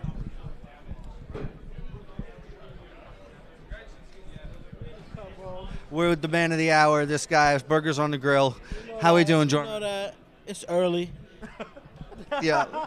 Listen, I got 2.5 cups of coffee in me, and we went to Waffle House this morning, so I'm like living right now. Oh, you up. That would have been fire. We did not get breakfast, but we No? did have Waffle House last night. Oh, you went to Waffle House last night? We got Malcolm over there. Malcolm in the cut. How do you get your hash browns? Oh, damn, I'm trying. Covered in chunk. Covered in chunk. Thank you. I was trying. All to right. remember, I was trying to remember the menu lingo. Covered Yup. and chunked. I go for smothered, covered, and chunked. I like the onions too. Oh. Extra crispy. Got to be extra crispy. Definitely extra crispy, bro. Those hash browns slap, bro. They're good. We They're don't got very. that up north. I went to a barbecue spot last night, and they had hush puppies on the menu, and they definitely don't have hush puppies up north for sure. I was like, yes, please. Ironically, there's a little place by me that has hush puppies. This is Cajun Japanese place. They serve sushi. My man is talking about a Cajun Japanese place with sushi and hush puppies. Okay. It's wild. Sponsor The us. sushi's pretty good. So what's the standings right now? 203. Those 3 draws were gruesome. 1 was forced. 2 were just natural draws. So I'm at 13 points, number 11 on the leaderboard right now. Doing okay. Have to win 1 to guarantee top 16. So 1 out of the next 2 games? yeah, I think that's viable. I think it's fine. Yeah, keeps the edge on a little bit. Make sure play tight. So you think people are going to be gunning for you? Yes, but also I feel like since it's like a 220 player tournament, I feel like everyone's trying to like solidify their spot in top 16 right now if they Yep. already haven't. So like it's gonna be like probably one person in the pod. It's gonna be already locked in like the 1 to 4 range, and then I feel like every other person in the pod is like scrambling for that last win. Think people are going to be pushing to draw a lot? You think you're going to have a lot of people like, we should draw? No, not definitely not right now. I think a lot of people are playing for a win right now. Awesome. Next game, yes. Round 7, everyone's gonna start the game like, I would like to propose an intentional draw. Who are you worried about? Who am I worried about? Who's any decks out there that you've seen that you're like, okay, this is trouble, that you're expecting to see in the top 16? Any players you're like, okay. I've been hearing about this the person in first place on Malcolm Tana. First of all, he has the best name in the whole tournament. His name is Dallas Glaze. You can do what you want to do with that in your mind. But yeah, amazing name. Shout outs to you, Dallas. And you're on a good run. 4-1 on Tropical Pirates, bringing the deck back. Wow, 4-1 is crazy too. Yeah, on a deck that hasn't been played in months. That's awesome. Yeah, literally, he's doing very good. Hopefully, we play a game. What's the next event after this? Next weekend, Mental Misplay, SCG Hartford. Let's go. I'm excited for Hartford for sure. Yes, we're out. Might make my 60 card debut, Modern 10K on Sunday. No, really? Yeah. So. What are you gonna play? What are you playing? Rhinos. I'm lazy blue farm players. We just want to cast Force and Negation and win the game. That's amazing. No, I'm psyched for Hartford as well. Yeah, SCG is gonna be a lot of fun. I think there's going to be a lot of locals from the New York scene and also from up near me too, Boston and Rhode Island, all that. You know, people come from all over the East Coast. Oh yeah, that 5K is going to be stacked. It's going to be crazy. And what's funny is, so what I've been hearing about those 5Ks, the CEDH 5K, is that people buy their Command Zone pass. And they're like, screw it, you know, for an extra however many dollars, like I'll just play in the CEDH event. But they don't really have a CEDH deck, so they just bring whatever their strongest deck is. So it's a mix. You get these games in this CEDH event where you're playing with you'll get it's like 3/4 CEDH and then one just whatever, wild shit. And then since your decks have to be all real, they're like some people with CEDH decks, but they can't afford dual lands or no twisters. Yeah, exactly. So they have shocks or different type of utility lands in their deck. It's really cool though. It's a mixture. I was at the first one at Baltimore. They run a good show. I heard that it's good, but there's some issues with it too. There was a lot of 3 tops and stuff. Yeah, that happened at the first one definitely. Since they use melee, it's they can pair three-person pods, so there's no buys. No, we don't need that. Yeah. 3DH. What do you mean? No, we don't need that. We don't need the 3 tops. Tally odds are off. Yeah, right. Well, no, it objectively, Tim the worst too. Definitely, you're right. There's a bunch of decks. I mean, Tivit. Yeah, exactly. Tivit's at an extreme disadvantage in a 3-top. Literally. It's like, whoa. So I think that, but I'm excited to see it. Like, I'm not going to play in it. I'm probably just going to be doing this and talking with people and all that stuff. But I'm excited to see it. I'm excited to be there and excited to see who comes out for an East Coast show. Yeah, next weekend's going to be a lot of fun. I mean, CJ is going to be there. Oh, Ramp Gang, BK. Yeah, gang is going to be out there. Vibes. All right, man. Well, thanks for taking a minute to chop it up. I really appreciate it, Jorman. Always. Best of luck in the next two. Good looks.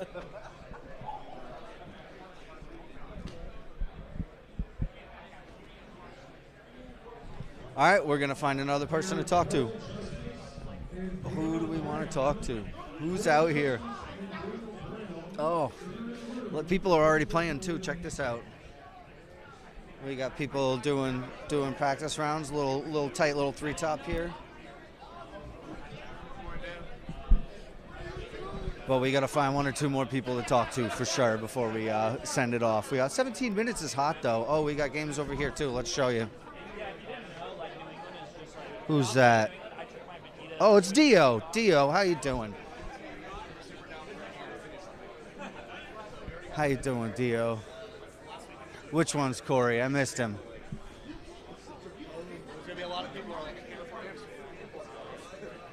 I missed Corey. I'm sorry. I can't remember what he looks like. But there's a ton of people out here. They're hanging out. Was it the guy who I gave the fist bump to? I don't even know. Sorry. I do want to find this Corey fellow you're talking about. But yeah, there's a ton of good people. You're working this morning. The guy with the red mana mat you showed playing. Okay, awesome. So I'll make sure to bother him in a little bit if he's in the middle of a game. Oh, he just scooped everything up. Okay, we'll get him in there again.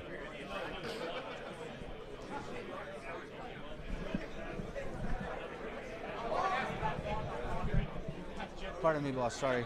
I'm going to scoot in here real quick. Corey, I got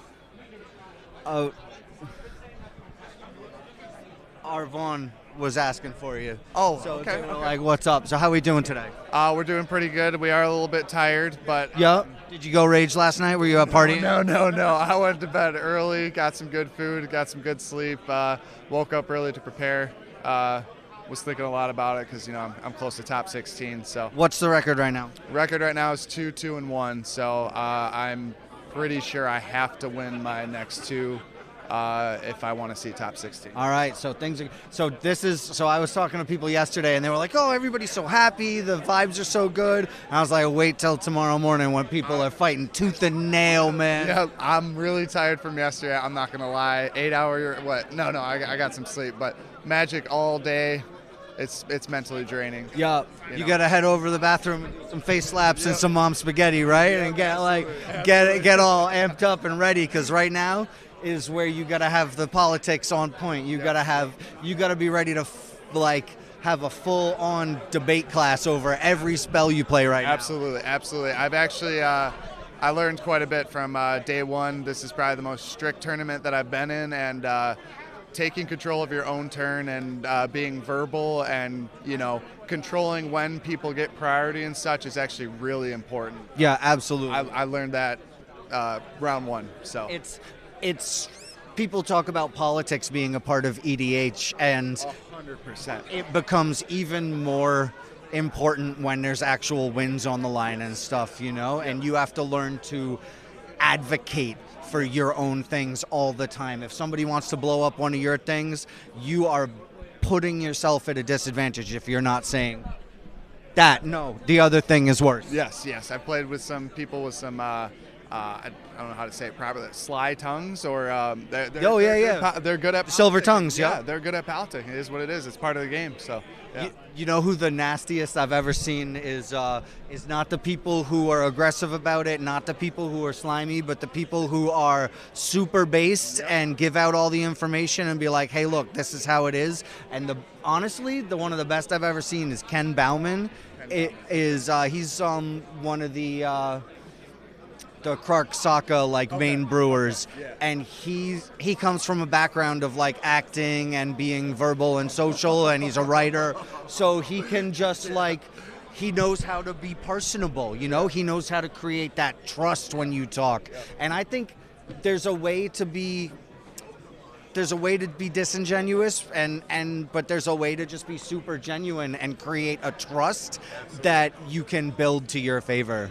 Absolutely. There's a lot of different styles that you can do, and I've seen both of them. I've seen aggressive, hey, we're going to die if we don't do this. Yep. The other one's just hey, I think this guy's a little bit ahead more than others, and I've seen both work, It just depends on your table. You got to read people. What are you worried about going into today? What is something that you're like you said you prepared for it, I'm sure you prepared for the verbal aspect. Are there any specific decks or matchups that you're concerned about? Kinnan, 100%. Kinnan right now is it is the number one deck. It is here specifically. It's surpassing Blue Farm. And honestly, the scariest thing for me right now is that since I'm playing a homebrew, as you want to call it, I'll sit down and they'll be like, "You're the Kikijiki player. I've heard about you. Win in turn 2." So I feel like I have a big target on my head today. Awesome. Well, I wish you the best of luck. I'm really excited to see Kiki, putting in work out here. I tweeted about all the decks that are kind of more fringe or off meta last night. I was really excited about it. So I wish you the best of luck, and I'll catch up with you later. Sounds good. I appreciate it. Thank you. Up we go.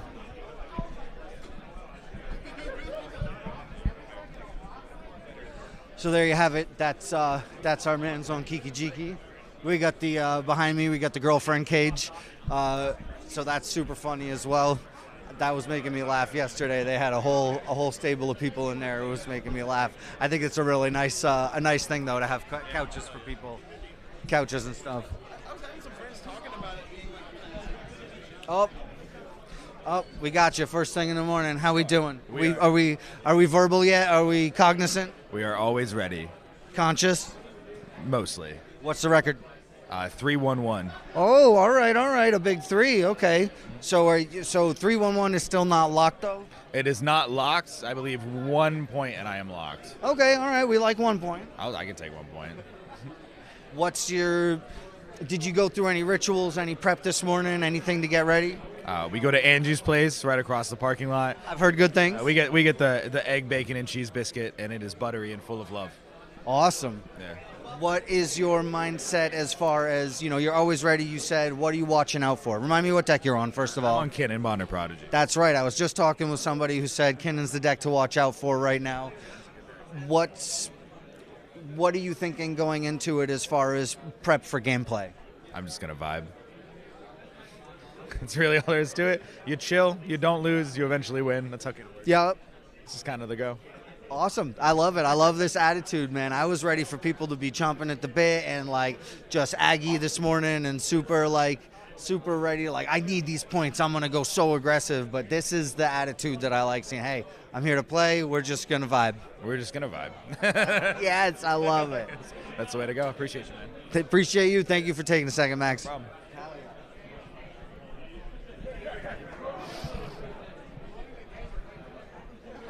We're chilling. We're just gonna the Graph Digger's cage, bro. You crying? You got me weak. That's a good one. All right, who else are we talking to? Was there any players you wanted me to talk to? We got some good interviews with good people yesterday, but I want to try to find 1 or 2 more people. I see my boy who had that Gruul deck. I want to talk with him a little bit, and I want to find 1 or 2 more people and be like, all right, what's the scoop? Oh, that's right, this kid, I think. Where's the kid I talked to yesterday? Is it this kid here? What's up? I caught you. All right, we ready?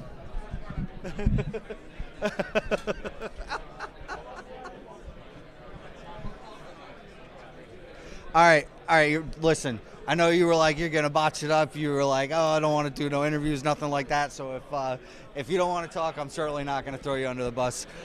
Really mine. Hey. What's your name, boss? My name is Casey. I'm on Minsk today. You're on Minsk, and what's the record right now? We are 2 wins, 1 loss, 2 draws. So what do you need to qualify going in? I probably want to win both rounds before we go to top 16. Awesome. What do you, player meeting. Okay, fair enough. You get to it. All right. See y'all later. Scrolling on the screens. Please find your seats. Again, this is the player meeting. This is not your pod party. Please find your seats. So what I'm going to do is I'm going to show you guys, I'm going to find an angle where you can see most of the attendance on this one has been 220 people, which is absolutely crazy. Good. 220 people, the largest in-person CEDH event to date. It's extremely exciting. This place, there's less people in here today, but it's still a lot of people. So I think that's really cool, though. I'm really excited to see that and hear that from people.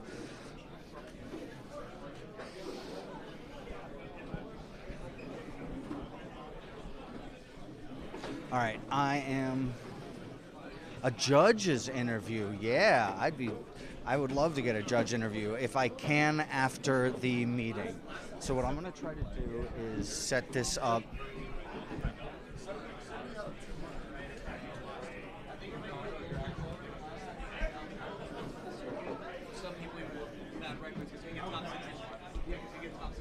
I'm going to set this up right next to you so people can see the meeting and hear it and stuff.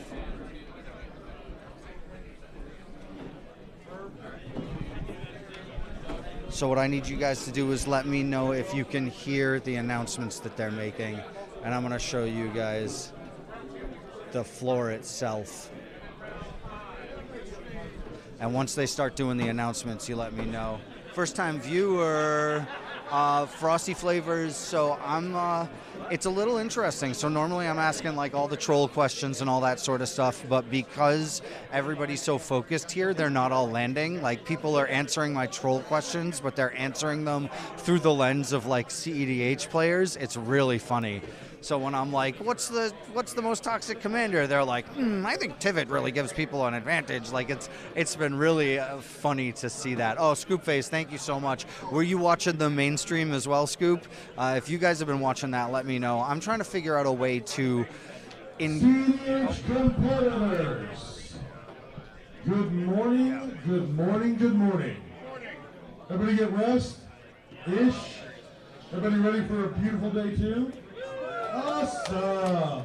Yeah, we had a pretty good event yesterday. Everything went relatively smooth. We didn't remove anyone from the event, which is always a good thing. We don't want to do that again today, okay? So if something goes wrong in your game, what should you be doing? Yeah, that's right. Raise your hand, leave it up, and say, Judge, and someone will come over and assist you. Now, as we're getting closer and closer to playing for the real money, things can get a little bit more serious. I am encouraging you all to play good Magic, but also be nice, at least to a point. Okay? Yes, you're playing with playing for monies. You're playing for a trophy. You're playing for points. We still want to have a pleasant tournament environment. Okay?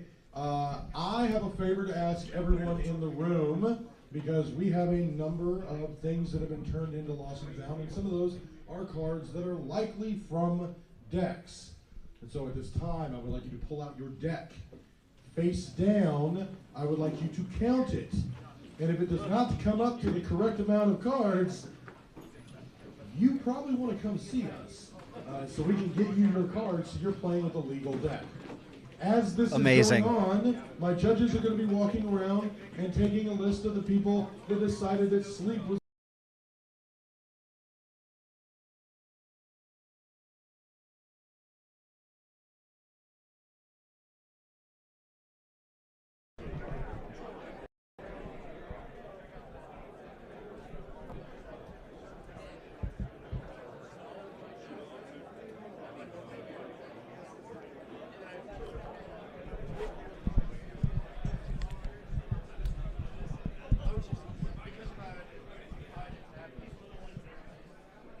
We're back.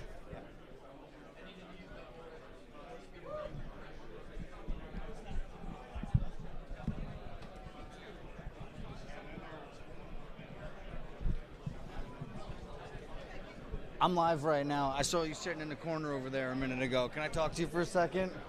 So You were in so that front row, that's the hot seat, right? That's where people with the higher standings are. What's your record right now? I'm 3-0-3. Oh, all right. That's solid. Okay, I'm into it. So do you just need the next one and you're good, or where are you at? I can just probably draw the next one, and then I get top 16. What's your name? Paxton. Paxton. Now, I saw you had a commander that I haven't really seen floating around a lot. It was a Grixis commander. Tell us what you were running. I'm playing Sorin the Dark Lord. Amazing. Now, that's the one that amasses on opponents playing spells? Yep. What are you trying to do with this deck? So it's just a Grixis, normal Grixis deck. It's not really reliant on the commander, but the commander also is like a really good value engine because it can wheel you to redraw, find better ways to combo off. And then you also just you have a big commander, a 7/6, and then you make a huge orc. You got a huge boy, and you've got another huge boy from everybody playing spells. And remind me exactly how the card draw works. Whenever the ring tempts you, you can discard your hand and draw 4. And does Sauron himself have something where the ring is tempting you? Yeah, whenever an orc deals combat damage. Oh, okay, awesome. So you are truly incentivized to be attacking with the army. Yeah. What's the biggest you've gotten the army to this game, this weekend? Not really. Not super huge? Oh, interesting. I haven't even cast Sauron that much. Okay, fair enough. What's the reaction been when you've been sitting down across from people with it? People have saying it's pretty sweet. Awesome. Are they surprised to see the commander? Are they like, whoa, Sauron? Yeah, it's definitely an interesting one. I brewed the deck myself too. Awesome. Yeah. Do you have any tricks that you can do like with the amass army? Like, is there anything that's taking advantage of there being like a consistent free creature out there? No, I just built it more Grixis. Okay. I figured there'd be maybe some of the rituals, that sort of stuff, or edicts or whatever. It's already a 6-mana commander, so having to get out the commander and then rely on it. Yeah. It's a kind of... Do you play a lot of CEDH tournaments? This is actually my first CEDH tournament. Let's go. Yeah. Where are you coming through from? So Greenville, South Carolina. Greenville. Okay, so you drove out here or no? Yeah. Was it a long trip?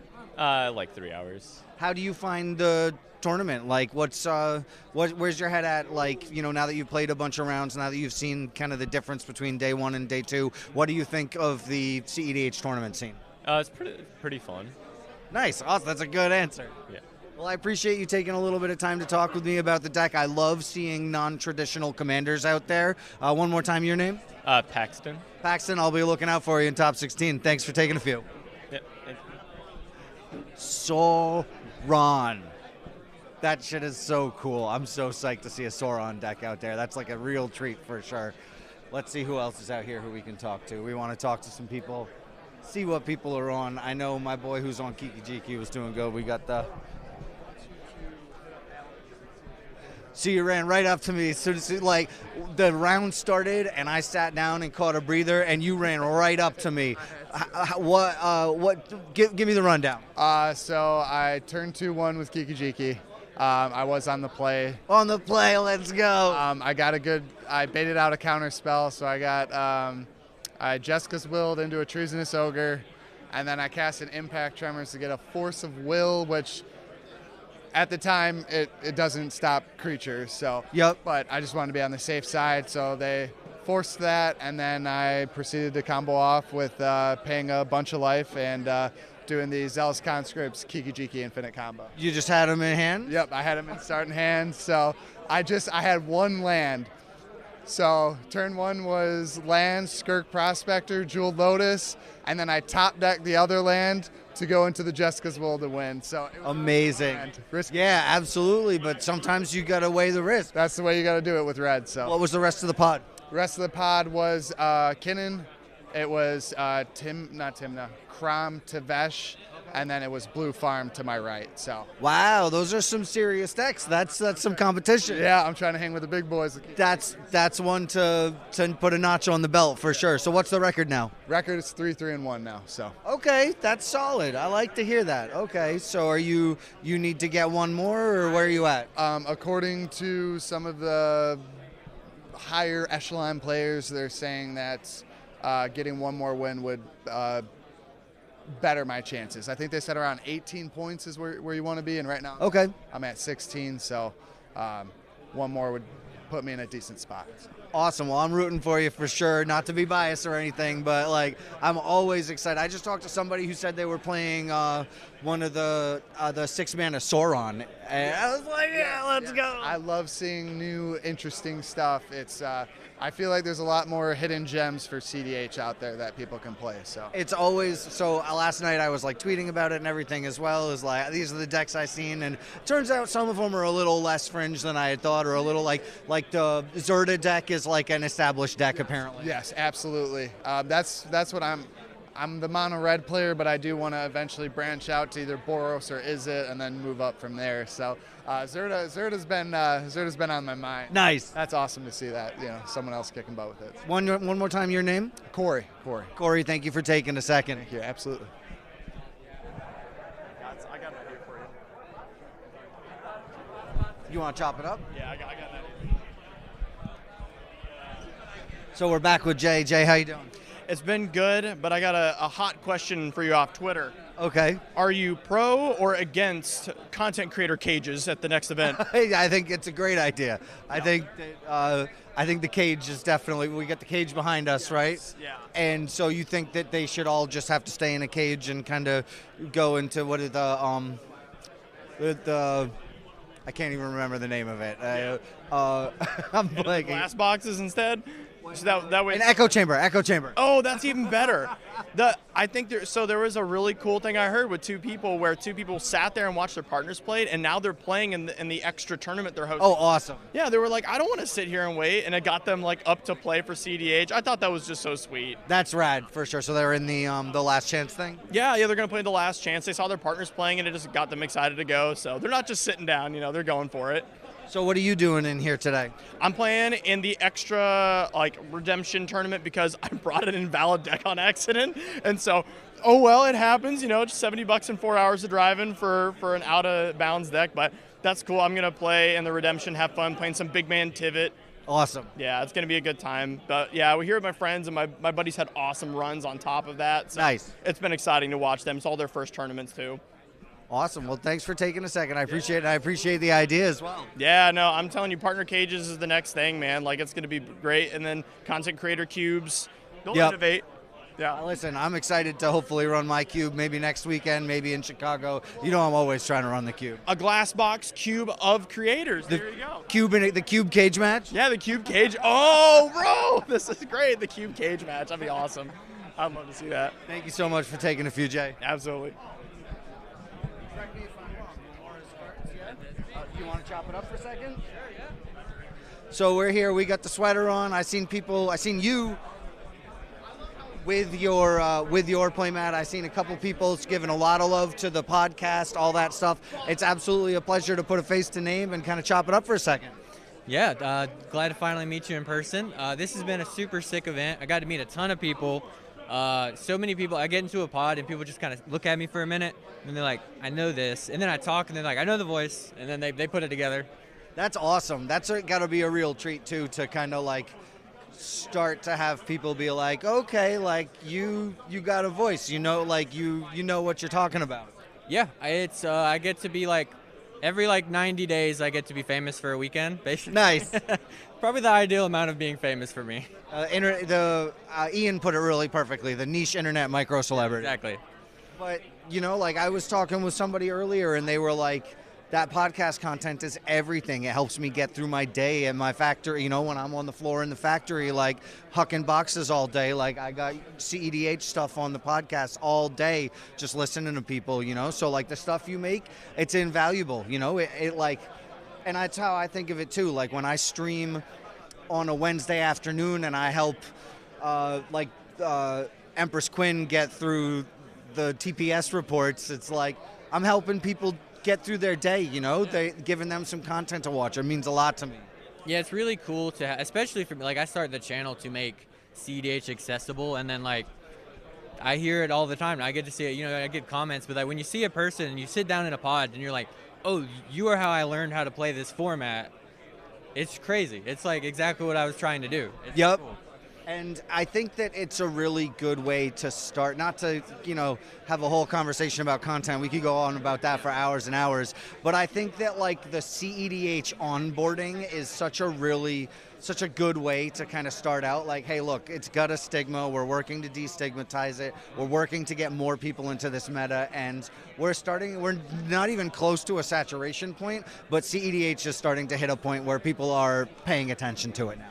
Yeah, it's really big. I started like a year and a half ago, and at the time, I knew I was like, CDH is going to be the way to play in 5 years. Like I would look at like EDH rec, and I'm like, why? Like CDH cards are like moving up every time I check this list.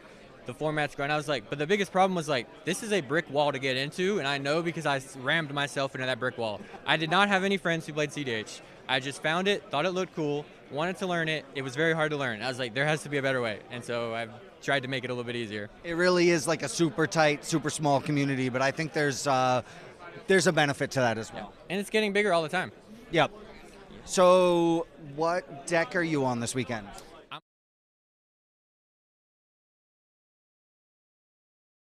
Hello, everybody. We have returned.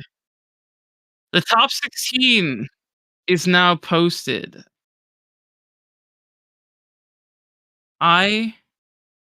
There is not a clean cut, is what I'm hearing in the background.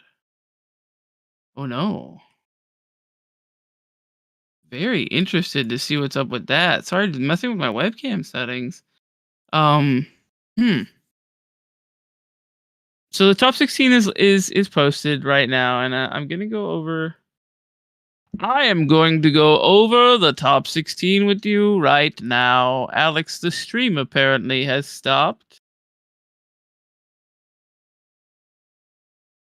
Okay.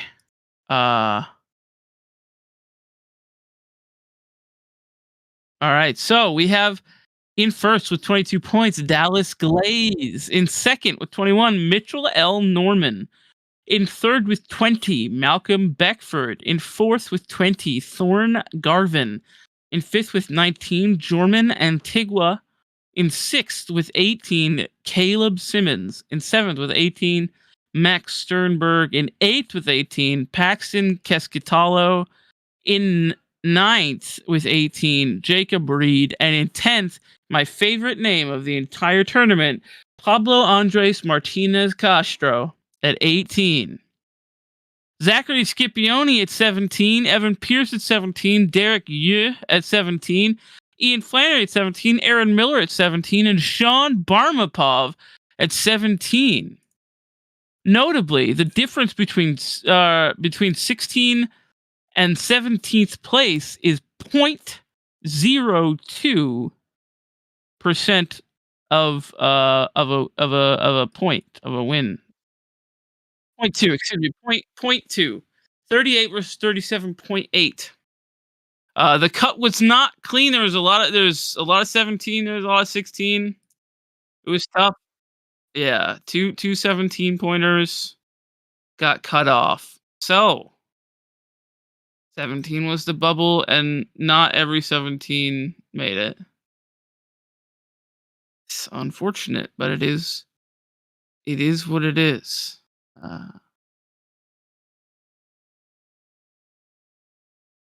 A lot of people. This is the thing you have to consider. Yeah, people. You can't always draw, unfortunately. I guess it'll have to be 4, Alex. Yeah, I want 4. Excellent. Oh my gosh! Wait, is that Drake? Is that Couldn't be. Drake Sasser? Oh my god! Oh, did Ori miss? Yes, yeah. 17 was the cutoff, and it was not clean. And Ori was at 16. It was at 14. So Good. Hopefully, there's more not clean cutoffs as time progresses. Oh. Yeah. Like, let's stop taking random fucking draws in the middle of the tournament. Agree. Hey, Drake, we're live, by the way, just so you know. I just wanted to let you know. we are over the air right now. I think I am frozen, but I think everybody else isn't, and that is okay. I need to No, communicate with these people. yeah. Communicate with these people. Play your You're matches. You end up missing. Uh, I don't know. I don't know why we're live, but we are. Yeah. Because we're seeding a pod right now. So hey everybody, we'll be right back.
finding me somewhere in between.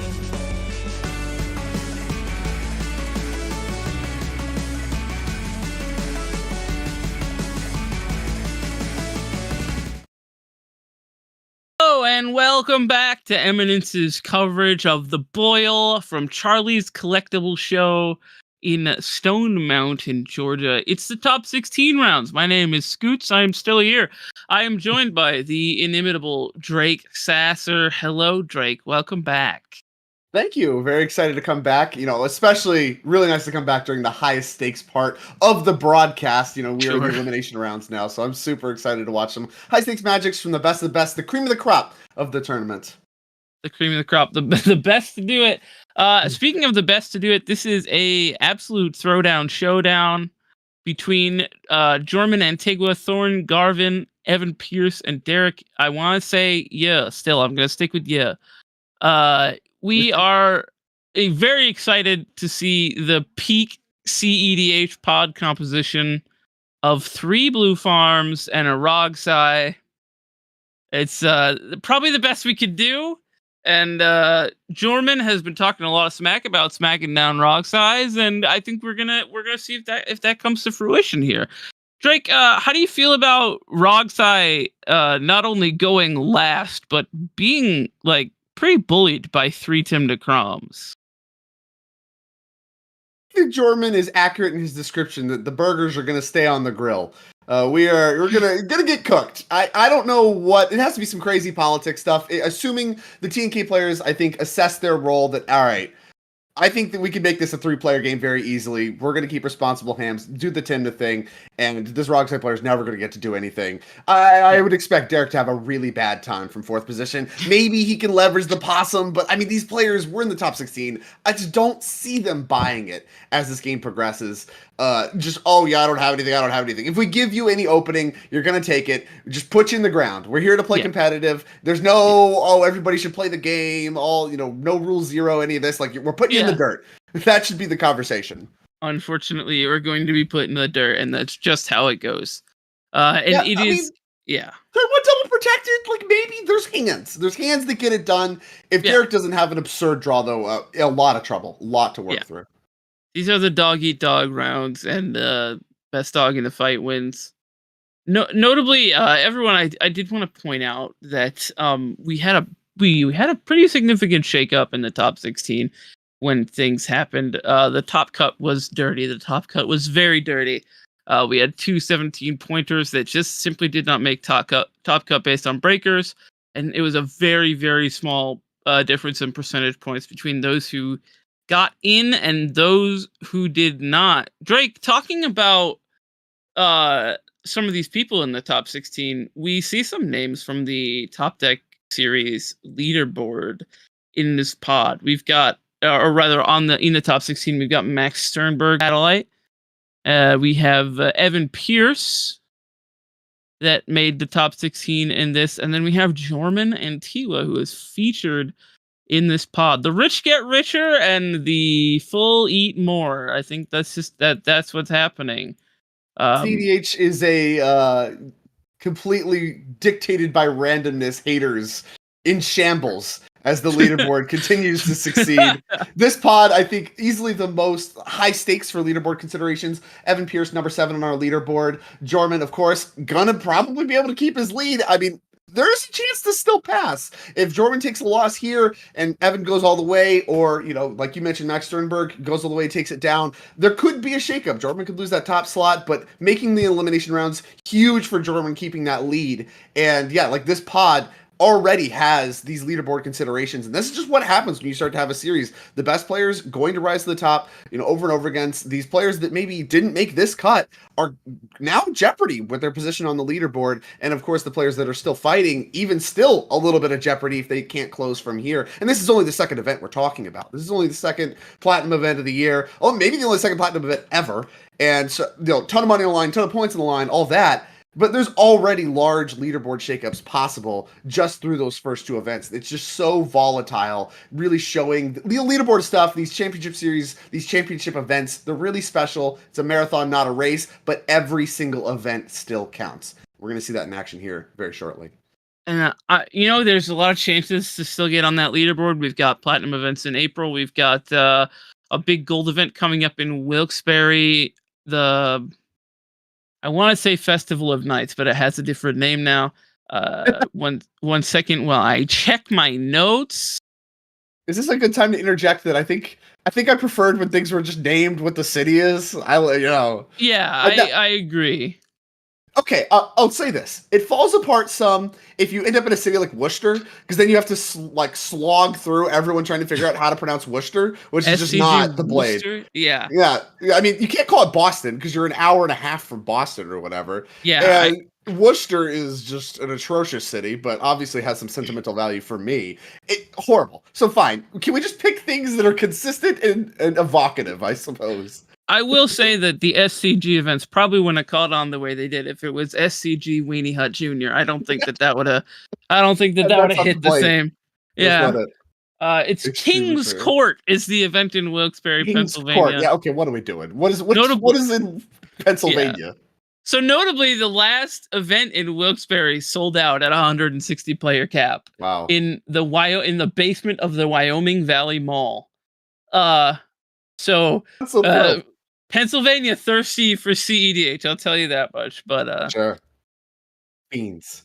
Well, with that, I've looked at the players are beginning to resolve some mulligans. They've all sat down. The commanders are out. And we mentioned very briefly, but you're going to get to see it in action here. Triple Tim Necrom again. So nice. We did it twice.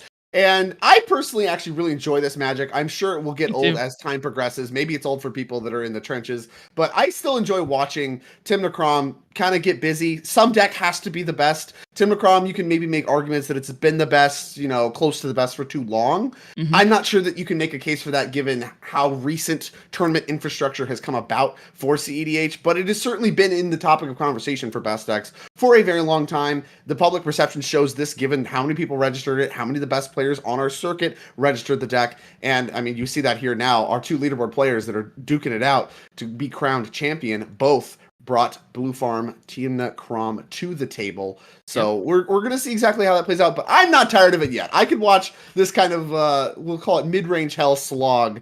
all the cameras are out. This is like you're eating food in a fancy restaurant. Got to take the pictures. Look at all this Tim Necrom partner action. I will say in round 7, we had triple Tim Necrom and Tivit, and it was one of the more interactive games that I think we've seen so far. The Tim Necrom player from first position basically forced through Final Fortune, and then on their turn had Silence, and then Force of Will, Force of Negation, Pyroblast, and Mindbreak Trap in hand. So just kind of slammed through their Silence, and then DT'd for Thassa's Oracle and won the game. Very highly interactive, very interesting. We had a cloned Tivit, a flesh duplicate from one of the Tim Necrom players. It was all the clones coming about. We've seen a ton of that in our tournament. Flesh Duplicate making a huge impact on all the deck lists in this event. And we've seen, countless imposter mechs, Fimage, all of the clones, I think, are really seeing a takeover in CDH right now. That kind of actually, I think, lessens Tivit's position a little bit because it is very vulnerable. You just slam Tivit. That's something Kyle yesterday was speaking to me a lot about. He likes to just slam Tivit. Well, okay, what happens when somebody just clones it for 2 mana, gets to do something else with their turn, gets to immediately crack clues? That's not actually a very good play pattern. That's not a good dynamic. And, seeing that in action last round, not great if you're a Tivit stan. And that is almost more concerning to me. That dynamic that clones are so impactful speaks more to where CDH is going and what cards are actually warping the format than just looking at the command zones like we could do here and maybe make some assessments. Oh, is there a problem with triple Tim Necrom? I don't know. The gameplay looks good to me. It's interactive. I would prefer a bunch of monocolored commanders that are just ignoring each other. And I'm excited to see what is going to come out of these decks, especially, like I said, heavy politicking players, heavy talent in this pod. I would not expect this to result in some kind of fluke. There's going to be a lot of decision points that are very key. There's going to be a lot of politicking points that are going to be key. And I'm really excited for this top 16 match for that reason. And, I don't know how many triple decks can present that. I honestly, every time I see triple TNK or even triple Rogsai, I know that the game is going to be contentious. They're just playing all the best cards in the colors that they can, and people talk about TNK as if it's kind of a brainless deck, but I think that they're is a lot of nuance to it, really, and not so much maybe in card selection, but in play patterns. And I think we'll see that in this game.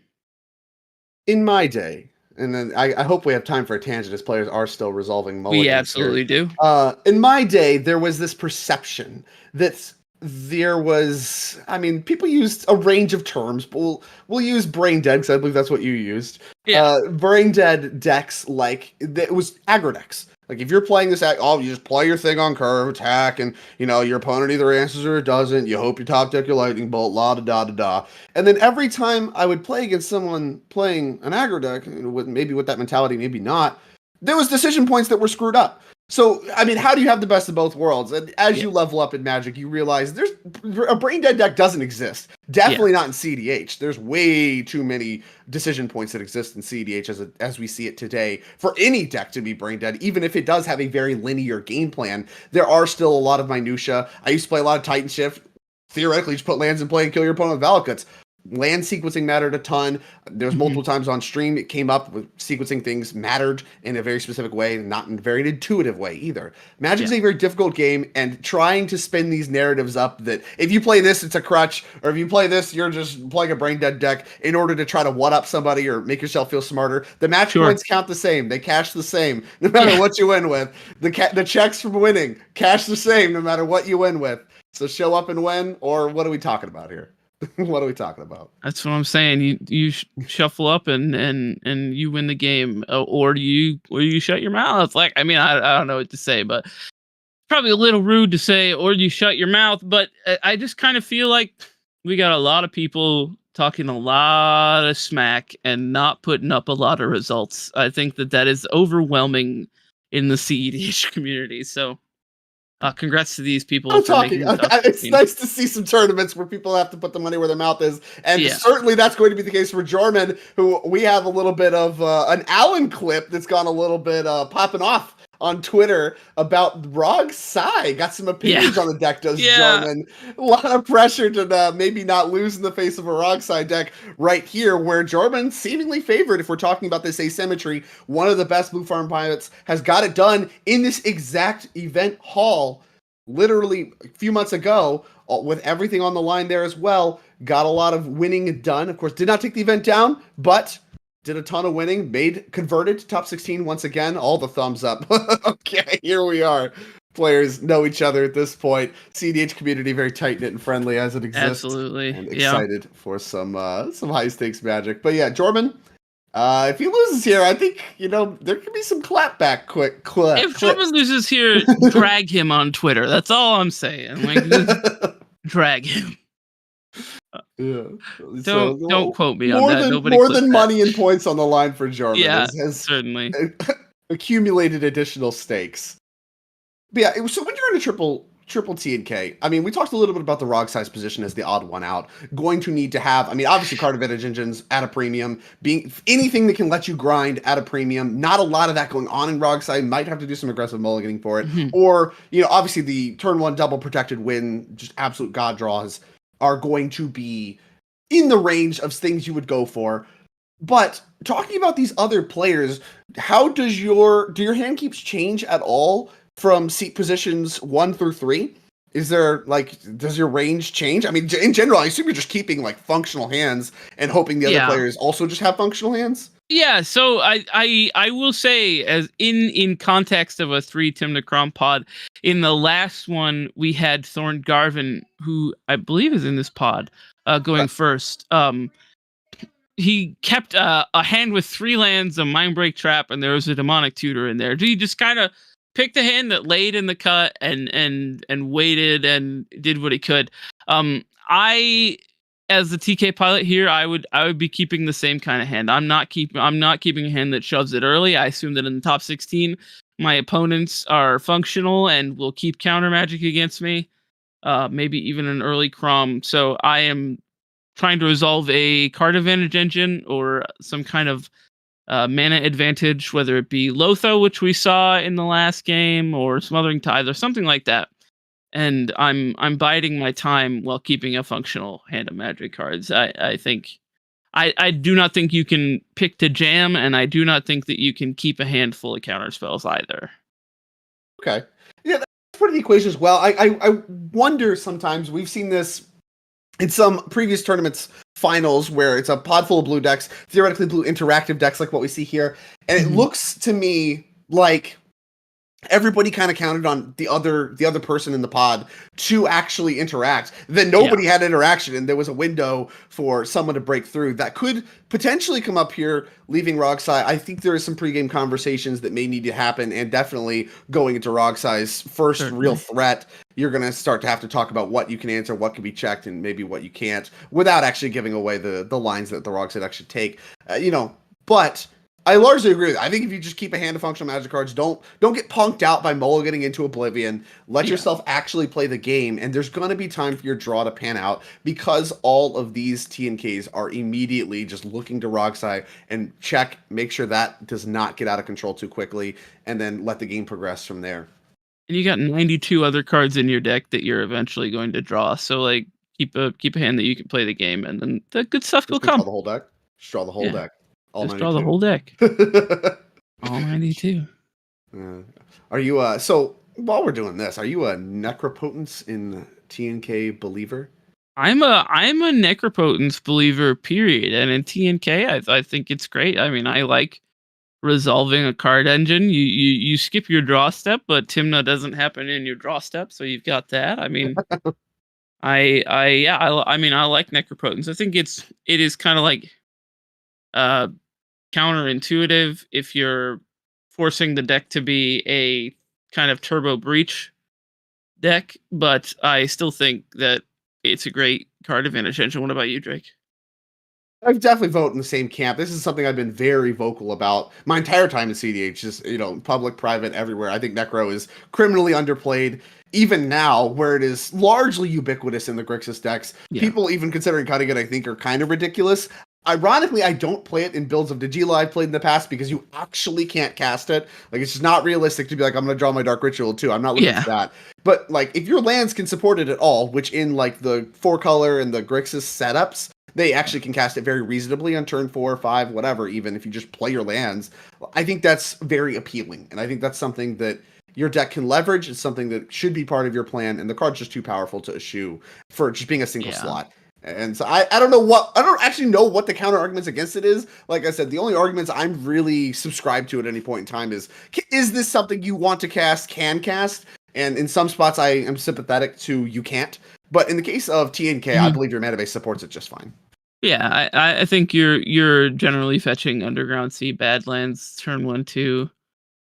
You want to resolve your Mystic Remora or hold up your Dockside or your Red Blast or whatever. So I think it's pretty easy to cast. We are seeing Derek, I believe, mulling pretty low, maybe to a 5 or a 4 here.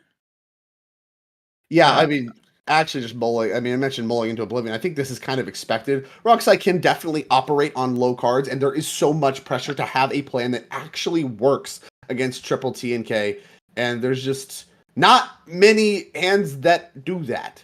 And I think, hopefully Derek has found one. Maybe theoretically you can get some time. Don't present yourself as a threat, and you're going to be okay. I believe a 3-card hand is where we get settled. So gotta be a heck of a 3. No pregame actions, and we are off to the races. City of Brass, Mana Crypt, Wheel of Fortune. Let's go. All right. So Underground Sea coming out of seat 1, Thorngarvin seat 1. Gotta have more than that. Mox time we're dumping an Exotic Orchard and a Chrome Mox, and imprinting a Savine's Wreck, and this is probably a Tymna, turn 1. Yeah, turn 1 Tymna. I would have loved to see like a Ranger Captain, though. I was hoping to see that with the Savine's making white, but Tymna 1, not bad, especially if you have a commander spell to back it up. Yeah, Tymna on 1, not bad.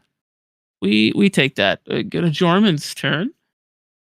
Jorman's turn 1. Draw. Pretty explosive turn 1 from Thorn. Yeah, absolutely. It's quite a 7. We're fetching into something and casting an Esper Sentinel. I've seen this a few times this tournament. You play your land, you cast your Esper Sentinel, and then nobody behind you plays a non-creature spell for a turn. It's brutal. Sure you actually care that much, though, right? If you're Evan, yeah, just like whatever. You could have some cards. Seat 1 had an explosive draw, I would like you in seat 2 to do some amount of checking that player. And so actually feeding here, I don't hate at all. Even if you could pay, I'm not sure that I even would want to. I do kind of want to help Jorman a little bit if I'm seat 3 here. And we're feeling an Esper Sentinel Lotus Petal draw as well. Check it out. Nice. We kept the exact same hand, and I love cool. this setup from fist bump from the players. Wow. You'd expect hot, contentious leaderboard. No, they're just fist bumping. Yeah. We got it. We know what's fun. up. The We know what game's this fun, matchup's right? about. Like if you're not having fun, why are you playing? Big facts. A lot of people could internalize that one. A lot of people play Magic that do not have a good time with it. It is very perplexing. All right, Derek, you kept a 3-card hand. Come on, Derek. Let's do the gas. All right, a Watery Grave. Untapped. Untapped Fish Watery time? Grave. Shocking. I assume it's Rograk and then fish. Wait, what is that? A fish? Is that a? It looks like a mana rock of some kind. It does. I'm gonna look at Derek's deck. Check upside down. Certainly not helping me here at all. Certainly not. So a lot of players do actually play with the versions that they have. So Paradise Mantle is Paradise that Mantle card, and it will be equipped. That is secret layer, little Paradise Mantle. As we go back to Thorn, so setting up 2 mana, turn 1. Yeah, I'm somewhat low on Paradise Mantle. It's considered a staple, I think, of the Rockside deck. Yeah, We've assembling a mana creature on turn 1, feeding both Espers doesn't feel great if you're Derek, but when you're on a 3-card hand, I mean, anything that functions is in the range, I believe. As here's a Timna attack. Timna getting in the red zone against Rogside. Yeah, You sound like hand wave over. Like, are you serious? I bowled the 3, already starting the playing possum. No, I love it. Me? The dirt. If you don't think Exactly. you're going to be put in the dirt, Derek, I don't know what to tell you, but I respect you trying anyway. As we go back to Jorman's turn. Jorman over there screaming, "Get in the dirt! Get in the dirt!" I know it. No pivots. Force of negation. His beautiful Brooklyn accent. What would you say to Joe Byron right now? Charming, to say the least. Forbidden Orchard. What do we got? First person untap with all of the Esper Sentinel cards. Not a ton, but enough that theoretically I'd have something to work with. Ideally better than Timna, but Timna's not that bad. The floor of this turn is Timna. Yeah. No play. Well, look, when you lead up 3 mana, the first card, snap, Opposition Agent. My opposition alarm is going off. Yeah. Yeah. You got one of those 2 cards. That's what I'm on. If it was Bowmasters, though, you might want to pick off the Sentinel a little more aggressively. So Opposition Agent a little bit more likely in my book, but that's immediately what I'm thinking when you have a play that you could do otherwise. Yeah, I'm feeling the same. And Here it is. There it is. Archivist. Oh, it's Archivist. Okay. It's Opposition Agent at home. And a 1/1 given to the Rockside player. Maybe a little olive branch. Little friendly. Okay, go ahead, block that Timna. We gotta. Oh, you're getting beat up. That's so sad. Here, have a 1/1. Maybe this will be good. Here's a little concession prize. Yeah, you get it. Archivist of Ogma triggering, gaining a life, drawing a card. We're playing advantage engines. We've seen this Archivist of Ogma from Jorman already in this tournament, and I'll tell you, it draws some cards generally. I think it's also a good Timna blocker, so I think Archivist of Ogma is in its is at its peak efficiency in this particular pod. In this particular spot, I actually agree with your assessment. I think that on its own, kind of not really there, not good enough. But when Esper Sentinel is what's led on, kind of aggregating these advantage engines ends up being worth a lot more than the sum of the parts. Especially when you're talking about needing to overpower opposing Timnas, opposing Espers. Like this is about how much card advantage you can actually get when you're talking about everybody but the Rogside deck. And Archivist is going to be a big player there as both a good attacker with your own Timna and just being a value engine on its own that isn't just Timna, which the other 2 players spent their turn, kind of getting going. Here's Vamp on upkeep. It's upkeep computer tapping Rog for the mana. Interesting. That'll be 2 cards for Jorman if it resolves. You can see Derek not excited about this play, but I mean, you can't just sit there and die. Yeah. So You have 2 cards in hand. You gotta do something. Mystic Remora, to me, looks like the best of the bunch, but honestly, maybe a little slow even now, as players might just be looking to develop Tymnas, get Chroms even going, and start making this game about what's on the board versus, casting a bunch of spells as a flurry. But still, I'm not sure how many better options we actually have in Derek's seat, not knowing the last card or two that he is working with. My assumption is that this is probably Mystic Remora. I think that's could be Mana Crypt. Maybe you kept Ristic Study. I don't know. There's a variety of things that it could be, and it's it doesn't really help to speculate on it. Derek has 1 card in hand and will have 2 cards in hand, so I think it invariably it'll be something to try and remedy that situation. Yeah, sure. There's some arguments you have, like a land to grabbing a wheel before things get worse, and your tutor might actually get opposition agented, something like that. If that's the direction you want to go, that does sound worse than Mystic Remora to me. But again, I trust Derek's experience level against these players, this type of pod setup, and even I think Derek is aware not a lot is good. Like, not a lot is just blatantly gonna be the way to go. You have to kind of pick a lane. It would not surprise me to see Mystic Remora. It would not surprise me to see some kind of Mana Source wheel of like Time Twister effect or what have you. My apologies. So we're going to draw for turn. It is Mystic Remora. Yeah, play Remora. Yeah, that one very quickly slammed down. That's not going to trigger the Esper Sentinels. So, and it's in. Okay. No land drop means getting kind of hard to pay for, though. So maybe the player's content to outweight this. We'll see exactly how much they want to feed. Fish packed, right? Yeah. All these players are ahead with creatures and like just seem content to just draw cards. I don't know how much they need to feed, but we'll see exactly how they feel about that particular prospect. Is Thorn going to draw a card from the lonely attacking Tymna? It looks like a luxury suite. That's a Bloodstained Mire. Is it a Bloodstained Mire? Okay. And his own fish. Yeah, choosing not to fetch the Bloodstained Mire wisely. Going to hold that as long as possible for Archivist considerations. Back to Jorman we go. Jorman drawing a card for the fish. As for Sentinel, not paid for, so there's some action with those lands with those mana. Yeah, I think these players most likely on just piles of cards packs. Like we're not paying for any of our stuff. Like, whatever. More interaction. Put Rogside player in the dirt. I'm going to feed Rogside too, unfortunately, but not a lot of mana sources right now. Now, if the fish does get very well fed, that could change, and this fish from Derek may stay around longer than it otherwise maybe would have. I think everyone with a draw engine in play is going to be like, just everybody draw a card. I guess it's not worth paying. So every player has one now. 2 Espers, 2 Mystic Remoras. This game is very much about those card advantage engines. As here's Jorman's own Mystic Remora. All right. 2 Espers, 3 Mystic Remoras. Okay. Oh, jeez. Oh, man. You hear stories sometimes about a critical mass of card draw engines before the players just kind of give up on the game and are like, let's draw and start again. I don't know what threshold actually is, but assuming it exists, we can't be that far. I think we are close to it. Once someone resolves a Ristic Study as well as the Mystic Remora, I think we're there. And here's Felwar. That's going to be, worth a lot. Everybody draws a card for that. More cards, yeah.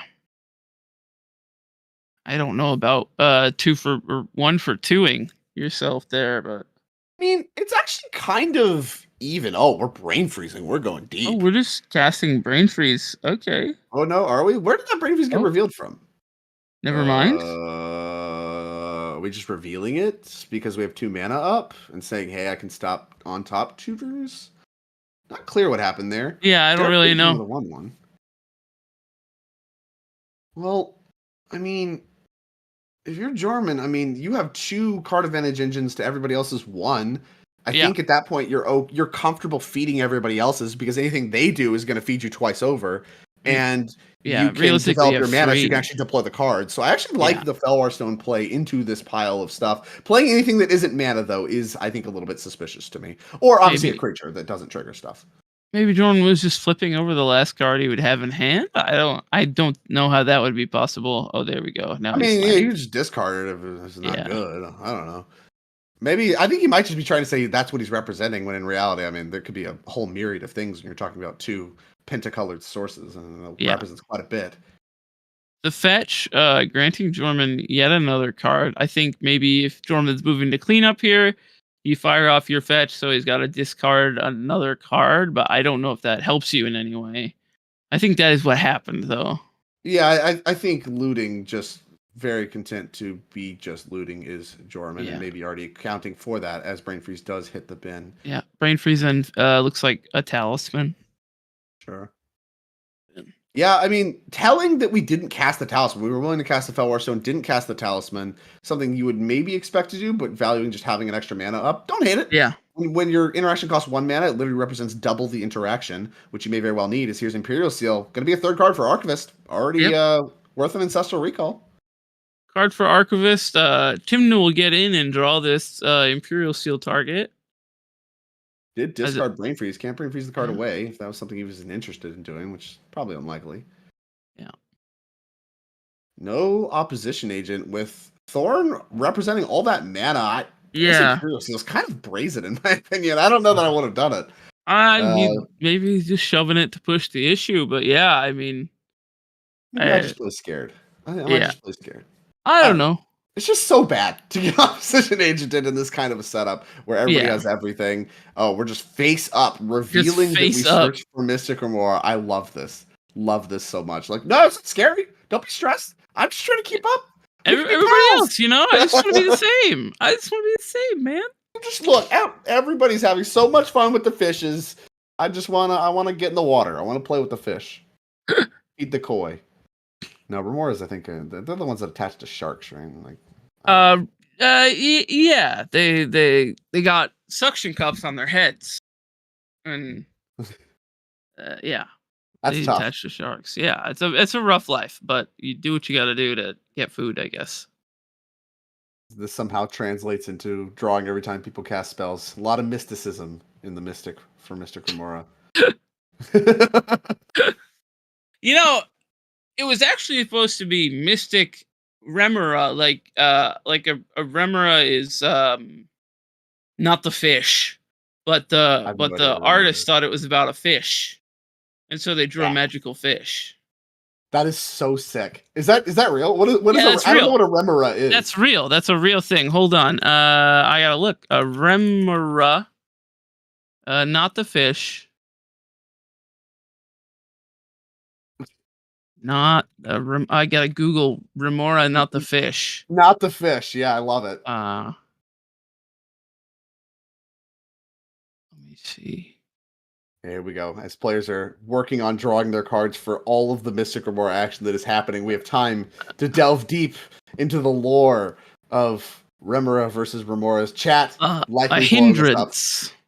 A hindrance. A hindrance. Okay, that fits the flavor a lot more because, like, you're holding back the mystics. That makes sense. Yeah, like a mystic hindrance. This fish just sucking instead of all of the life out of your CDH game with the suckers on its head. That is incredible. Wow. Shout out to Ken Meyer Jr. We got this very charming fish. Which doesn't make any sense. Why is it's so happy? It's such a happy little fish. We just get time to ponder what is going on. Yeah. That is so sick. Wow, I had no idea. Me learning on the broadcast, active player, over to Derek. Full grip now. I mentioned we may not want to feed the fish. Yeah, no, I'm a fool. Egg on my face. Everybody's instead going to put their own fish into play and say, all right, you put a fish into play. You wanna cast some spells? Tough guy? What do you want to do? Cast some non-creature spells? It's each one. First one gives the whole table 5 total cards. After that, are we approaching the written about mid-range hell? I mean, I keep saying it, and like games keep ending in reasonable time frames. Rounds keep turning over. I don't know where the hell qualifier falls in. Maybe I'm just partial to mid-range Magic. I believe that I enjoy it. Magic is Garfield intended. Creatures involved, spells involved, lands involved. I mean, I don't know what else you want from your games of Magic, but I would not call what I'm witnessing hell. We haven't. Okay, producer Alex saying Paxton Keskitalo taking their pod, notably knocking out tournament number 1 Dallas Glaze. Oof. First seed got to go first in the pod. Somebody we saw do a lot of cleaning up in the Swiss yesterday. Yeah. Knocked out. Paxton, somebody we saw a little bit less. At least I don't think I'm familiar necessarily. Going to advance to the finals. First finalist in their high stakes. And from the looks of this game, get a break. Yeah. Mox Diamond cast by Derek. Mana Confluence added as well. That feeds the table quite a bit. Oh my God. Yeah, Derek maybe on the deck the table plan. I mean, realistically, this is the spot where things are so complicated. It's not unrealistic to just make somebody make a mistake, right? Like somebody pushes when they definitely shouldn't. And right now, the way this game is leading, people should not be pushing. There's just too many fish in play. You really need to let the cumulative upkeep start to dwindle these fish down. For some of these players, it may just be unrealistic. We see Evan with a mana crypt. That is worth 2 turns on your Mystic Remora. Yeah. Notably, Derek making the peak Rogsai play, casting Silas Wren. I've been told that casting Silas usually means the game is over by the deck experts. Although maybe changing a little bit more as the One Ring has been included. You can kind of force an issue with the One Ring. It gets countered. You Silas cast it again. Like there is like some real play to the card. And in a pod with a bunch of Tymnas, just casting Silas a bunch and having a real blocker comes up. So, maybe not as hopeless as it has been said to be by other pilots to me in this particular spot, but certainly not a sign of strength. I'll say that. Certainly not the best thing you want to be doing in the deck. So Marsh Flats from Thorn. We still have 4 mana. Yeah, and we'll give Jormander another card. Archivist is overachieving at this point with the Imp Seal and a couple fetches that have happened with it in play. I think you can make the argument it's overachieving and still close to irrelevant in scope to what the rest of the table is going on here. In comparison, all of the other fish are just so far dwarfing any particular thing. And Mystic Remora causes this arms race, right? We saw Derek get one in play first, and now the table's like, well, that goes over the top of all the Esper Sentinel stuff we have going on. So now I guess we need our own. And then each player in turn order just grabbed a fish and cast it. So it kind of created this arms race, and that actually is really smart because it doesn't favor the first person to cast fish necessarily, because you can't combo off in the face of all the fish that were just played. So you can't really utilize all the cards you drew from the players putting their own fish in play. And yours is also going to uptick to the highest, cumulative upkeep first. We see one counter on Derek's right now, none on any other fish until just now, as it was paid for. And maybe just a pass of the turn here. We're red blasting looking to get involved. A taxed red blast, I'll say. I like reaching for the first Tymna Kron, like the player who's first in turn orders fish. Although I don't hate going for the one who has mana crypt either. I don't think there's a justification for hitting Rog size fish here. No, I don't think so at this point.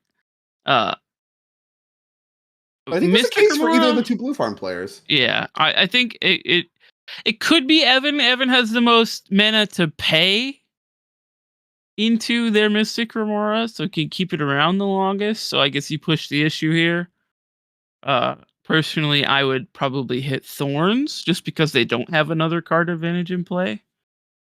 I like hitting Thorns. Like, if with all the card advantage that Evan has going on and the lesser seat position, it's a dispel. I think we were going after Evans. Anyways, I like with all of those things, you're fine if they just want to sit there and pay for their fish. Like, they have an Esper Sentinel anyway. Whereas, shutting off kind of one of the blue farm players starts to really assert yourself as the dominant among the blue farm players for Jorman's seat. Even though he kind of has that going on already, thanks to Archivist. Hasn't really cast his Tymna yet, and Mana's going to be very taxed with all of the cards that are being drawn from these Mystic Remoras, as a little bit of a miniature fight happening here on Thorn's end step. And it looks like we are going over Thorn's Mystic Remora triggers in each case. Yeah, I believe that is what is being placed on the stack. Yeah, a fine time to fight. All the cards that Thorn draws going to get discarded. You're getting interaction out from Evan. And, if you have something like a Grand Abolisher, if you're Jorman, basically at any point, I think you can maybe try for a win. We see this happen on Blue Farm all the time. We just try to cast your Silence Effect, Ranger Captain, Grand Abolisher, whatever. And if it works, you attempt to win. If it doesn't, you just pass the turn. You're just kind of whatever. Okay, that didn't happen. Move along with things. We'll keep the game going. And that's one of the strengths of this kind of pivot that T&K brings to the table with the white cards. These creatures hard to counter, and you can just kind of lead on them. And like players have to use premium interaction to stop that from happening. Yeah, you're always going to pull a force will out of someone or something similar.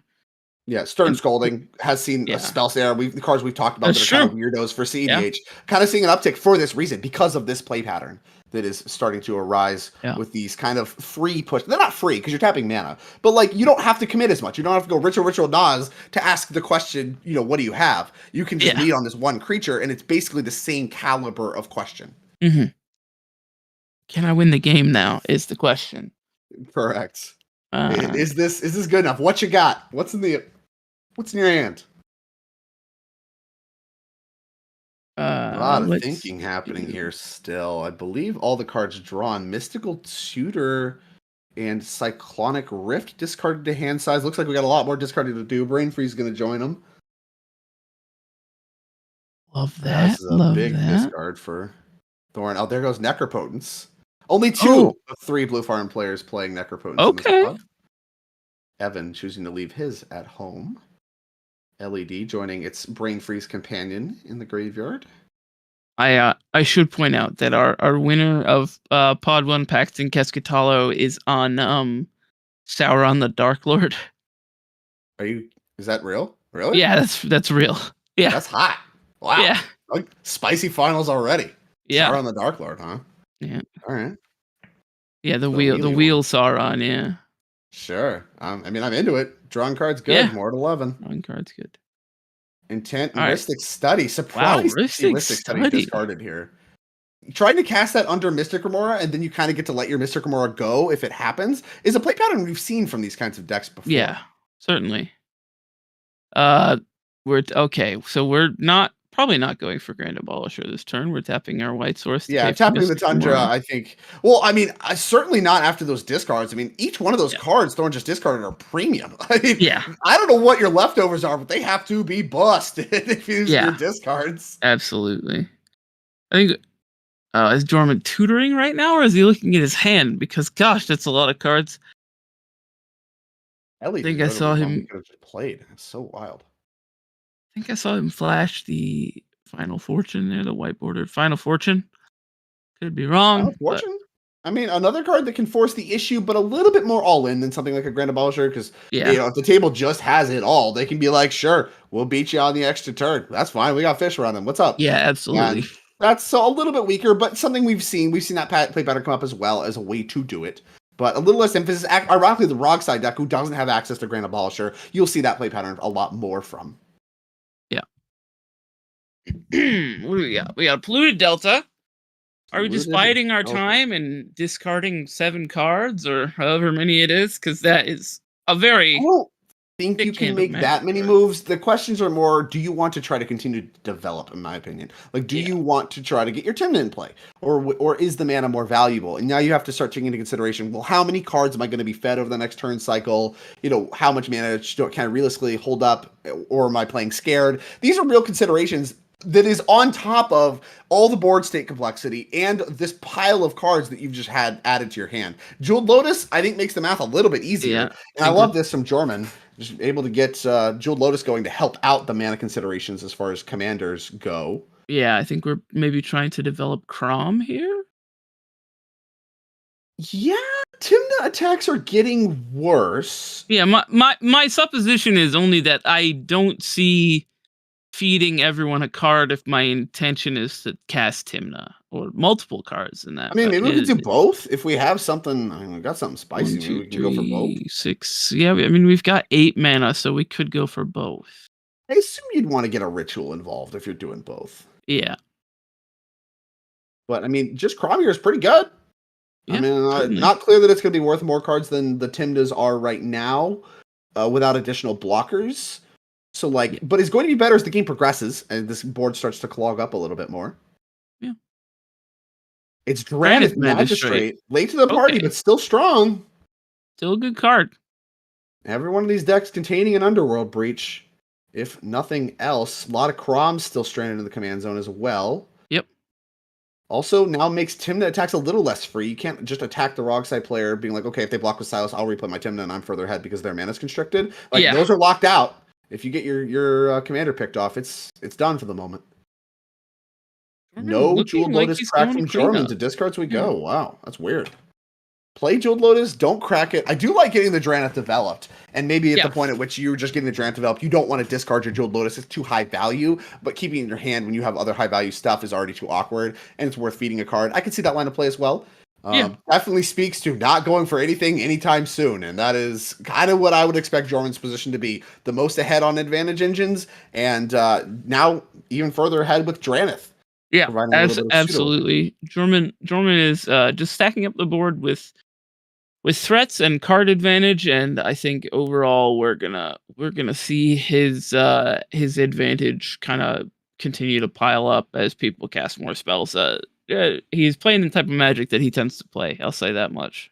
Well, it works very well for him. We've seen that multiple times on our series already, and definitely seen it here in this tournament as well. If you are Evan, you're about to untap. Who in your mind is the threat at this table right now? If I'm Evan, I'm very seriously thinking that it's Jorman. I know that there is Rogside behind you that has a fairly full grip of cards, but you are going forth. You might get leaned on. You're fourth in priority for Rogside, so you might get leaned on.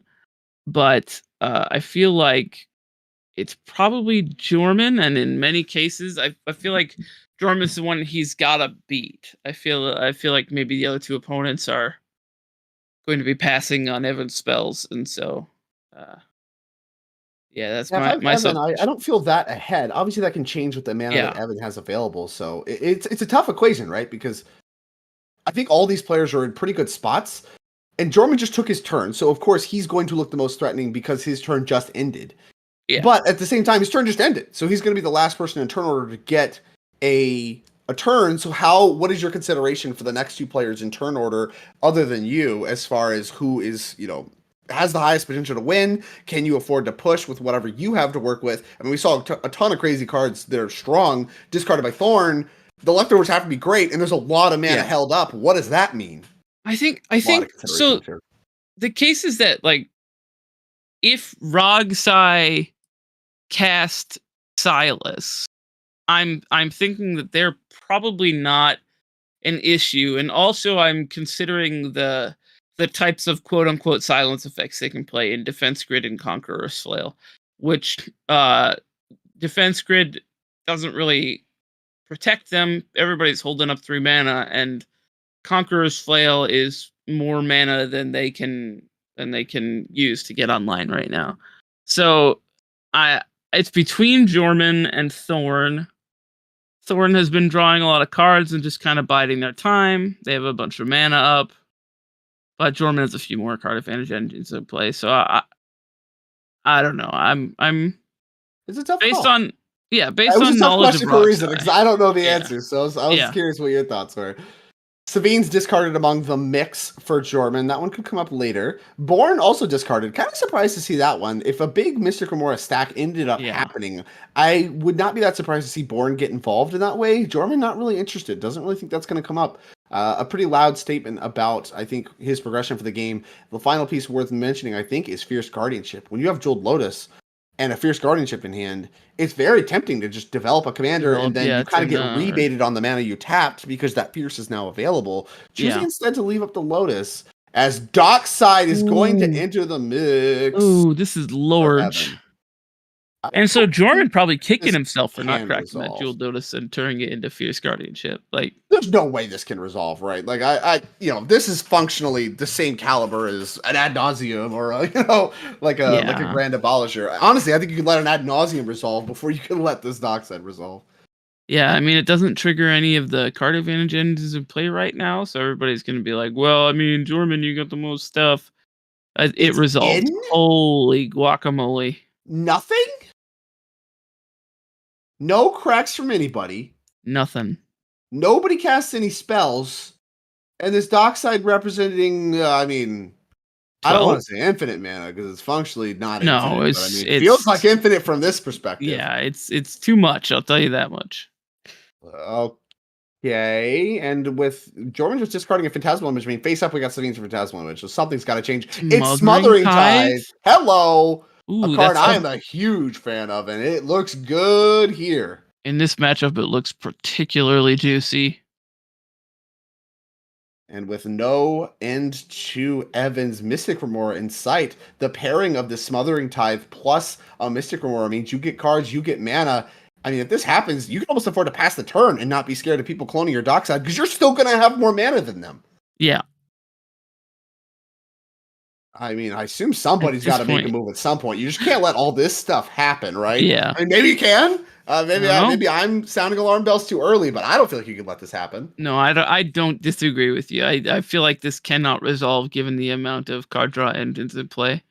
Well, it might. Maybe people just don't have anything. I mean, that feels ridiculous to me, but maybe. Yeah, it might just happen. Especially with Jorman discarding Fierce Guardianship, for him to not have anything else for Smothering Tithe would be baffling to me. But I mean, if he doesn't want to use it, maybe he doesn't want to use it. I mean, that would speak to maybe Rift considerations. Like that has to be the first card I'm thinking of because this is just too much. And it looks like it is going to resolve. Well, I mentioned who's the threat. We talked a little bit about everybody being equal footing. I put Evan firmly in the lead now, which doesn't happen when you talk about who's the active player in CDH when you have all these Mystic Remora cards to work through. But I mean, even just where we're at right now, even if you have good turns, it still just puts Evan further ahead. More mana, more cards. And at some point, I mean, we haven't seen a board from him yet. Like, you could just win over the top of somebody. And that is worth a lot more than just normal, I mean, crazy amounts of mana development, crazy engines developments. I mean, this is the right combination. And outside of something like a Rift resolving, these enchantments are going to be nearly impossible to get off the board. it looks like we are trimming to 7 and passing here. I'll say this.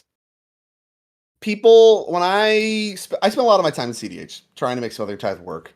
Yeah. I got mixed reviews about it. And in general, I largely ended up cutting it because there were too many games where it wasn't that good, but there were games where it overperformed. I'm not sure you could pick a pod better for Smothering Tithe than what we're looking at here. Wheels from Rogsai, card advantage engines everywhere you look, and mana is the name of the game when you talk about a blue farm deck. A lot of powerful cards, they're expensive, they're pip intensive, you need a lot of mana, even when you have all of these cards, to actually power through everything going on here. If a card could do it, it's Smothering Tithe, then Demonic Tutor going to be a crazy follow-up. And doing this into the face of Opposition Agent now, very safe with all... You can pick a fight here, because you're just going to get rebated on mana and cards. You can just keep it going, and eventually tax these other Blue Farms players' mana. Even Rogsai, who is notably more mana efficient than the Blue Farm players, you can power through that. This might just be a full win attempt at this point. This could be it. Demonic for Abolisher and then win with a ham sandwich. Everything is just resolved. I mean, realistically, we're going to see a card, Archivist of Ogma, and then 2 fish, and the Esper Sentinel's already been triggered. Demonic Tutor resolving. Demonic Tutor, a ritual underneath the Smothering Tithe. We've put the Rhystic Study on the bottom of our deck. We've put the Lotho, I think, on the bottom of our deck. What are we D2 there's no for? rush. I would probably grab Ranger Captain here. I think that's the best card by a lot. But maybe you made some politicking deals to get these cards. I don't know how else these cards resolved. So maybe you made some politicking deals to get this stuff in. It's Bowmass, sure. Equally crazy. I mean, literally, like I said, a ham sandwich. Honestly, I would almost prefer not grabbing Bowmasters because people will just continue to draw cards under your Smothering Tithe, which is almost worse for them than the Bowmasters. Yeah. But it is going to be Bowmasters, and that one very quickly cast. Looks like trigger it. From Archivist of Ogma, I believe, in response. So there's a trigger of Archivist of Ogma on the stack.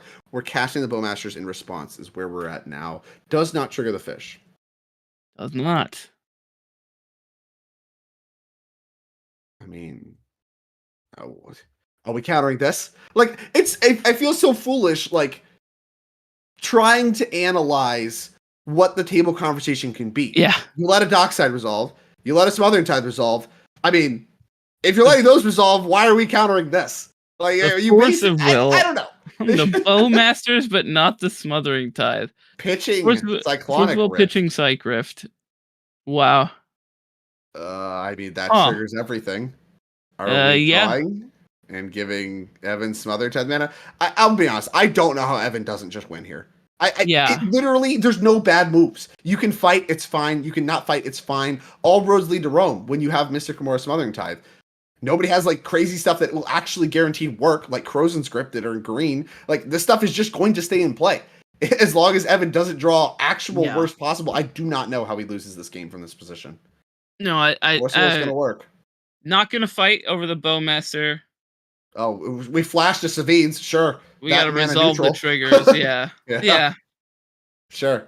I mean, it just doesn't, Savines, I'm gonna go for my Bowmasters. What are you gonna do? Counter it? I'll flash it back. I have functionally infinite mana. There's nothing matters. The Smothering Tithe is just a constriction on the game. Yeah. He's rebating 3 mana every time. Every time he casts the Yeah, I mean the players can choose not to draw, but then what? Then you run out of interaction. Yeah, then you can't beat him. But you can't beat him anyway. Yeah, you can't beat him anyway. I mean, maybe you can. Like I said, I mean, we're talking like every other card has to be a land or something, and you have to draw straight gas as a table aggregate in order to stop what's going on here. Yeah. I don't see a way out for this table, but maybe some Born Upon the Wind shenanigans could get involved. Could be. It's tough. Silence is, of course, still very live. Cards that have to actively be countered. You know, a lot of the power that Evan's getting here is he's getting mana rebates, so he doesn't care if his stuff gets countered. He doesn't have any pressure to fight back. Having actual plays from your opponents that you have to fight back on could be a constriction point for Evan if there's any left. Here we are making our orc army that I assume will be functionally a 2020 very soon. Not optimistic about that one staying a 1/1. I believe we're going to approach Blightsteel Colossus territory faster than faster than most creatures do. Evan asking, discard. Like 3 cards to discard. Your turn. What would you like to do? Doesn't matter. There's no rush. I don't think you could lose this game in any universe. I really don't understand. It has to be mistakes. Mistakes or the worst draws you've ever seen are the only ways out. You can't lose on any axis. You can't lose on mana. You can't lose on cards. You already have board state locked down because of Bowmasters. That's going to eat through everything. You're in no rush. You could do it whenever you want. So whatever. You can play with your food a little bit and be even safer. And that's something that is a fundamental of TNK, something we're going to see here. The conversation, this is an arch enemy game. There's no who's the threat. This is an arch enemy game, and I'm still not sure there's a way out. Although I think if you're Derek here, you are incentivized to feed cards because, at least if I were Evan, I would phrase it as, I can get the Timna and the Dranith and the Archivist off the board. So just feed me some cards and some mana and a bigger army. Every layer of Squirming just seems so bad. Like if you fight over Evan's fish, he just draws a ton of cards. Everybody else is drawing cards to keep up, and like obviously 2 fish is greater than 1. You know, maybe 2 players can overwhelm, but he just gets so much mana that may not even be true. It's just not about that. There just isn't. I don't I don't see a way out. Get to clear the board. It just I really don't. Like it's hard to get to that position in CDH where you have 3 players that just have a pile of cards from Mystic Remora. So if you are talking about they can have any cards in their deck, what does the composition look like where they're likely to win the game? And I'm struggling to come up with some. I mean, I think that's a really big sell. I mean, I mentioned Smothering Tithe is going to look as good as it can possibly be in CDH in this pod. But, I mean, I was not ready to see exactly how dominant that is. The card, a ritual on the turn he played it. Yeah. For a 4-mana card that made like something like 7 or 8 mana the turn he played it. And now we just free cast Savine's Wreck. Like, yeah. Wild. Which forced through Bowmasters, and now there's damage marked on Archivist, thanks to a Bloodstained Mire. Archivist, I believe, not optional? Don't know now. Optional. I think Jordan wants the card anyway. You gain 1 life and you draw a card. Yeah, so like, you fetched? Cool. I'll take a mana and a point of damage. How's that sound? Is that pretty good? Just you can't take a single game action without Evan getting further ahead. We'll see exactly what these players come up with. There has to be a lot of talk here. I would expect the pace of play to slow down a little bit as these players try to solve the exact puzzle I'm trying to solve from the booth. Yes, yeah. It's a collaborative storytelling experience. Sure, yeah. Except it's Evan's story. Evan is the main There's a character. meme from the SCG days about Emrakul the Promised End. And Okay. Memeing on Mark Rosewater, who at the time of the card's release, and shockingly to everybody involved, Mindslavers are miserable. Weird. Yeah, so weird. Card being competitively pushed was really unfun. Weird. And Mark Rosewater was like quoted saying, "It's a different story every time." And so naturally, SCG took this in stride because the story every time is you get destroyed and can't possibly win. So every time somebody just gets obliterated by Emrakul the Promised End, it's just a different story every time. And I'm definitely feeling that right here with the Mystic Aurora Dockside combination. It's a different story every time. I mean, look at all these things. Yeah, sure. These players can't possibly win. You've been Emrakul the Promised End. No card you get on your extra turn gets you out. Like, you're done. Collaborative storytelling indeed. Quite a story to tell. And the Archivist is going to hit the Ben.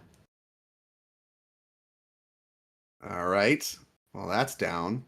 Esper Sentinel from Jarman also down. Lowly Dranith left alive. Kind of actually just playing on Evan's team. Can kill it whenever he feels like it. Yeah. In the meantime, stops other players from even using their Underworld breaches. Probably not going to reach for that Dranith anytime soon. Again, no rush from Evan.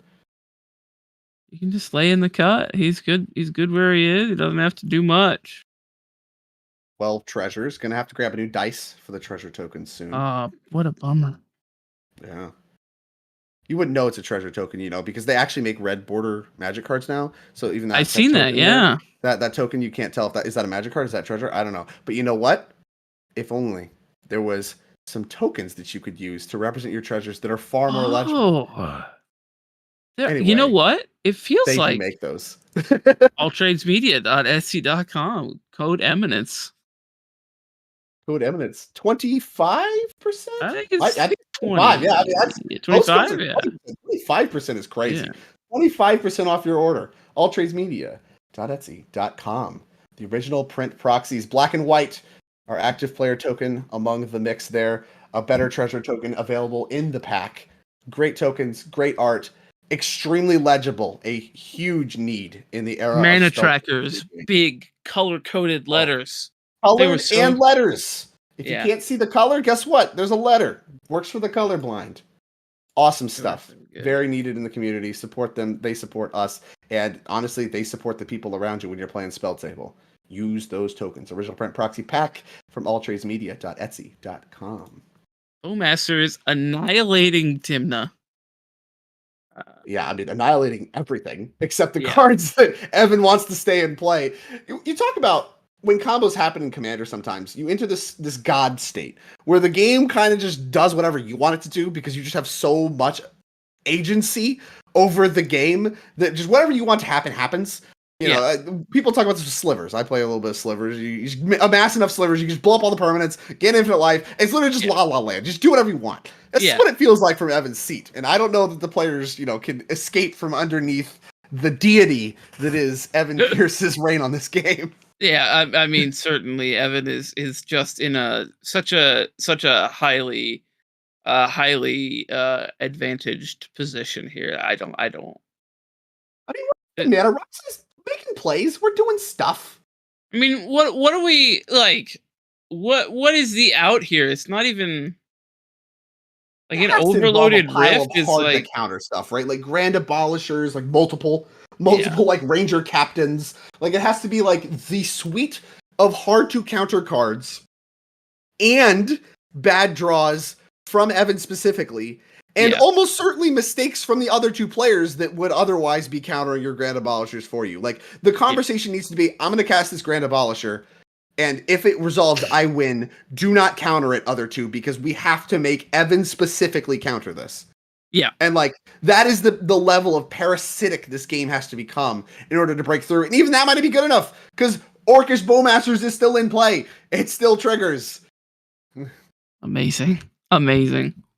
It's crazy. Like you don't see games continue on terribly long past this point it speaks somewhat to the power level of the decks at the table that Evan can be so far ahead and still not be confident enough to just go for the win. To just slam it, yeah. I think he's right. There is a window with these cards I'm talking about and this kind of language that I'm talking about as well to maybe break something through. So don't be in a rush. Play tight. This is a high stakes moment. It's an untimed round. Give it an extra turn cycle or two until it is a check mark. At the point at which it is a confident check mark, you can go for it. But, let the players squirm in the meantime. There's no rush. In fact, players tapping down mana to pay for their own fish because it's just the best thing they have going on, and it's just not good enough. As Evan quickly ticking up the treasure counter up to 15. Cavern of Souls. Okay. Okay, so someone in the chat just said the way out is Cavern of Souls naming human and cast Grand Abolisher. But then what? And then what? You have Orcish Bowmaster's triggers. Yeah. I mean, what, players just going to not draw and let Thorn win the game? I mean, that's the same as just conceding to Evan, right? Isn't it? This is going to be Ranger Captain? It's got to be one of them. It is Ranger Captain. Ranger I think that's the better of the two. That one doesn't get picked off by Bowmasters. That one has to be answered on the stack, which the only way to do that right now is Dress Down. Doesn't really answer it on the stack, but you get the joke. Yeah. Stops it from working. Yeah. And then Bowmasters can pick it off on Jorman's turn. So these are the cards. Cavern of Souls, I mean, looks like it could be good enough. I mean, I'm still not confident. We have a Dress Down, right? That card just works. No Dress Down for Thorn. Does Evan have a Dress Down? No. Derek has a Dress Down. Derek has a Dress Down. Yeah. Derek has a Dress Down. All right. Derek, the only player with Dress Down registered in this pod. Okay. Only one Dress Down in the pod. All the fish is still available. I mean, this is a start. Every spell you cast still triggers Bowmasters twice. Yeah. Can you slog through? I mean, how many spells do you need to win? You can't do a Breach line. Dranath is still in play. So it has to be this plus mana for Thoracle Consult plus just Thoracle Consult. Yeah. I mean, this is the chance. This is the out. I mean, despite this looking really strong and really resilient, I'm not confident it's a check mark. No, I'm not certain it is. I think we're discussing as a table whether this can resolve right now. Well, I mean, there's a Cavern of Souls. Yeah. It's not getting countered. Oh, it just resolves, yeah. But the question is, do we need to do something beforehand? Because you can cast spells beforehand and start to work through Thorn's life, if that's the angle to keep Thorn from winning here. Yeah. But Thorn can politic back and be like, well, you really need to make Evan use all Evan's stuff. But in reality, there's not that much stuff that works. And this is what I'm talking about. It involves not just a Ranger Captain that has to resolve, but also you need to politic the other players from making optimal plays by just saying, Evan, make Evan do it. And then Evan doesn't have enough. This is too resilient of a play. So that's what's happening here. These players are talking, a lot of talking back and forth. That's what the conversation has to be if Thorn wants to break through this lock. It has to be 3v1 plus, some mistakes made, plus the Cavern of Souls Ranger Captain style setup, which is the easy part. You're drawing so many cards with Remora. That's actually the easy part. It's assembling the cards from your deck. Convincing the players a little bit harder as they continue to talk. So you've gotten, so you got part A, but you need parts B through E still. Yeah. Start. I mean, if you're going to make a play that matters, this is it. Yeah. And it actually has a chance to move the game in your favor to maybe even winning. Like I said, we have basically no mana left. So Dockside can obviously change that math. There's a lot of other considerations, but right now we need to do more stuff. This doesn't win the game on its own. This doesn't even, really do anything on its own until we start doing other stuff. And at the point when you start doing other stuff, that triggers the cards, that opens up Odawara considerations, that opens up Bowmasters dealing a bunch of damage considerations. Yeah. There's more at play, even if this Ranger Captain happens. And that's not even a lock right now. Yeah. Born Upon the Wind on the table for these players. It's the onus of interaction is kind of being pushed onto Derek at this point, which has to feel bad for Derek. It looks like Derek is floating mana. Yeah, well, looks like we're using our Grim Monolith. I mean, this is Yeah. action time. Like I said, we've seen recently with these blue style decks with these draw engines, pull up the Borns. And I'm surprised. Wow. This is why I was surprised to see Jorman discard is Born Upon the Wind, because this is a state where it's like, okay, Thorn has something good, forcing action. Let's just went on top of it. And this is where you would want your Born. Yeah, absolutely. Choose and there's Born from Derek. Of which, yeah, it's like, what are we gonna do about this Ranger Captain? What do you mean do about the Ranger Captain? Went on top. That's all we can do. Yep. It is literally the shot that you have here. And more squirming means more cards for Derek. 2 cards coming. Not sure if other players are drawing. We'll see certainly in a moment. Yeah, there's a Jorman draw. That's another treasure. More mana, bigger dude, another ping. And yep, we've started picking Thorn. I mean, this is exactly like it looks like, okay, yeah, you're out. You did it. Cavern plus Ranger Captain, it's good enough. No, it is not. Nope. You could die here. Me? Evan is not going to touch this board. Please cast spells, Derek. Please. Yeah. Fire into these draw engines. Cast his.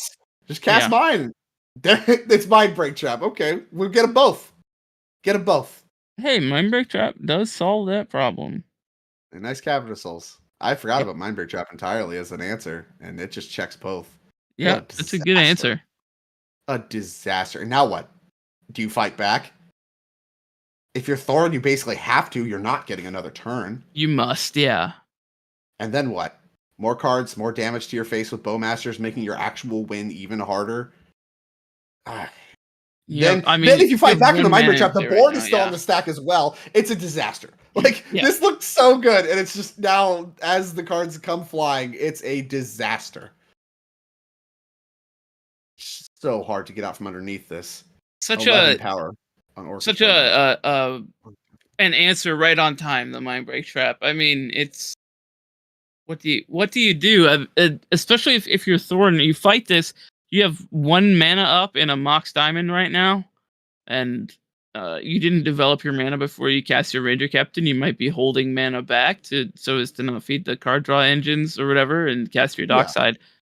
But does it bite you in the butt to just leave that 1 Mox Diamond up here? I don't know. I mean, I don't hate it. I would rather see what happens with this Ranger Captain first, because it is so resilient. Yeah. Players are going to have to squirm a little bit. I do like the call. The call of not playing mana first is basically saying, I don't plan on getting involved in the fight.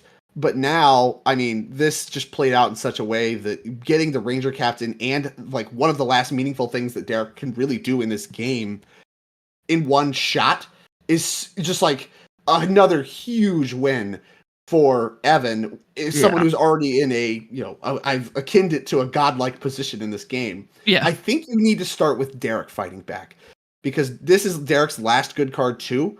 And you can make a good case that, hey, you get started on the fight, I'll back you up. He's pinging me right now, so I'm the one taking the Orcish Bowmasters fallout as things stand. Start a fight, let's see where things go, and hope that things break your way. That's, I think, the only argument you can make if you're in Thorn's position.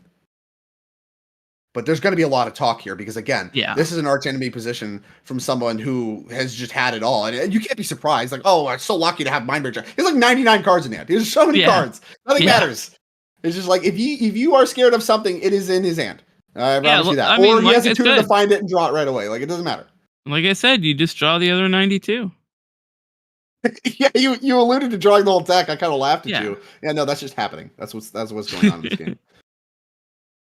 Evan doing a little bit of talking. I don't even know that you need to. I mean, Evan, of course, very, very talented player, going to get involved and not spew any percentage points. Getting involved in the conversation, but certainly doesn't have to. Doesn't matter. Whatever you do, I'm getting paid. Coming, going.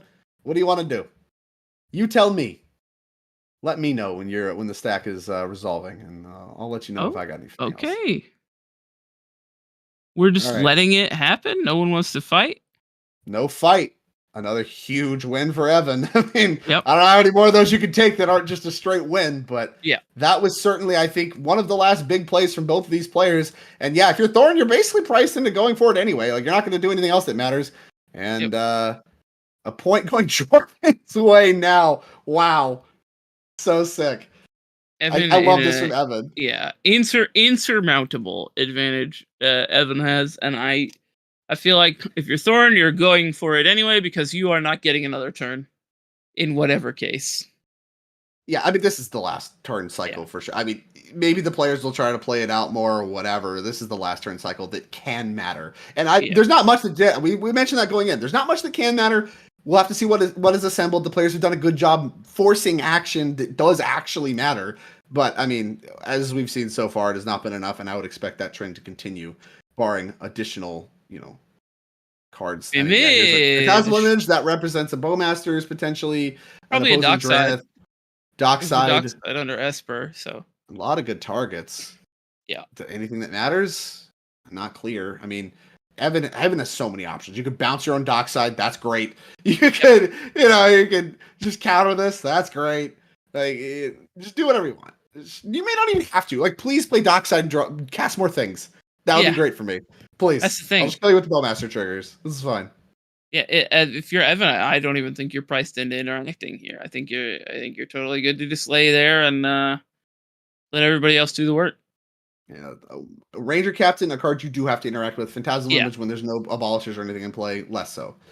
Now there is like a little bit of a consideration to, okay, if it makes Dockside and then Thorn has Grand Abolisher as well, is that something that is a problem for you?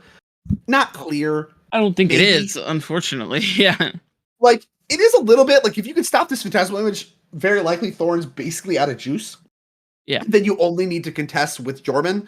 And, being able to kind of cut that down to a 1v1 is something that is going to be appealing for Evan, I believe. But, once again, I don't think you can make a wrong move here. Bowmaster's a lot worse, obviously, given that it is a Phantasmal Image.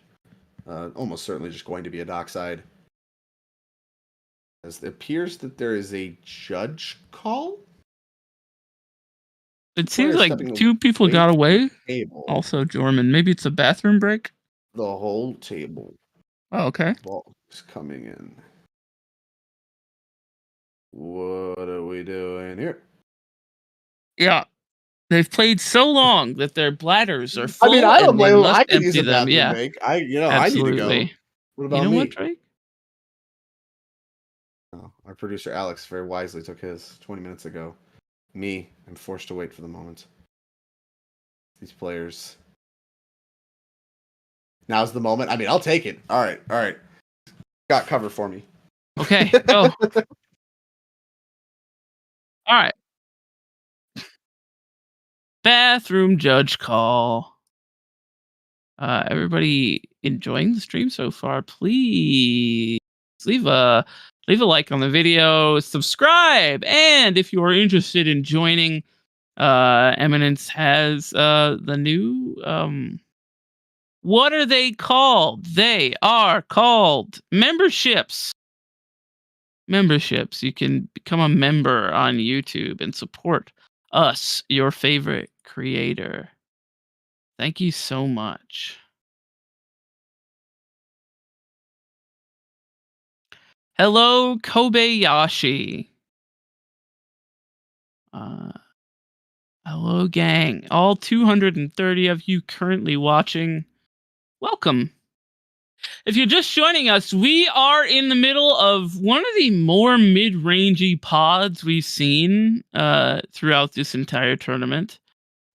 Big fan of what's going on. We have several draw engines in play and millions of cards being drawn, and Evan Pierce, aka the Freedom Waffle, is just honestly, it's like one of those funny scenes in the movies where everybody is pulling out a gun and then Evan pulls out a second gun. Everybody's pulling out their second gun, and then Evan grows a third arm and pulls out a third gun. That's where we're at right now. It's pretty intense. I mean, calling them guns, I mean, it's like everybody else has the starting pistol, and then he's got ray guns. Yeah. These are not normal guns. I mean, Evan is so far ahead.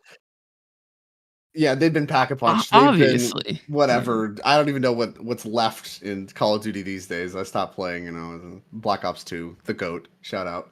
But I cannot disagree. Yeah.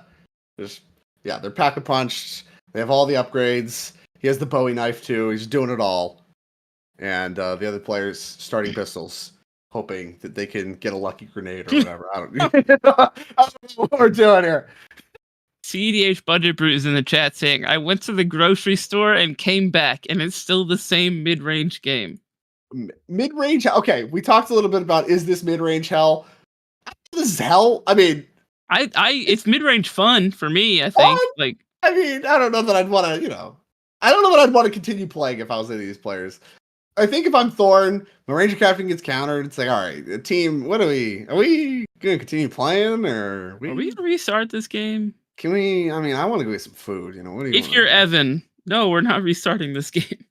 Oh, no, restart this game. You kidding me? No, thanks. Yeah. Seems to be going well for me.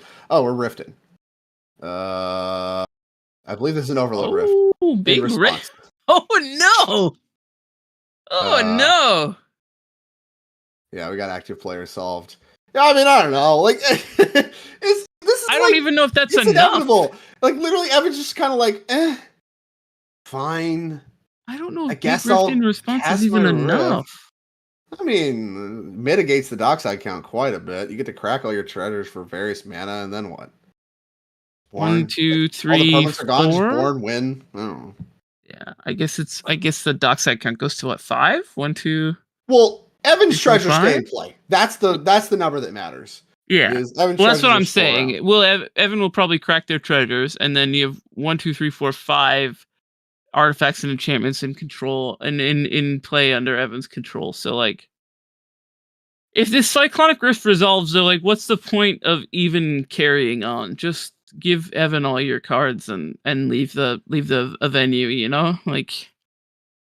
You're racing for pink slips. Evan has a Born in his deck, right? Like we're not talking about nonsense, right? Like hold as on, soon as this happens, he can just Born for a win. I am going to check. Born Upon a Wind is very much there. Yes, good soup. Okay. So as soon as you just get all the permanents lifted, Mystic Moor is not a question anymore. Crack all your treasures with this Phantasmal on the stack.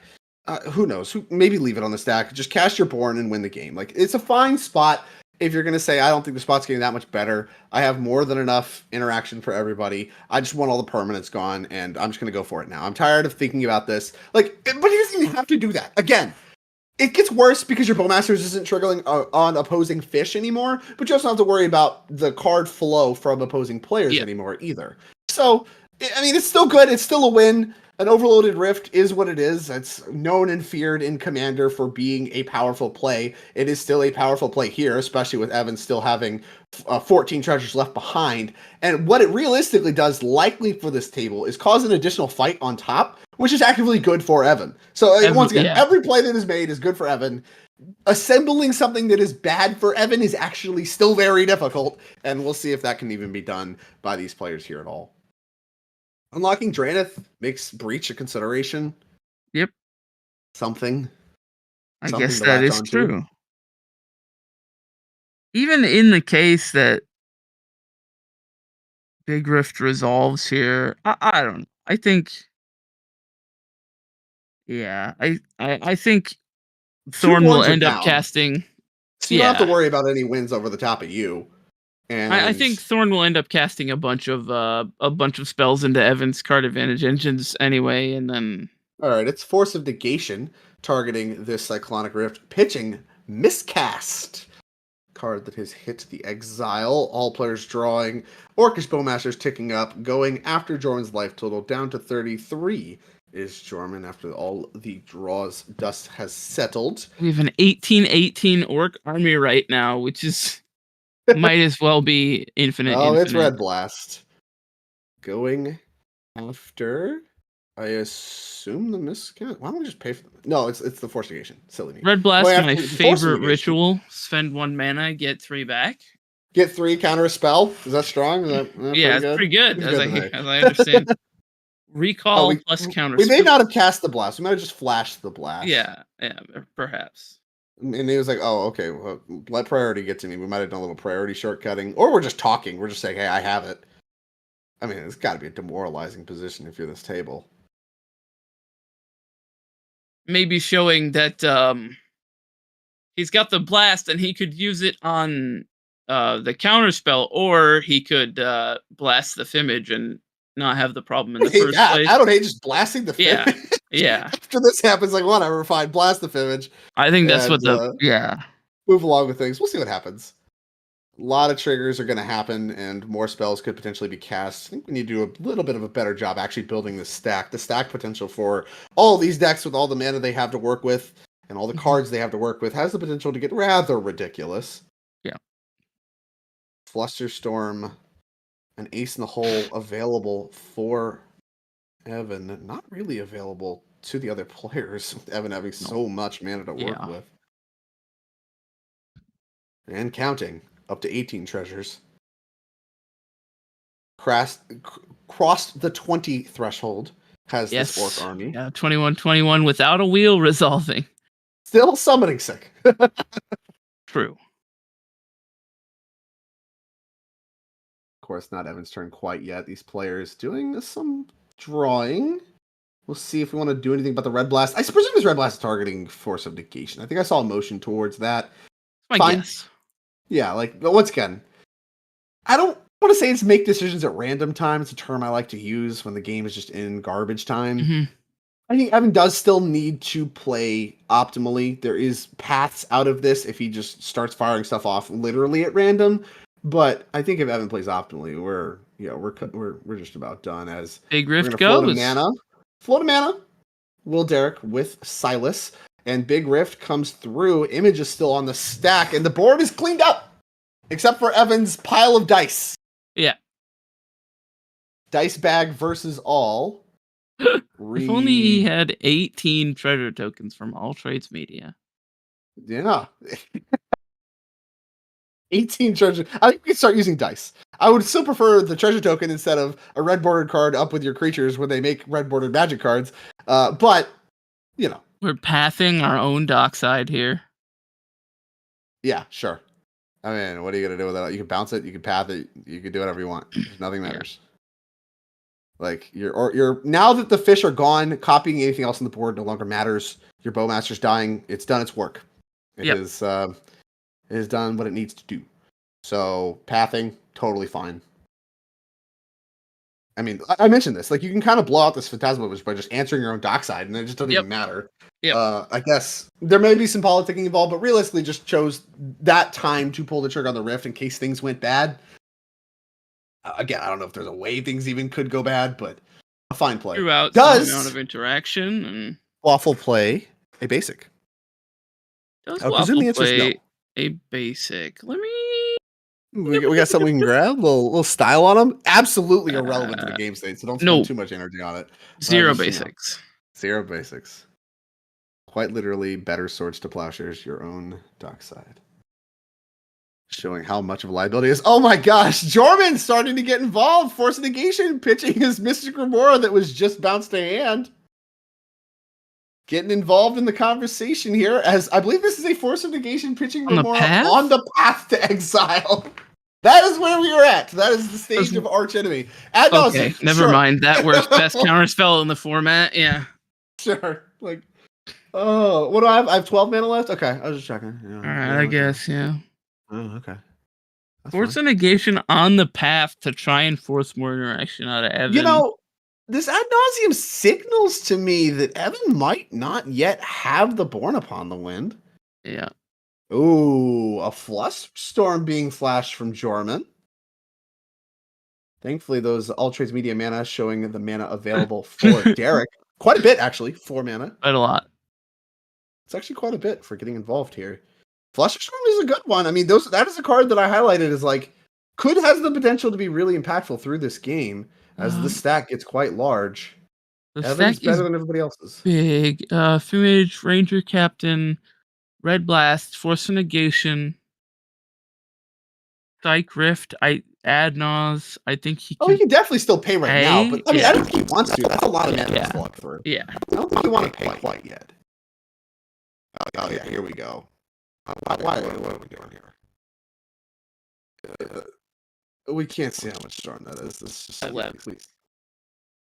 Okay, whatever. I guess we're gonna try to count it out. 3, 4, 5, 6, 7, 8, 9, 10. Storm. Can pay. Uses basically all his mana. Probably doesn't want to do that. Can pay, probably won't. Yeah, exactly. Can pay, probably won't. I mean, let's think about the stakes, though. If the Dark Storm happens, who cares? Yeah, nothing has changed. Nothing of value. Okay, what are you gonna die side? If you pay, you get what, 6? All right, great. I still have a fish.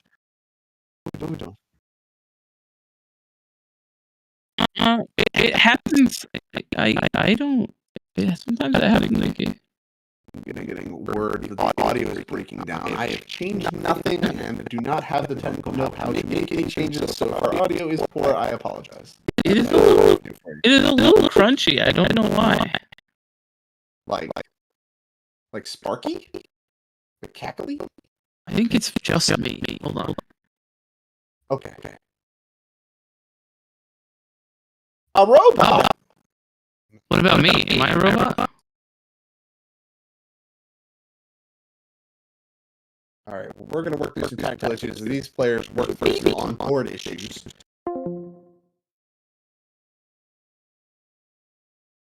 I don't think there's, a lot that's going to happen while we work through these technical issues for you all. A lot of politicking. We see a chain of vapor getting involved. Like, they're going to cast spells. Evan's still getting ahead. More technical issues. Gonna maybe cut the commentary down a little bit so we don't blast you with strange audio. I think we're good now. It's was just a leave and rejoin, and I think we're good. We're good? All right. Yep. We're good. On the fly debugging of some technical issues. Yep. We got there. When is time called? Well, Justin, never. Great news for you. Yeah, on time. Never. You get to sit and watch this as long as you'd like. Or rather, as long as the non-Evan players in this pod would like to continue playing. Until they stop fighting. Hate the spot. There is still ways out. Like, your fishes are gone. You're kind of fighting over some stuff. Like, we are in the last hurrah. Like, if it gets back to Evan's turn, we're not going to continue playing this game. That's not going to happen. So, we are in the last turn cycle. Time doesn't really need to be a consideration. Players playing, I think, at a good pace. Talking, politicking, like I said, it's an arch-enemy game. You do need to actually talk because you do actually need that value. We're not talking about nothing. We're talking about what matters. What can we get through here? And the answer is, if you're going to assemble something, it involves everybody. This is a 3v1 that needs to be a 3. They're literally exchanging hands. Literally. This is mask off. It's, what do you have? Let's look at each other's hands. What can we assemble that can start to fight through? Love this from Jorman. If you're going to need your chance at all, and love this from Derek too. Trading hands, looking at each other's hands. Yeah. Just actually, no BS. What do you got? What do we have to work with? What is in the mix? What can we even do that matters? Yeah. Constantly the question. Yeah, that chain of vapor not actually cast, just being shown. Doing maybe some math there with the mana available and how much we can make shake once we start chain of vaporing some things. Evan, I believe, gonna want to start putting some pressure on the players to take a game action. Even though I think there is, you should let them politic. If you're Evan, it's not just respectful, but more or less required. Like, that is part of what is going on here. But at some point, the game needs to start progressing. And as even though now, we are untimed, yeah, even though you're on time, you are still expected to play per the rules of the game at a reasonable pace of play. Not saying anything, like I said, not saying anything is being maliciously done here. There's not even really anything you can leverage with that. Like I said, untimed rounds. But certainly not. At the same time, we can't just sit here all day just talking. We got to actually start making some game actions. You've looked at each other's hand. There's not that much more you need to kind of derive in that angle. So start figuring out the puzzle, or don't. But either way, take a game action. And I think Evan doing a good job of that. I believe there's some discussion, as looks like Derek going to be the first to get involved on this ad nauseum path stack of cards. Pitching. Silas. The Silas that bounced back to the command zone. Little extra value there. Silas. Blue card. Pitches to force. Draw from Esper Sentinel. Or not Esper Sentinel. Sorry, that has already drawn a card a long time ago. Mystic Remora. We've reached peak Silas Ren value. Yeah, it can't get better. It got in, it threatened to block, tapped for mana, pitched to force. I mean, what more can you want from the card? Come on. Block the theoretical Timna. Let's go. Threatening to block. I mean, Yeah. you didn't really want to attack right into it. This Phantasmal Image. Remember, the bottom of the stack here is a Phantasmal Image. That is the card that is, at the bottom that all of this is kind of being done on top of. And, Freedom Waffle did a good job Psych Rifting on top, and then now is looking to path the Dockside to get that off of the table. So once again, the stakes are low. If at any point Evan's just like, stack resolves, what happens is entirely Thorn gets a Dockside. That is what happens. That is the stakes. Yeah. Ad nauseum's countered, but I mean, how much does that matter when you have 500,000 cards in the end? I think it's kind of a pseudo tutor for Born Upon the Wind. Just actually trying to put a check mark right here on top of this Phantasmal Image. Just totally go fine. off right over the top. Yeah. If you don't have it, also probably totally fine. Like, you're still going to draw cards as this Dockside mana gets spent from Thorn. So you might just still assemble right into it anyway. We'd like to see tap a little, like crack a few more treasures, mitigate some of the mana Thorn produces. Okay, so Evan's force back. Ooh, Update. Force a will back. Yeah, update. Ian Flannery. Somebody who has been kind of quiet on the Top Deck Championship Series thus far into the finals with his take on Kennen. Abandoning some of the other brews, I'd say he's played at some previous events. Back to Old Faithful. He has a lot of accomplishments with Kennen. Has won quite literally pieces of power with it. And now in the finals of the largest North American tournament. So Ian knocking off Zachary Scipione and Caleb Simmons, who were, I think, the top two for quite a while. And Malcolm Beckford, who was number 3 overall going into the top 16. Yeah, Malcolm Beckford is someone that I kind of think was more or less a dark horse. I mean, you can't really count him out in any tournament he's in. He's very, very talented. But early in the tournament, took some losses, was kind of beating himself up a little bit. Like, oh, I made some mistakes. I just need to, whatever. I need to get some lunch and, really focus. I don't think I'm making too many mistakes, throwing away wins and stuff. Apparently got some lunch, made it to 3rd seed, and knocked here in the elimination rounds. But still an impressive rally from Malcolm and a good run from him. Definitely. Ian, we will be seeing once again in the finals as Jorman finally, after these forces got involved, mostly just noise, to punch way for the Flusterstorm. Yeah. And now that Flusterstorm for a little bit more can't be paid for any longer. Nope. We're going to see exactly where that goes. Path, ad nauseum, both. Not clear. Can just counter 1 if you want to do that. Yeah, Evan You have to likely ask which saying, one. name your targets. Yeah. Do you want to split it? If you could split it, maybe you pay for one, not the other. Not sure. Yeah, I don't know. We'll see exactly where those are going. Flusterstorm, a hard card to speculate on in any sense. And now it's in the given the current texture. Oh boy. Yeah, and here's the ace in the hole for Evan, his own Flusterstorm. Yeah. That one nobody's paying for. That's not happening. Mind No, Break that's Trap true. needs to be involved or the spell is countered. Yeah. We've seen Evan's Mind Break Trap. Yeah, Evan's the only one with the Mind Break Trap so far. Yeah. Why? I don't know what we're talking about. Yeah, Flusterstorm, I mean, there's not a lot of recourse. Either you got your Mind Break Trap or, a Flusterstorm maybe from Derek. That's really all that can even get involved with Evan's Flusterstorm. Yeah. It is basically Mind Break Trap or bust here, I think. And even then, likely bust. It looks like bust is the answer, as Flusterstorm does a good job countering all the spells. Stack now, ad nauseum, underneath ad nauseum, Path to Exile, underneath Path to Exile, Phantasmal Image. I would be shocked if this Phantasmal Image resolves at any point in this game, but we shall see. Nope. I don't think anything is resolving anymore. If Born Upon the Wind is the bottom card of Freedom Waffle's deck, what does that do to this game state? Annihilates it, but it looks like we're okay. So we've hit Meme Trail. We're nosing. Diabolic Intent. That's true. He just producer Alex saying Final Fortune's still available, which is definitely true. Tainted Pact. Trying to win on top of this Image. Oh, there's Force of Negation. That might just be the That door hurts. and everything. Opposition Agent relevant as well. Down to 9. No pressure on the table thanks to a rift. Soul Ring flipped there. 8? Any 8 drops? Don't think there is. Born in Hand, maybe? Lotho. Born in Hand Lotho. would be gas. Seems content to stop there without thinking too much about it. Not a lot of math to be done. Pulls Cabal Ritual to the front. Yeah, because Born in Hand gives you Diabolic Intent for Thoracle plus Tainted Pact. Plus, I mean, like you Plus said before, health. ham sandwich.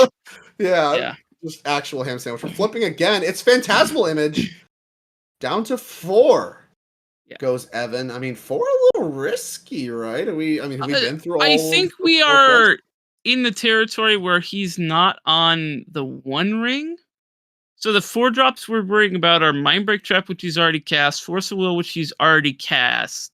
Smothering Tide, he's already Phyrexian cast. Metamorph kills him. Okay, Metamorph is still in there. Yeah. Don't want to die Yeah. to anything. No sense losing from a position you're ahead. If there's a single one, I like stopping, and he does choose to stop. Yeah, it's Phyrexian Metamorph is the one. All right, so if we have Born, I think you want... No, you don't want to do it now, because Dockside is bad.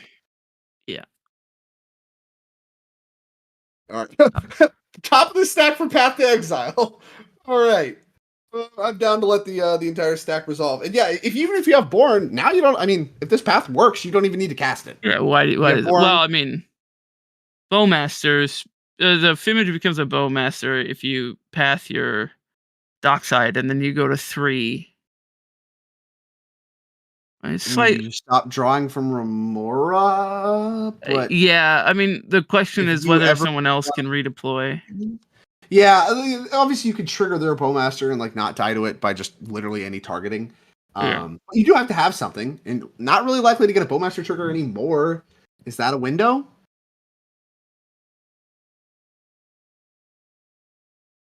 Let's see, of course, if we do ever True. get to Jorman's turn, Crombat, something that to be considered. Although once again, I assume this ad nauseum signals intent to either Final Fortune, Born Upon the Wind, those kinds of ilk of cards where Jordan is just not going to turn. Cabal So we are Ritual is happening firing off the still ball, right? with the Path to Exile on the stack. Nobody cast any spells, so we just got right back to Evan. The table was ready to let Path to Exile resolve, and now instead of letting it resolve, we're Cabal Ritualing. Yeah, and so you've got 5 black. You got Tainted Pact. Tainted Pact gets you the rest of the way to the Born. Sure. Mnemonic Betrayal at that point just works, right? And then you just bleh. It's okay. It's Mystical Tutor. Okay. Yeah, maybe we just didn't have the Born quite yet. Interesting. Cool, says the table.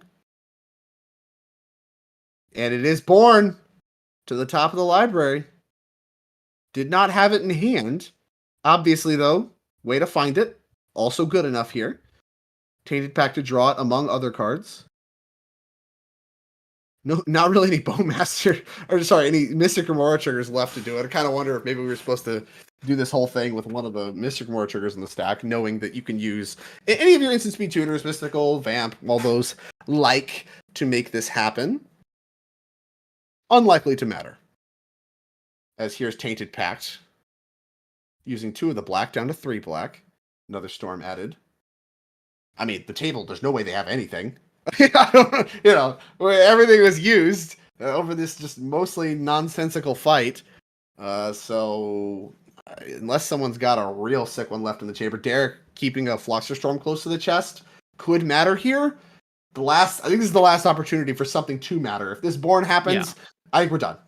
We're actually done. We've been done for a while, mostly. The 1%er slips away if this Born happens. And it does happen. Yeah. Evan, unsurprisingly, talented player, blasting through all the card advantage engines with not only his own Remora, but also Smothering Tithe and Bowmasters in order to near assuredly put himself in the finals here. Already a star-studded cast waiting for him. Some Sauron action waiting for him. Sauron, yeah. I mean, how do you defeat the Dark Lord? You can't. Isn't there a whole multi-part series about how to do that? There's a whole every step but of the do we have any process. volcanoes available? I mean, there's literally so many volcanic islands in play here. Yes. That is true. Yeah. We got some volcanoes. That's true. We are positively abreast with I think we might even specifically have Mountain Doom somewhere in the mix too, you know? we might have all the tools. Players are revealing cards in the graveyard. I believe this is for Mnemonic Betrayal considerations. Not a lot of mana left to work with, but I don't know how much mana you actually need. We cast Soul Ring, we have Mox Amber, we have Chrome Mox, that pitched Lofo, so that added 4 mana to the mix. No, Mox Amber is not worth anything? Mox Amber, no legendaries in play? No legendaries? Okay. Nice. No, Oh, there's Timna in play. There's Timna. It's a black Oh, white. there's Black Timna, white yeah, Mox. it's black white. Okay. It's hidden underneath the other game objects. Yeah, We're at stacking your game objects territory here, as it is going to be Mnemonic Betrayal. Found mana he was satisfied with. Mnemonic Patrol here is quite good. I mean, anything is good. LED, pretty strong with Mnemonic Betrayal. And there is one available. No Draneth to contend with any longer. Players fanning out the graveyards. Now, a question. If you can use mana of any type. Can you use Jeweled Lotus mana as a Lotus underneath Mnemonic Betrayal? I don't think so. I don't think so either. Yeah, only I think only, it's not hyping that's the problem. I think it's an additional condition, but I just want to check. Yeah. Make sure my understanding was aligned. So don't get that one. It is in Jorman's hand anyway. We are going to play the LED as we are further stacking permanents. Just a nice giant pile. Peak board state parsability, although so few cards actually matter. That I love me some permanents. Really in the menu is Cabal Ritual. Another Cabal Ritual. Yeah. Sure. Now that's going to make 5 more black, and we can do just about whatever we want with that mana. What do we want to do? Remember, there's still a Phantasmal Image on the stack. There's still a Path to Exile targeting a Dockside on the stack. That could matter. I see a Brain Freeze. Yeah, I see a Brain Freeze. I think that's a Breach. So we are. That's a Breach. That is the new Breach. So. Yeah, that's an Underworld Breach. Yeah. And that plus this Brain Freeze, that's his entire deck. Yeah, that's literally his entire deck. Triggered by every player. Has an LED and an Exile to pay for Thoracle, or his own LED, or whatever. It doesn't matter. Yeah, Ham Sandwich. Yeah. He could respond with another Thoracle if he wants by milling the other players. Has about 90 counter spells available. Give or take. Yes, we're flush with Ham Sandwich. We're a full Subway restaurant at this point. Just flush with sandwiches. Yeah. Just have to actually eat the meal. Rolling Evan, 12 deep. Content to play with this food a little longer. Building the perfect sandwich. Can't blame him. A high-stakes scenario. I have messed up some breaches in some high-stakes scenarios that were complete check marks. A lot of respect for taking his time. Gets rid of the Esper Sentinel anyway. Dieball Content. Get that out of my face. Give me that Thoracle, and you've got your Tainted Pact in hand. So Tainted Pact's in the yard. Use that to draw. Oh, it's in the yard. Okay. Yeah, use that to draw Born. We have Silence. Sure. Okay, sure. I guess. We have Silence. We are silencing. We'll put you in the dirt. You're going further into the dirt. I don't know how much more assurance you people want, but you're going further in the dirt. Here, have a 1/1. Derek, looking on. We'll fight, I'd say, for Rockside. A tough spot to be the first one. I think the players are done. Yeah, he described exactly what he's going to do. Breach after the Silence. More than good enough with an LED already involved in the mix.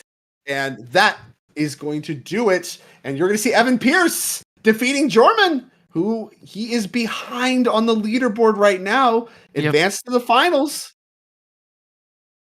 And I don't know if is our final pod done. We might even have, that took a little bit of time. We might even have one pod going still. We have one pod still going. Yep. Wow. Mitchell Norman, Max Sternberg. Max Sternberg. Pablo and Aaron Miller still going. Number 5 in the leaderboard, still fighting for his chance in the finals. Can't draw the top 16. The finals. Yeah. yeah, can't draw the top 16 indeed. But of course, Freedom Waffle, well fought match. Like I said, maybe you could have put the pressure on a little bit further. Very patient. Very patient.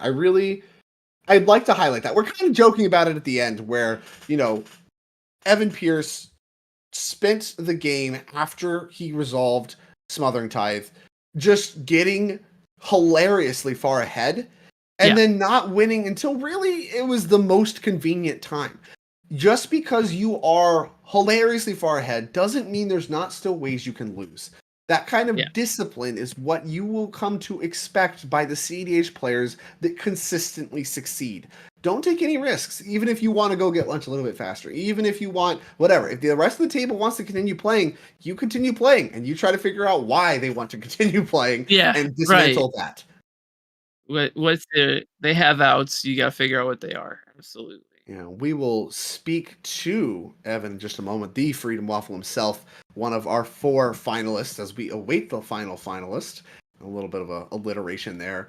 And talk about his approach. I want to talk a little bit about Smothering Tithe. I love to see that card in action, and especially with such a shining performance from the card. I mean, Mystic Remora is all around. The card's certainly part of the mix. But Smothering Tithe, really the card that broke that board state open. And I don't know, you'd have to go back and check how much mana was spent by Evan over that last turn cycle. It was a lot. It was a lot. It was, I want to say Treasures Cracked were somewhere between 13 and 14. I think Treasures Cracked is closer to 30 to 40. Could have been. He spent a lot of mana in that turn cycle. Evan, can you hear us? Not yet. Nice. Thanks. Not yet. All right. Well, I still can't see. I don't know. Hey guys, how's it going? Hey, how's it going? Congratulations. Dude, that was a wild game. That was exhilarating. Yeah, there was a ton of sweet stuff that happened. Spells flying back and forth.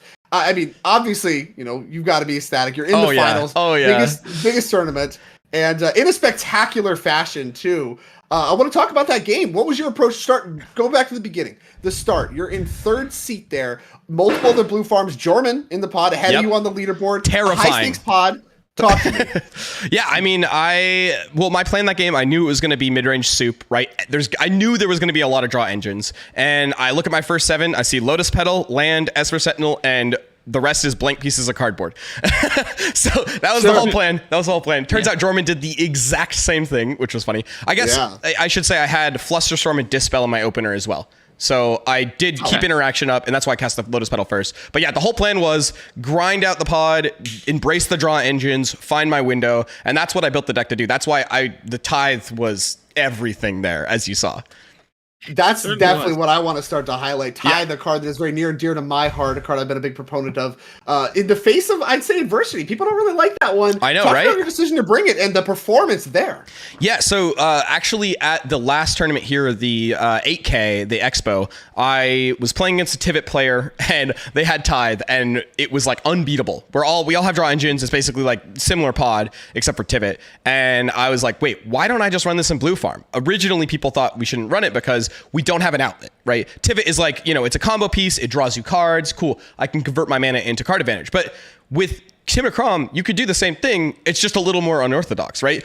Even if I cast Tithe, have nothing in hand, pass the turn, and cast him to end Crom, I'm drawing cards, right? So we do have somewhat of an outlet. We can get there. And but the real reason is in these games that we have, everyone has a draw engine. Online, we saw what was it on turn 3? There was 9 draw engines: Double Timna, Mystic, Esper. Then it's going to be it's not about cards anymore. Really, it's about mana. And so what breaks open this matchup is obviously Dockside and Smothering Tithe. So I was just amazed it resolved. Yeah, that was something we commented on as well. What are you thinking? I mean, we were like, this Dockside can't resolve because that's I thought so too. The Dockside was the bait. I mean, the thing is, so we're at a point there, right, where everyone has counterspells. We know everyone has counterspells. There's no way they don't. They all can cast them. They have mana open. So no one's going to win the game, right? Well, I like to talk about things, this thing called half measures. I'm going to put half measures into play that advance my game state and don't make me go to discard all my good cards, but don't win me the game. And so that turn, I had literally I think I had 6 counterspells in hand and Adnaz, or maybe 5 Adnaz and Otawara. That's what I was passing the turn with. And I'm like, all right, all I want to do is use my cards while I can. Mana's not an issue. Let's just not go to discard and discard all the good cards. So that's why I even demonic tutored at all. I was just going to discard it at first. But I was like, you know what, let's just use the cards so I can just keep up as much as possible, draw cards, get ready to win on their turn. I wasn't even sure if I was going to, Nas wasn't even necessarily plan A. I was just hoping that Mystic would find me the answer, but then a window opened up. Yeah, definitely. We were commenting a lot through the game, and like obviously once your Smothering Tide resolved, you start drawing a ton of cards off of every card that's cast. You did a little bit of work to get Bowmasters in play. Yeah. What I want to highlight, did you have the availability to kill the turn that you Savines your Bowmasters back into play? Of course, you talk about half measures. It's kind of a half measure. Did you have a kill rolled up? I had 2 wins. I had 2 ways to win and an Adnaz with 5 counterspell backup. And there's no way I go for it there, ever. No chance. Right. I would lose every time.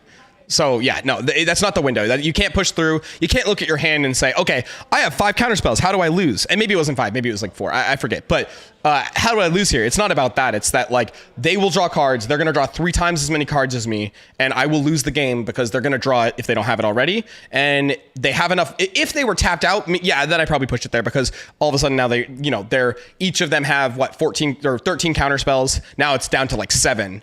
And maybe I can push through. The odds of them having just free counterspells are low. But there's no way I push there. I'm just I'm amazed the Tithe resolved. Chat was also somewhat flabbergasted. Yeah. They're saying that they want to hear the reasoning why your opponents let Tithe resolve, but if you put them in their shoes, right? Each of them, we each have like not just a loaded gun, like a tank basically pointed at each other, right? Like we all have the win and multiple pieces of backup. So if you start a fight anywhere, you might just lose. So basically, like the only person that realistically might want to fight there is the next person in priority because they get to untap. Right? Yeah. Not necessarily, but ideally, like unless you have a ton of counterspells, it's just the Rogsai player. Rogsai is notoriously a sandbag deck because it has to be, right? It can't just like beat these other mid-range decks that are designed to draw more cards. They have to, let the other players fight it out and go for their win. So once Rogsai passes, the other 2 blue farm players are looking at each other like, okay, well, if I interact, all of a sudden I'm going to go down on counterspells. We might lose to Jorman's in the worst seat there because he has to get through 2 turns before his. And as we saw, we never even got to his turn. So if he starts interacting first, he's screwed. So it's like, yes, no one wants the Tide to resolve, but like because I already had a Dockside that resolved, and maybe they just didn't, it's hard to counter creatures, right? So that's why that resolved. It feels like there had to be some conversation there. Was there any conversation there? They just passed. just passed early. Okay. Yeah, all right. I think they're all Smothering Tithe haters. I think that's what it was. Probably what it is. There's no universe. I think I said that on the broadcast. There's no universe you can let this resolve in. There certainly was, and it did not work out well for the table. Realistically, and also I thought about it. I don't know if I would have fought over it. Because I think if I fight over it, I might. That's why like the Bowmaster thing is like, all right, I'm doing something that's like I'm not using any of my real interaction. Like Savines doesn't matter, right? Like it's okay if it gets countered. I don't want to start any fights. I want them to start the fights. And so the Ranger Captain gave me the window. Someone started a fight that we had to interact with, and that's when I go. Absolutely. Yeah, and did a great job of that and punched your ticket to the finals as a result. Again, a glowing performance for Smothering Tithe. Of course, couldn't happen without Mr. Kimura, but when every player has Mr. Kimura, Smothering Tithe, like you mentioned, and like you drew it up at the drawing board, punches through that. How do you get ahead of all these players that have all these cards? Well, be the one with all the cards and all the mana. Did an awesome job navigating that position. And like I said, punch your ticket to the finals. A lot more work to do, a lot more on the line. I appreciate you talking with us, and a well-earned break, I think. Thanks for the invite, guys. Have a good one. Mid-rangey. Congrats on your win, bud. Appreciate it. Thanks, man. All right. Well, once we get Alex back, I think it is time for us to take our last break of the evening. Yeah. Brief, I would expect as well. Brief, 3 of the 4 pods done. Most of our finals pod assembled. Currently, Kinnan, TNK, which we kind of expected. Those were the 2 most played decks. Timna Krom, Kinnan, kind of the narrative for the tournament. Sauron, less so. Sauron the Dark Lord. Yeah. Less so. Mean, who can stop his dark machinations? Only Frodo, and that's not registered. So no Frodos. Maybe Mount Dooms, no Frodos. And of course, the winner of our final pod there, like you mentioned, among Mitchell Norman, Max Sternberg, Pablo Castro, and Aaron Miller. We will see who emerges victorious there, and then we will have a complete finals pod as these players battle it out. $2,000, 500 points, a little bit of fall off from there, but quite a bit of leaderboard shakeups potential with Evan, the only top 10 leaderboard player in the finals. Stakes are high for him, and stakes are high for everyone wanting to get involved in the Top Deck Championship at the end of the year. Don't go anywhere. We'll have your finals very shortly. Soon.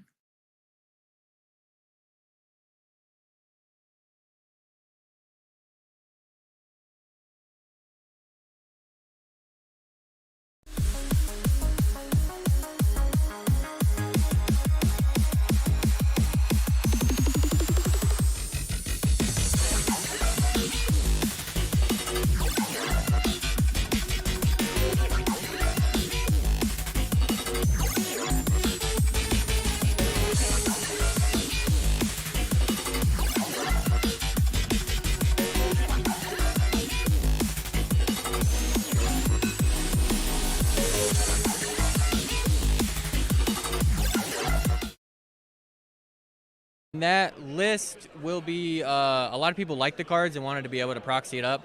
I made all those myself, and I'm going to put those on my Patreon for free. Nice. Those should be there Monday night, maybe Tuesday, and you can download them if you want. But I was very happy to come to one of these events and actually do decently, because the downside of doing content is you expose yourself a lot, and a lot of times when I come to these, I do horribly. But currently, I'm still live for top 16. Oh shit! What's the standings right now? I'm 2-2-2. Okay. I have very good breakers. But I have to win this next one, and there's a potential I bubble out, so I just have to win it and see how it goes. So I love that people are so in tune with the standings. It's always something I've had a difficult time parsing, so it's an easy question for me to ask, but I love that people are very in tune with like what they need to do in order to continue in the tournament, and I think that the Command Tower software is a huge part of that. The fact that people can now track their standings and get a deeper understanding and insight of how they can, keep their standings and even track it over the course of a season is really important. Yeah, because there's a lot of people here who are tournament goers for like Legacy or Modern. Yep. Whatever, so they know it better than me. I just looked to see if the number's high. Yesterday I ended at 16. I was like, I know that is within 16. If I do well, I should be there. All right. But yeah, they make it super easy to track, because I can go on the site and look. The standings are updated like as soon as the round's up. And then the point thing is something we talked about on the podcast. It's amazing. Like, we love everything about the circuit that they're doing, having that cumulative thing. Because even if I knew I wasn't live for top 16, I would still play this next game because I can earn more points. I get slightly more points, play for points. There's a reason to keep playing CDH. There's a lot of talk about draws and IDing and just not playing the game at these events. And that is one thing that they have already done that like encourages you to actually play Magic when you're here. That's awesome. So maybe Crispy in the chat, or maybe Pigeon. Is that a good Crispy? Is the quality good Crispy, or do you mean like choppy? Let me know. But hopefully that's Crispy, like it's primo. All right, you ready to get yourself in trouble?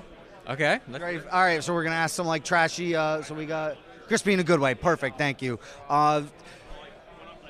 What's the most overrated CEDH commander? Most overrated. Or CEDH deck. So stats-wise, Najeela's been on a big downturn, but most people have recognized that at this point. Kinnan is in a really interesting spot where it has a real problem with winning. It doesn't win events, and you look for the course of the year last year, Kinnan has amazing stats, and then when you switch, it's like second and everything, and when you go to wins, it like plummets. It's like barely top 10. Oh, interesting. So I think that one, and people have kind of recognized that too. It's good for consistency, but maybe getting to those top pods seems to be rough. People really respect you. I think you should play blue and red. Okay. Pretty much all the time. There's not a lot of reason not to. There's a lot of, I think we're at a point where there's a lot of viable decks, but they have a lot of colors. Turbo's not very good. We complain about that a lot. So I know Jorman trashed on Roxai. It's so good. I like Roxai, but it might not be in our top 10 next quarter. So yep. It fell off to 9 last time, so I wouldn't be surprised if it didn't. So yeah, those are the ones to watch out for that are, the perception of them is not great. And then all the other Grixis decks are even more trash. They're all terrible. They're unplayable. Don't play them. Which wedge or color pairing has the worst players? Oh, the worst players? Oh, man.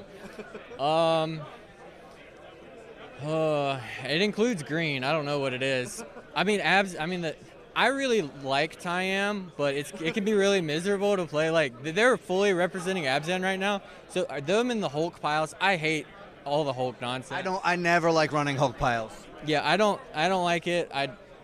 Too many dead cards. Slow the game down to win really in a terrible win condition. I'm not a big fan of it.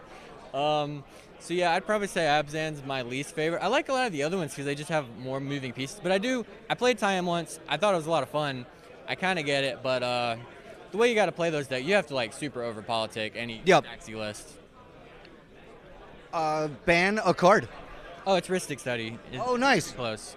The play patterns are bad. It's not like I'm on Tim Necrom. I'm literally playing the Ristic Study deck. Before that, I played Rogsai, which is a turbo Ristic deck. It's the best deck at casting Ristic Study.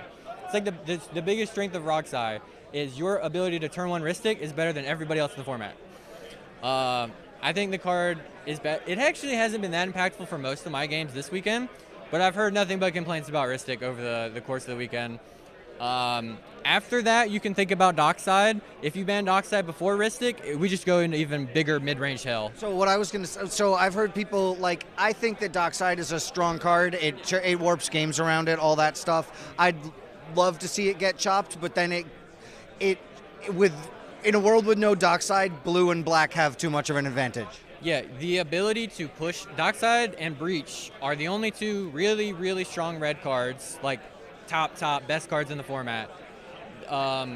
They're also like two of the only like really, really stapley cards that help push wins through Ristic nonsense and just the mid-range grind that you get into. They're two of the best at doing that. Dockside is very warping, but I think you could do a ban that is we ban Ristic and Dockside at the same time.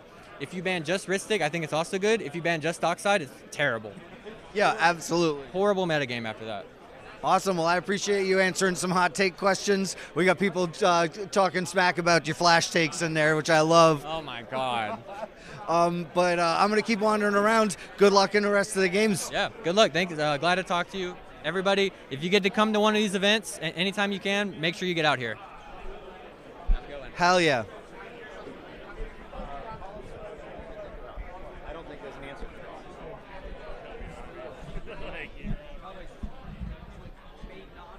We're going to see if we can't get a word in with the Iron Deck himself, with Jeremy. I'm hyped to see what he has to say. Oh, Is there any way I could get your signature on my shirt? yeah, sure, easy. That's no problem. Any particular place? Anywhere you would like. All right, Hold give me the a mic second. if you'd like. Yeah, sure. Let them know what you have to say. Here, don't get me canceled. I won't. Okay. How are we doing? We're having fun today. Round 2 of the tournament. Got the first win. I've seen a lot of crazy stuff this tournament. I've lost in my cleanup phase, which was always fun. You lost in the cleanup? In the cleanup. So I lost to being extorted down below. Extort? Ooh, wow. I had Angel's Grace, so he meme bet into my blind obedience to kill me. Okay. What's your name, by the way? I'm Christian. Christian, what are you running this weekend? I am running Will and Lucas. Will and Lucas. Okay, all right. Those are friends forever. Yes. Does that makes like a lot of tokens, clues, right? Clues, it makes clues. It's ran basically blue farm. I know there's another one here at the tournament who's running it more turbo with Nas. Okay. Me personally, I'm running it mid-range. And there's stuff you can end up doing with the tokens, right? Like there's a token line? I can infinitely flicker Dockside with Baron or Cloudstone Curio. Flicker Dockside, flicker Will, and either they're going to choose infinite clues or they're going to choose death. So awesome. Well, that's something. Yeah. Well, I remember I played, I think it might be Just Kev's Will, I think, plays a version of it that I think is really good. So what's your standing so far? Right now, I'm 2. I just got my second win, so I'm 2-4. Okay, all right. I'm out. Yeah, we're going for Eminence points. So awesome. Oh, that's good. Okay, you got a good standing for the season. I think so. I think keep going to more bronze events, a couple silver, and I think I can stand pretty well at the end. Awesome. So I'm excited. I really am. This is actually my first ever time playing CDH. Oh, nice. Not here, but I've been playing CDH for a month and a half now. Wow. Yeah, so I'm very excited. You come from Casual Commander? So actually, the last time I played Commander was in high school. Wow. And then, yeah, now I got back into it, got a good group of guys. I believe you actually talked to my buddy Q, who's playing Rogsai. All right. You asked him 3 favorite cards in his deck, and then you asked him fuck, marry, kill. We got him on the fuck, marry, kill. It's one of the greatest rope and dope questions. That was. It's so funny. I don't ask it often, but when I do, I almost feel bad doing it because everybody's so laser focused on their game, and then I ask them such an oddball question, and they're just like, it's like a slap. You know? Yeah. No, it was great though. But yeah, I'm just hanging. So we'll ask you some hot box questions. All right. You gotta put the shades on, right? Oh yeah, shades on. What's the most toxic commander? Ooh, toxic commander. That's hard. I don't even know. All right. We can move to the next one. Yeah. Let's go to the. Let me think on that one. All right. I'm trying to think of all the funny ones now. Ban a card. Ban a card. Ban Ristic Study. Oh, all right. Ristic Study, but ban that. I think that's that fair. one or OBM. Okay. Hurts too. OBM, we're living in the Bowmasters world right now for sure. Yes, and it hurts. I love it. I mean, I love the card, but it's a card that if it got banned, I'd be sad, but I'd also be happy. So, unban a card. Unban a card. Oh, that's another. If you're not super deep on the ban, Black Lotus. Let's have some fucking fun. Hey, we're here to play, right? Let's have some fun. Wow. All right, we're going full turbo. I love it. Yeah. Hey, I'll use Rockside right now. Let's go. Let's have some fun. That's an amazing answer. That's the first time I heard that one. I love it. Yeah, unban Golos, unban Primetime. Everybody in the chat loves that. Yeah. Which color pairing or wedge has the worst players? Oh. So, honestly, I'd say Grixis just because it's so, like, there's just a certain set cards with Grixis. Yep. You know what I'm saying? It's like, oh, you're Grixis. Okay, you're going Breach, you're going Dockside, you're going Thassa's Demonic. Like, it's just so hard set. So I'd say the easiest and probably where newer players start is Grixis. Yeah, you feel like the deck runs itself, but it really doesn't. Yeah, right. And then if there's one commander you'd never have to play against ever again, what would it be? Never have to play against ever again. Rogsai. Nice. All right. Awesome. You said your name was Christian? Yes, sir. Thank you so much for taking a few minutes. I appreciate it. Thank you. Thank you for the signature. My pleasure. Unban Primetime is the phrase that pays right now.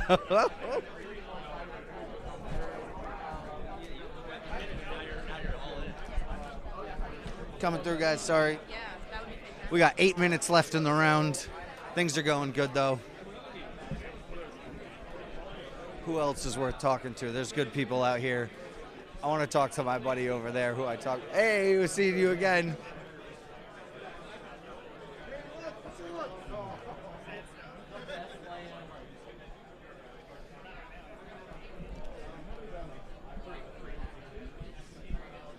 All right, we're going to pick your brain a little bit now. You ready? You good to go live? All right, what's your name, boss? Derek. Derek, we sat down and we played a game in the lobby last night. That was awesome. We were playing some nice, easy casual. It was exactly the detox I needed. Yeah, it was a good game. Whereabouts you coming through from? We're coming from Titusville today. Okay, and is that a long trip out here? Or? Like 7-8 hours. Woo! I was talking with some friends last night, and they said it's like so hard to do events on the West Coast because nobody wants to drive and all that. And I was like, out here, like everybody I talked to was like, yeah, I drove like 4, 5, 6, 7 hours. Like nobody cares. They're just out here from wherever. They're like, these guys lit the beacon and everybody showed up. Yeah, I think honestly the biggest part about it is just getting a level of advertisement and awareness of the event, because everybody I know is happy to travel 2-3 hours for a 1K or like 8-9 for a 6. So yep. I'm really excited to see all these people and meet people from a meta that I'm totally unfamiliar with as well. Yeah, our meta's pretty wild. We see a lot of fringe decks, but it really tests your ability to play something that's actually in the meta. So what were you playing this weekend? I was on Rogside and I have scrubbed. Scrubbed. Okay. It was. Were you finding that you were getting targeted, or did you just like get blown out, or what was going on? No, I just played Dan until 5 in the morning yesterday. All right, that's fair. I loved playing with you because everything you did was gas. You were like, you drew cards, you were like, it's gas. You played cards, it's gas. You had me crying, laughing. So it was really a pleasure to play with you. Yeah, thank you. It was a pleasure to play with you as well. You ready for the trashy hot take section? Yeah, what do we got? All right, ban a commander. What do you mean, ban a commander? Yeah, just gone. I'd say Timna, just to like diversify the meta. All right, awesome. That's a great answer. Yeah. Which color wedge or pairing has the worst players? Probably Grixis. We also have the best players. Yep, that's fair. Any reason why? Grixis is very difficult to play compared to other color wedges. It's just something that it requires a different type of thinking about the game than casual players tend to think about it. So it's harder to transition from casual to competitive if you want to play blue. Awesome, I love it. And unban a card. Talarian Academy, just to see what happens. I love it. Talarian Academy would be wild. Things would get spicy quick. Yeah, it's not safe, but let's do it. Awesome. One more time, your name? Derek. Derek, thank you for taking a few. I really appreciate it. Enjoy the rest of the day. You as well, my man. Derek, was good times last night. We were chopping it up. We were playing games. We were laughing, all that stuff. So I wanted to get a couple words from him for sure. All right, we're getting close to the half-hour range. I'm probably going to call it and give my wrists a break in just a minute. Oh, how are you guys doing? How is the chat feeling right now? How is the Eminence stream feeling right now? I'm going to see if I can't get a word in with Jeremy. I don't want to cut the conversation off, but I'm going to try to talk with you a little bit. Certainly. So we're here with Jeremy. That's me. And you run, what's the event? You do Iron Deck, correct? Iron Deck. Iron Deck on YouTube. Awesome. So what's the Iron Deck about? Iron Deck is a competitive CEDH online tournament. We use Spell Table now, but we're hoping to go live. Awesome. I really like that. And have you had good luck with the Spell Table stuff? Yeah, we have. Spell Table was a great tool when the world ended, and it continues to be a pretty good tool. Listen, it gave me my launch pad for sure, so I wouldn't be doing this if it weren't for Spell Table. Absolutely. I saw you in the feature match. How was that? Oh, I made a great misplay live on camera, which is what everyone hopes for. I was going to ask, were you affected by the pressure? Did you feel like it was different than sitting at one of the tables? To be fair, I would have made the misplay anywhere. All right. So, what deck did you play this weekend? Slicer. That's right. You did say that last night. You're slicing and dicing out there. How's it doing? How's the record? Slicer, I'm 2-3-1 now. So okay. I think I'm out of contention, but. All right. And how have people been reacting to Slicer? Oh, complete anarchy. They're terrified when it hits the table, and that's what I'm trying to do here. And are you finding people focusing you down or trying to remove Slicer, or does it just run around the table? They're trying to remove Slicer. I very rarely get removed. It's everybody trying to remove Slicer, and then somebody else wins. Yep. Okay. Do you think that that's like a little bit parasitic or good for the game? Like where do you land on like kind of how that affects the game state? I wouldn't play it in a casual setting. All right. Awesome. But in a competitive event, I'm here to shake it up.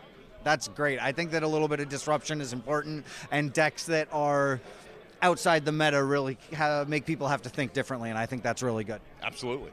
So we'll ask you some of the silly questions now. Which color wedge or pairing has the worst players? Wow, that's a great question. I'm going to go Naya. Why is that? I'm going to go Naya. I don't know. I play Legacy. It just doesn't show up. I just don't. All right. I think I got to go Naya. Fair enough. If you could unban a card, what would you unban? Ooh, what format? We'll go with this one. This one? Commander. I would unban Time Walk. Time Walk. Extra turns. Extra turns. On the cheap.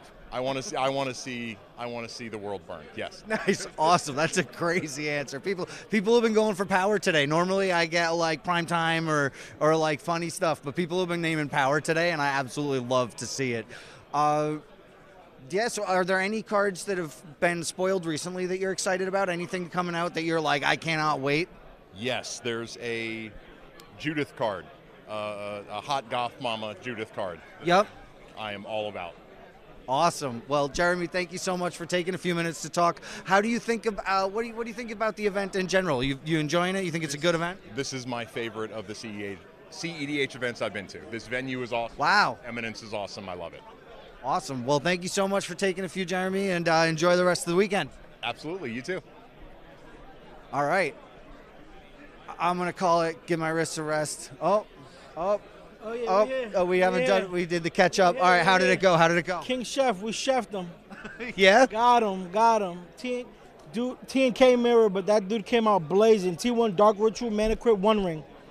T3 like Necro. Dude had tons of card advantage. He put a Final Fortune on the stack. I looked at him.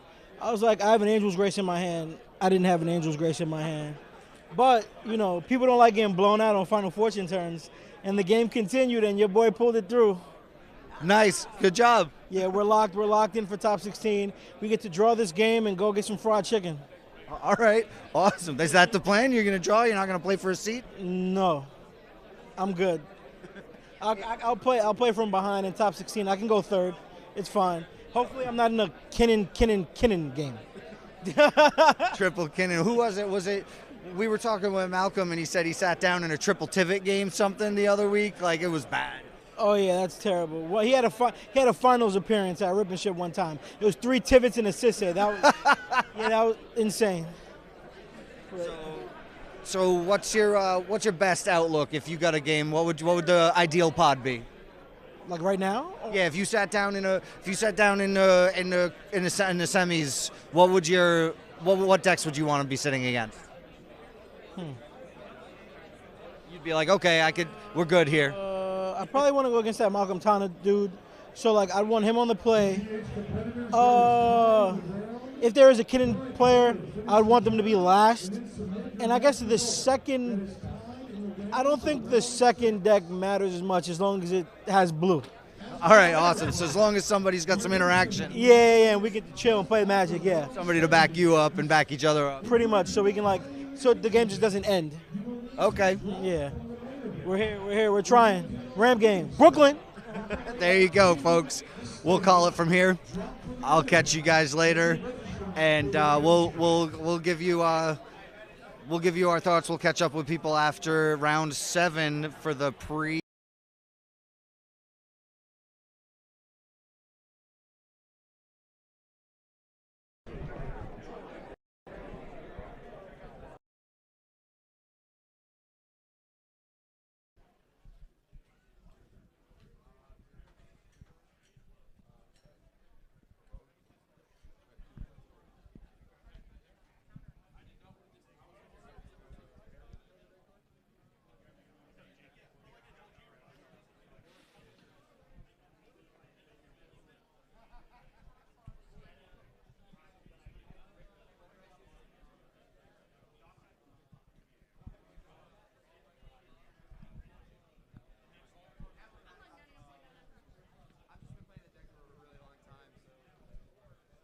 We're here for hot takes only right now. Ooh, I got all the hot takes. Let's go. What's the most toxic card in Commander? Definitely Dockside. Get the shit out of here. That's a good answer. Ban a Commander. Ban a Commander. Go on. Sisse, gotta go. Get it out of here. Get out of here. I'm done with it. Which format has the smelliest players? Definitely standard players. Can I ask you this already? No. You're not the first person who said that. Definitely standard players. Like, shower, please. Which wedge or color pairing has the worst players? The worst players? So, Izzet players are the most toxic, but we got fair. Abzan players are the worst players. And I'm the one of worst. them. I'm one of Nice. them. I love that when people answer that question, 95% of the time they're like, no, it's me. I'm the problem. Hey, we're all trash. We're just lucky, right? Yup. 85% politics, 10% luck. How was your weekend? It was great. Just finished my top 16 pod. Ian Flannery, comedian, destroyed me. It was beautiful, though. I got him back on that decon for the Invitational. Okay, all right. Got a decon for the Force OL, and just, bloop, bloop, bloop. All right, there it is. all right, get it out of here. So Ian took it, huh? Yeah, he's on to the finals. Guys, if This guy gets away with murder. all the time. Like, and he's playing Kinnan today, so it's a really strong deck with a really strong player. Super awesome. You can't beat that pairing, you know? Yep. But hey, how's your weekend been? It's been good. Doing this has been good. Getting the timing down of when to go live so that I can talk to people is a little tough, especially in the untimed rounds. When the timed rounds are up, once that timer hits 30, I just stand up and start talking to people. But I think I've learned some things this weekend, and I got some really good feedback from the Eminence crew as well. So they really like having these go up in between the stream. That's all I can ask for, is that I show up, show proof of concept, and they're like, oh, all right, I see this. Like, they drank the Kool-Aid. They believe the hype now, That's awesome. That's all I can ask for. Yeah, and honestly, with stuff like this that you do like this, it's so cool to get like an inside scoop of like what the players are thinking. You never know. It's a little stressful. It helps break the tension and keep things vibing. I mean, that's part of it, is like, it's funny because I've been trying to ask those like the hot take questions and stuff, and people are so focused that like that I'm like, who's the smelliest? And they're like, well, I think in this meta, and I'm like, no, you're missing this one, bud. Yeah, I'm saying, like, we just want to vibe, like, break the tension. These things can be really stressful. It's always important to relax and enjoy the time that you're playing Magic the Gathering. That's what we come here for. Sure, money's on the line, but let's just have fun, and then we'll see where it goes. It came out of a social format is really the important part. That's where we started. That's where it all comes from. Oh, you should have heard the pod that me, Ian, and the guys were. Oh, y'all were cutting it up? Cutting it up. Like, I had a blind obedience, and even though I was losing the game, I was like, nope, that enters tapped. No, it enters tapped. And the entire Ian's cracking up. He's like, yeah, you're not missing one of those, huh? Those triggers is your triggers to lose, right? Yeah, so Timna's got to get in somewhere. So what were you playing this weekend? Remind me. I was playing Thrasios Timna, a little bit of a Kinnan Basalt Displacer Kitten Shell.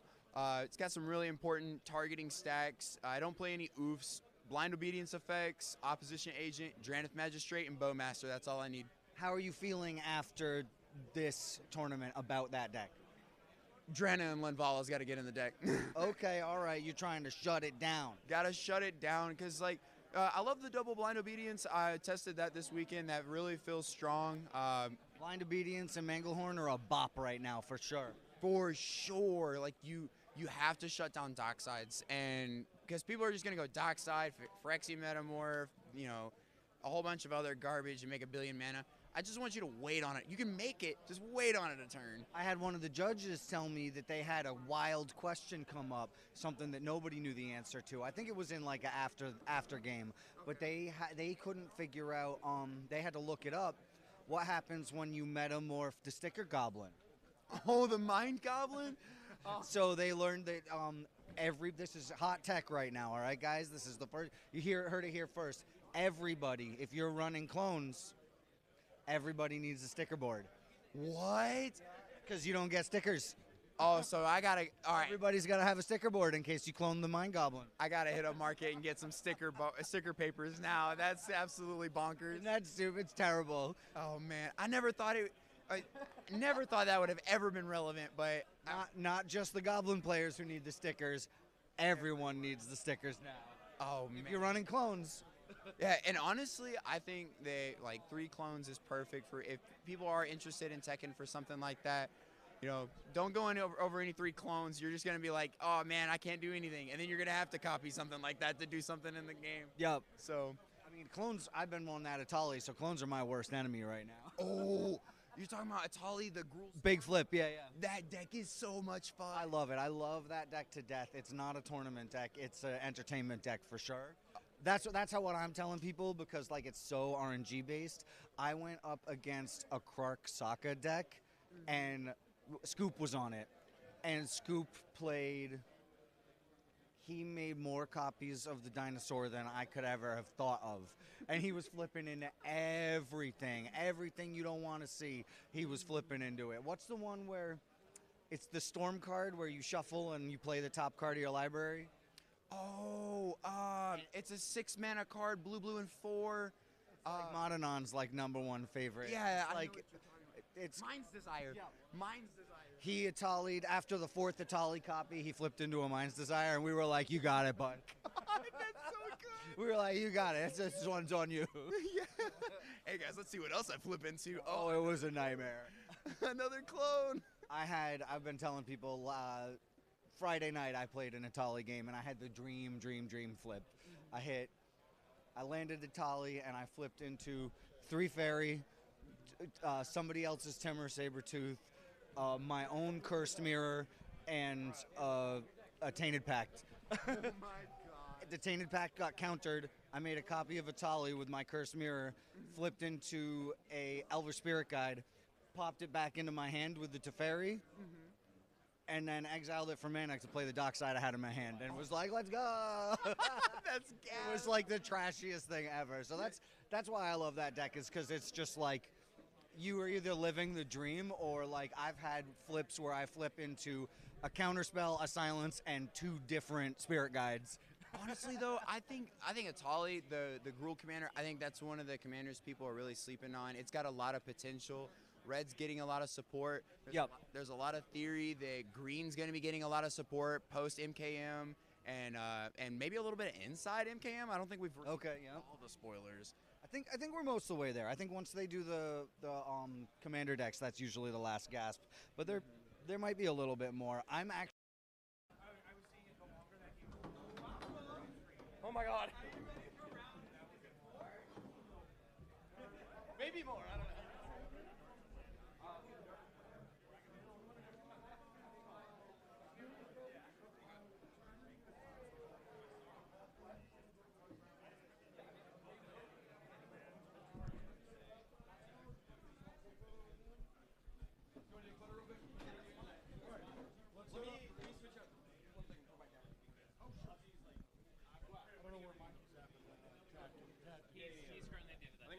I was also going to try to take each one of them aside and talk to them for a minute or two before the match. Mikey said just ask you first. No, that's Make absolutely sure you know. fine. Absolutely. Who's it? We got 1, 2.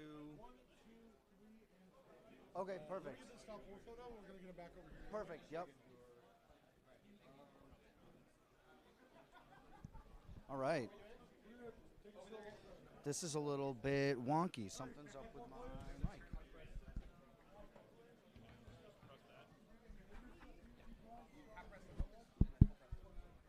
Picture and all that.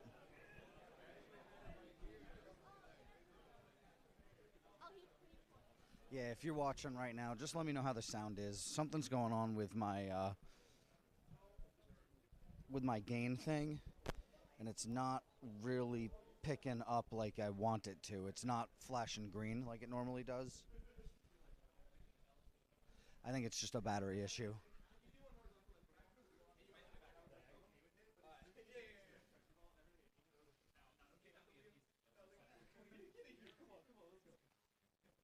Hey, Mishodem, how we doing? Let me know how the sound is. I think my rig is being a little funny. You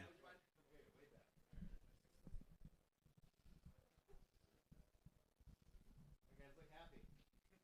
Do something crazy. Be weird. Seems fine? Okay, perfect. There we go. That's what I wanted. Perfect.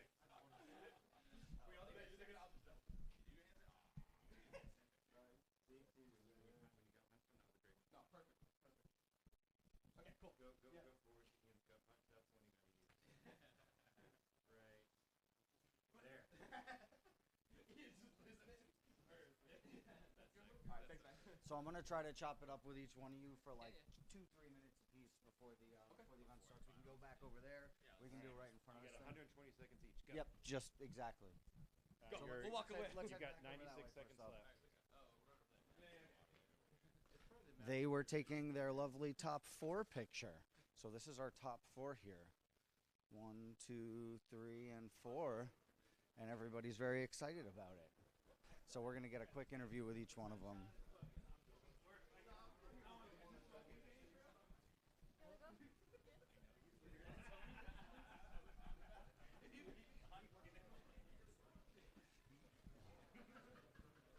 I love that they're all yucking it up and having a good time together, though. That shit's absolutely amazing.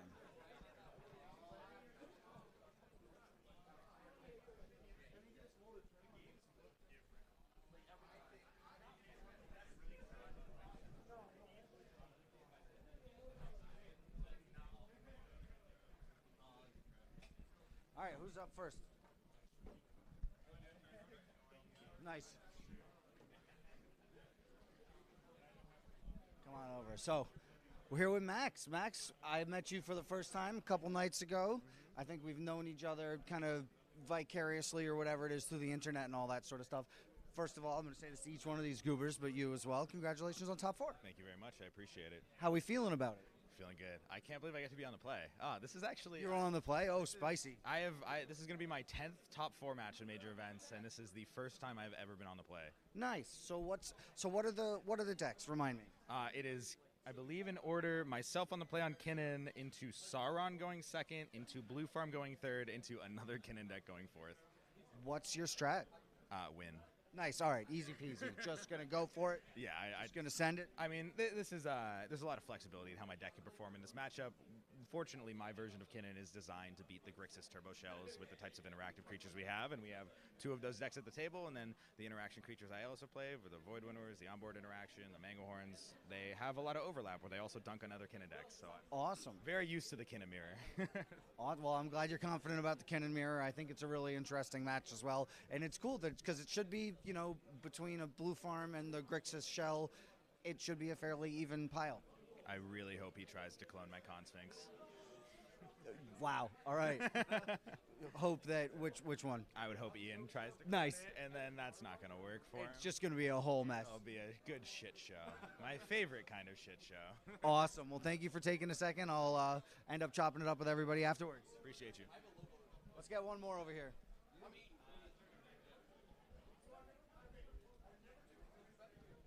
Remind me your name again. Paxton. Paxton, we talked earlier, did we not? Yeah.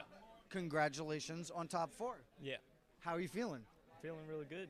Where's your head at going into this? Are you on any particular strategy? You're just going to see what happens? See what happens. Okay, awesome. Yeah. I'm pretty excited about this one. It's some amazing players in there. Are you like nervy at all? You look like Stone Cold Killer right now. Yeah, I'm pretty ready. Awesome. Did you have any matches that were like real tight coming up to this? How was your top 16 match? All my matches were pretty chill throughout the entire event. Awesome.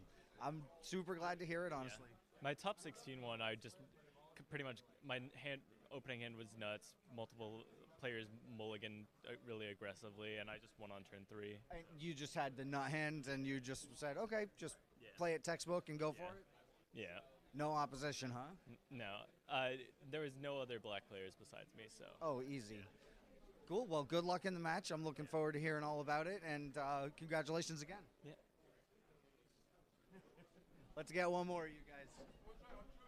That's perfect. Oh, there you go. We're going to get the...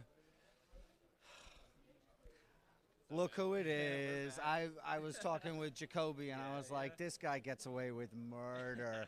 How did he do it again? Thanks, man. I don't know. It's been a crazy road getting here to this point. 2 steps this way. Yeah, There I'm you down for go. 2 steps. Let's go. It's been insane. I'm really happy to be here. So literally last time I was in this very venue, I woke up with the same record, 2-2-1.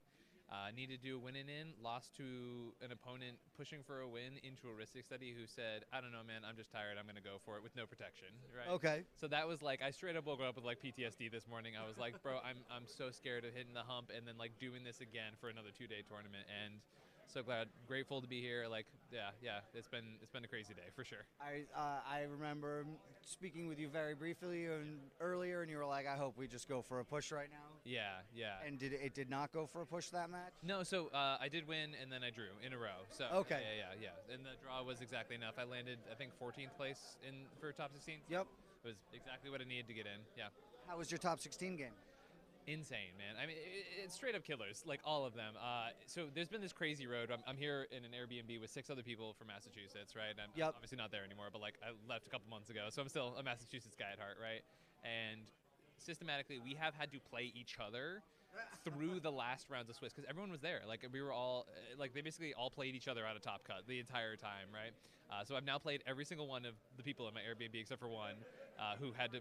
They both eliminated each other in that last round. So I was with Zach, who was in my apartment the Airbnb with me, another Massachusetts guy. Super awesome play. Almost won by like this much in that top 16. And Malcolm, who's goated, right? Yeah. Amazing player. On the play, also with Sisse, I was terrified, clenched the whole time.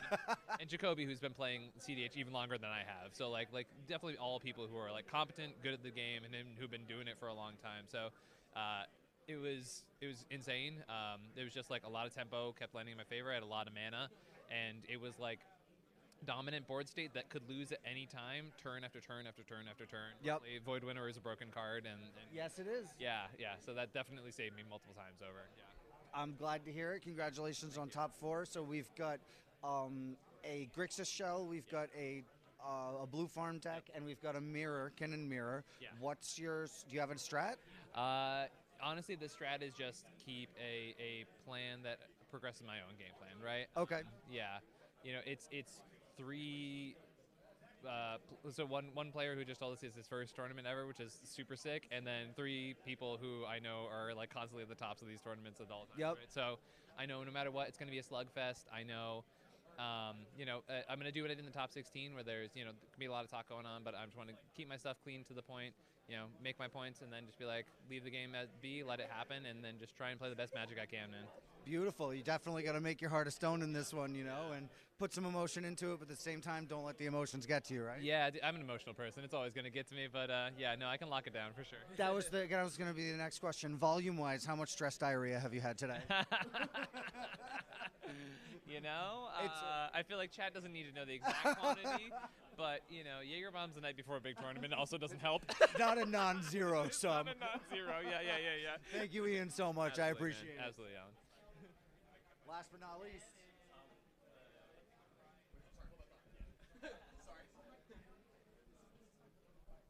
What's up? All right, boss. We're here with. Are you on 4th? I'm going 3rd. You're going 3rd. Okay, so these two switched. You had your mouth full. I appreciate it. So we've got Freedom Waffle, Evan. You are playing. I'm playing Blue Farm. How are you feeling about this this final? I don't know. I mean, I'm going 3rd. Turnover matters a lot, so obviously not. I don't think I'm favored here. Kinnan's a very, very strong deck. I still think Blue Farm's the best deck in the format, but like in a format like this, anything can happen. So I feel confident, but I don't feel favored, and I think that's okay. Yeah, that's fair. How's the day been? How's yesterday? As a whole, how would you say the tournament stacks up? Well, I started off really strong. I went 2-0 in the beginning, and then I got one more win yesterday. So I was feeling really confident, and then my last round, I could have drawn and decided not to. I wanted to play. Nice. So I was a little nervous today because I needed either a win or 2 draws, but 2 draws is a little sketchy. Yep. Especially with seeding, and then I ended up getting the 2 draws, not the way I wanted it to go. But top 16 was awesome. We had 9 draw engines, as you guys probably saw, by turn 3. 9 in play. That's right. I think so I was watching the Ramp Gang chat at the same time, and they were like, every non-creature draws 5 spells, 5 cards or something. It was disgusting. So, and then because of that, I got my Smothering Tithe and Orcish Bowmaster in play, which counters all of that. So again, with the Ramp Gang chat, they were all, the Smothering Tithe hit, and everybody started screaming. They were like, dude, how did this card resolve? No one even talked about it, man. I mean, so like I said on the interview over there is, no one's incentivized to counter it because they're all holding a loaded gun to each other's heads, and so the first person to interact might lose the game. Yeah. So, I get it. It totally makes sense. And I already had a bunch of mana because of Dockside, which is harder to counter. So, it's, I put them in a hard spot, but it worked out really well. Awesome. Well, congratulations on top 4. I look forward to seeing what comes of this event. Do you have any particular strategies going into it? Don't lose. All right. Awesome. Easy claps. Thank you. Well, there you go. That's our top 4. I'm really excited about this one. Thank you guys for tuning in. Definitely. Supeth. Yeah, exactly. Snapcaster, it's good to see you guys. I'm going to go give my hands a rest. I'm going to send this over to the Eminence team.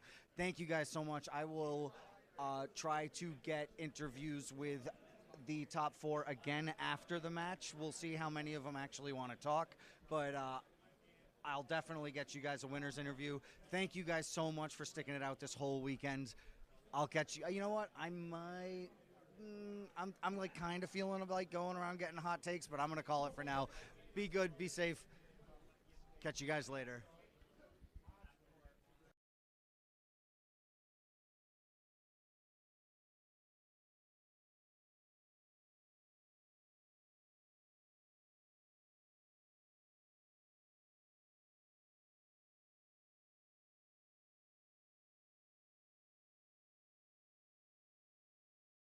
We are back. It is finals time here at the Boyle. It's all coming down to this. The biggest tournament, the biggest stage, the biggest prizes, and some of the best players in the CDH game stacked up for a what should be quite a game for you to watch on this Sunday. Scott, I'm here in the booth with you. Introduce me. What are we looking at?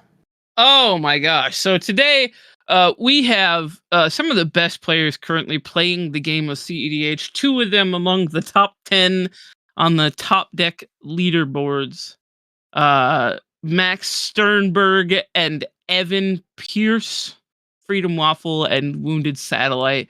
With this pod is very interesting because we do have double Kinnan and then Blue Farm and then Sauron the Dark Lord. Wheel Sauron, that's right. It's the exciting Sauron.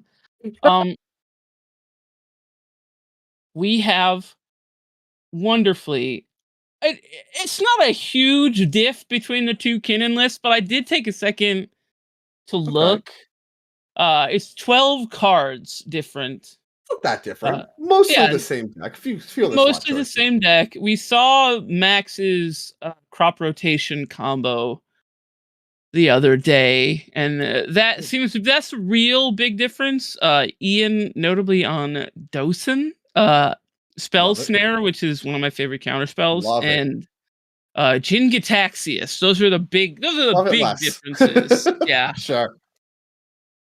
Well, the players are getting seated. You mentioned two players in our top 10 leaderboard. There's some serious leaderboard considerations to be done here. Paxton, somebody that's the only player here that's not on our leaderboard at all. I got word that it's actually his first tournament altogether. Finds himself at the largest CEDH tournament and now in the finals against some of the best. So very excited to see Paxton clearly showed up ready to play. Name somebody I have not gotten to watch very much in my day. The other three we are familiar with. You mentioned Evan Pierce, number 7 on our leaderboard.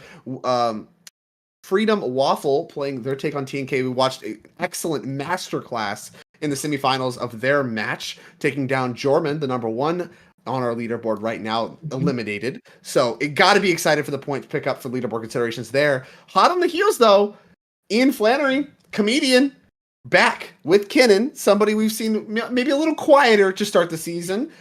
Number 21 on our leaderboard, this pod worth a ton of points, minimum of 350 points, 500 if you win it all. Going to be a huge jump for Ian now in the thick of the points race. No matter the outcome, the question is how deep is he going to get as a result? And well-established player in other circuits, done a lot of winning. Don't need too many introductions. Kinnan, a deck he's done a lot of winning with, has kind of moved away from the bruise, showed up with his tried and true strategy when it counted at this large tournament, finds himself in the finals. And our last player, Max Sternberg, Wounded Satellite as he's known, another Kinnan aficionado. Number 5 on our leaderboard, the highest ranking player right now. So, you know, number 5, number 7, number 21, a lot of room to shift there for the leaderboard considerations. And as I mentioned, a star-studded cast, with the exception of Paxton, who has put on a show with their take on Sauron the Dark Lord. Excited to see that in action here very shortly. And the thing I'm excited for about Paxton is imagine you are going to your first CEDH tournament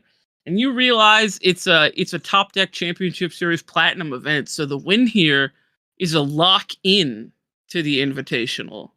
And could you imagine going from 0 points to locked into the invitational and winning? I think it's $2,000 to the top $2,000 to first, 800 little fall off on the money to the rest of the top 4. 500 points again to the first, 350 to the rest. So a ton of points, ton of cash. Players locked in $800 for sure. 1,200 more on the line for first, and of course the trophy, which you will see on the table.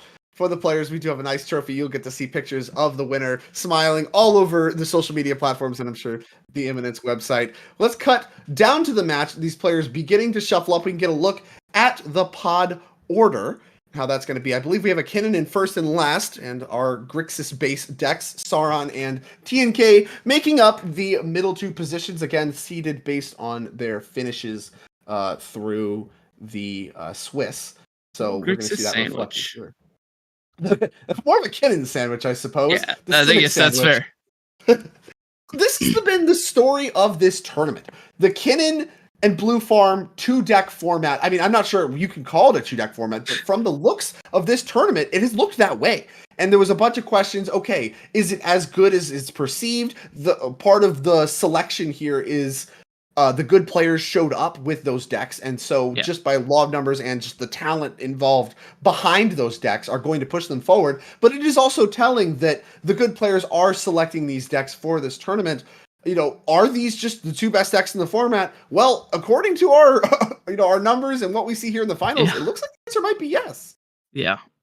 It's we have I would say from what we've seen, a disparate number of Blue Farms and Kinnons registered for the event. I cannot wait to see the Datadog breakdown after the event of exactly how many were registered. And I know that our new data tool that I'm very excited about will get some great new information, and I can't wait to see the meta shakeup that happened because of the boil. 220 people. Invariably, people are going to bring what they consider to be the best deck. And if you look at the people at the table right now, representative of the decks, then it does make sense for people to think that those decks are the best.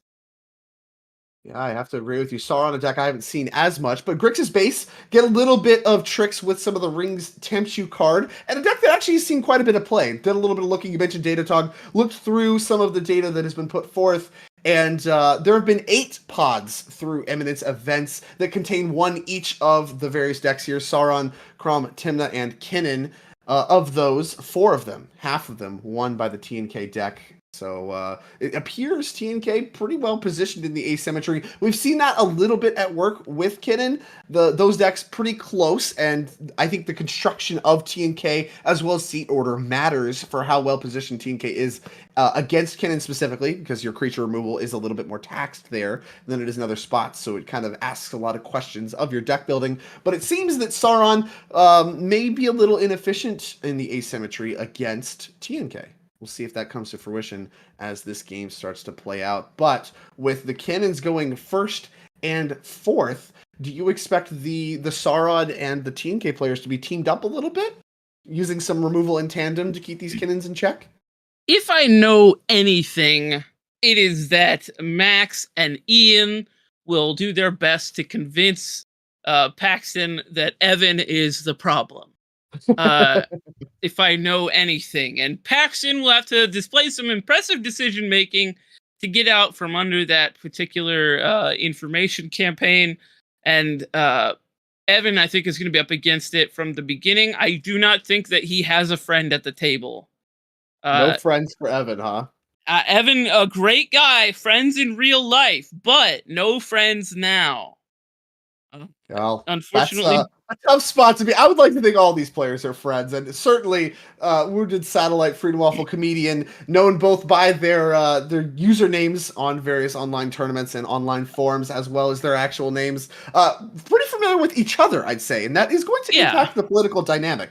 They know what each other's up to. They've seen the play patterns before. Paxton may not be as familiar. Obviously, he's had a great run, but if not as entrenched in the CDH tournament scene by their own admission, may not be as familiar with how these players operate and what their political scheming looks like. It's going to be up to Paxton, like you said, decision-making, parse through the political texture and figure out who's lying to you, who's telling the truth. There's a sub-game that's going to be played here with all the interaction that's available at this table. I'm super excited. For one, the political intrigue at the table. It's going to be a veritable spy mystery today. And the second thing that I am most excited for is to see. I'm excited for Paxton. I want Paxton to be the new name in the scene. I want to see how he does in his 9th game of the biggest CEDH tournament ever. 9th tournament game ever. 9th tournament game ever. Yeah. Scoot's an underdog, and hard to root for an underdog bringing something that we don't see. At least I have not seen too often. Like I said, a lot of games played through Eminence events. Sauron maybe quietly rising to power in CDH. Certainly a powerful commander. I mean, we can read through that if those not familiar. Sauron the Dark Lord, 3 blue, black, red. That's a 6-mana commander. 7/6 Avatar Horror. The ward cost for this creature is sacrifice a legendary artifact or legendary creature. Very hard to remove in general. Whenever an opponent casts a spell, you get to mass Orcs 1.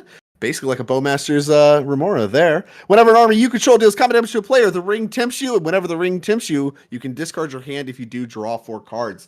And with the deck construction, we see that trigger, that last trigger, gonna matter. Ring tempts you, discard your hand, draw 4. Something that Paxton's been leveraging all day long, and going to look to do so again here. Is on another mulligan. And Paxton has several ways to allow the ring to tempt them, honestly. It's very cool that, I mean, we see some things in the deck that make a lot of sense. The traditional Grixis soupy cards, and then we see Ranger's Firebrand, an uncommon from the Lord of the Rings set that is a sorcery speed shock that tempts you. And I will say that I think shock would be much better if it also included draw 4 cards. Inclined to agree with you. Obviously you get to supercharge this. I think it may be telling. You see this with limited sets all across, Magic's history. What's the shock plus set mechanic? What's your bounce spell plus set mechanic? And those cards just actually being able to be worth their weight in CDH, I think certainly speaks to the strength of Sauron Dark Lord as a commander.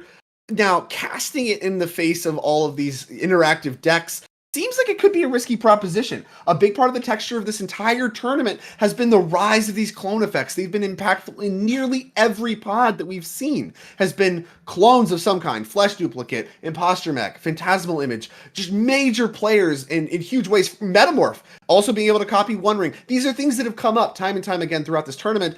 If you're putting a big old 7/6 in play, and that's what you're doing with your mana, you're opening it up. The ward cost doesn't have to be paid for these clones. You just have them enter, and then they get 1 too. And now what? Now you have this stalemate where you're both amassing orcs. You don't have as many of the rings tempt you card in your deck, but you might still be connecting. It's kind of part of your plan if you're a 10 deck anyway. Those kinds of things can start to happen when you're putting a large, valuable creature like Sauron the Dark Lord into play. I think it's one of those things where Sauron has problems, right? Because it is notably killed by a red blast on the stack. It has that Tivit problem. It does.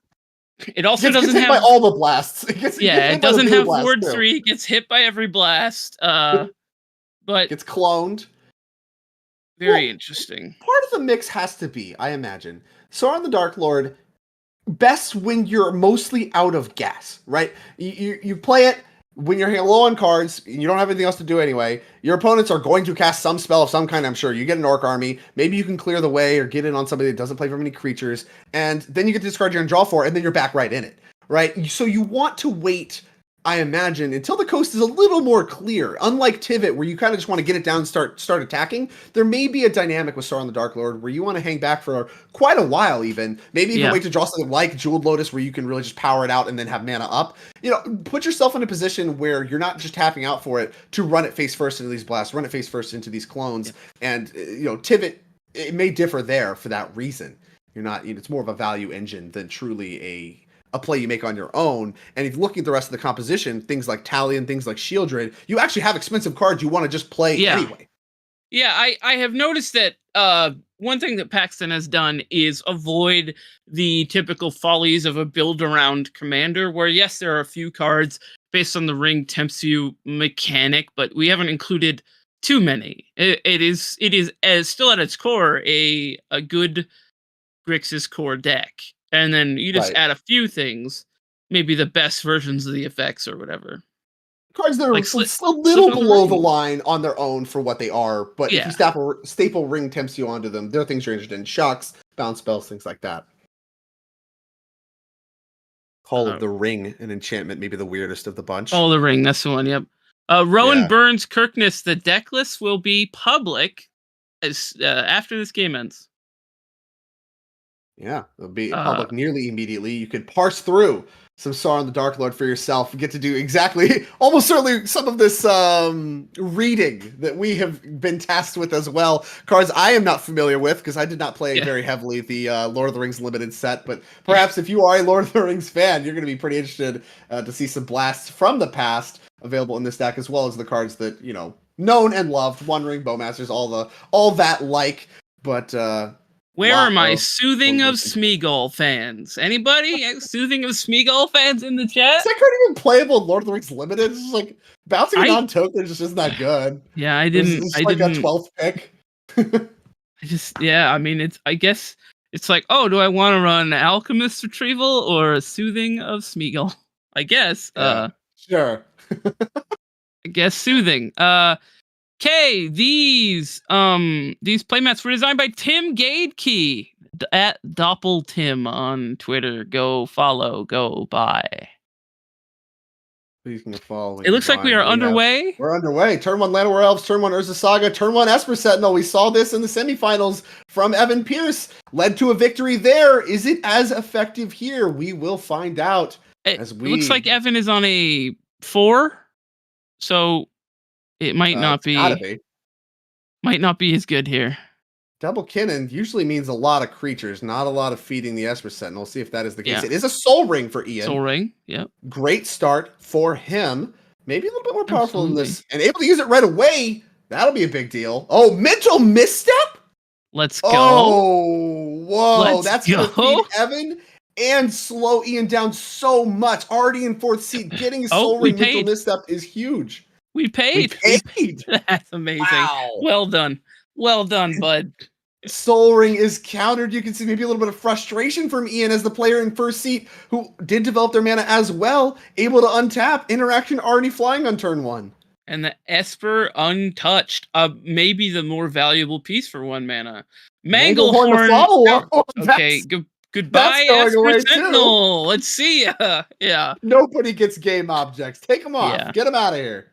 Though unfortunately fortunately for Max, the string of events that have happened are heavily in his favor at the moment. I'm not sure Max could have painted this better if he tried. 1st seat gets to develop unanswered a target for the Manglehorn. No. Tapped Grim Monolith. Paxton missing the Manglehorn. ETB tapped.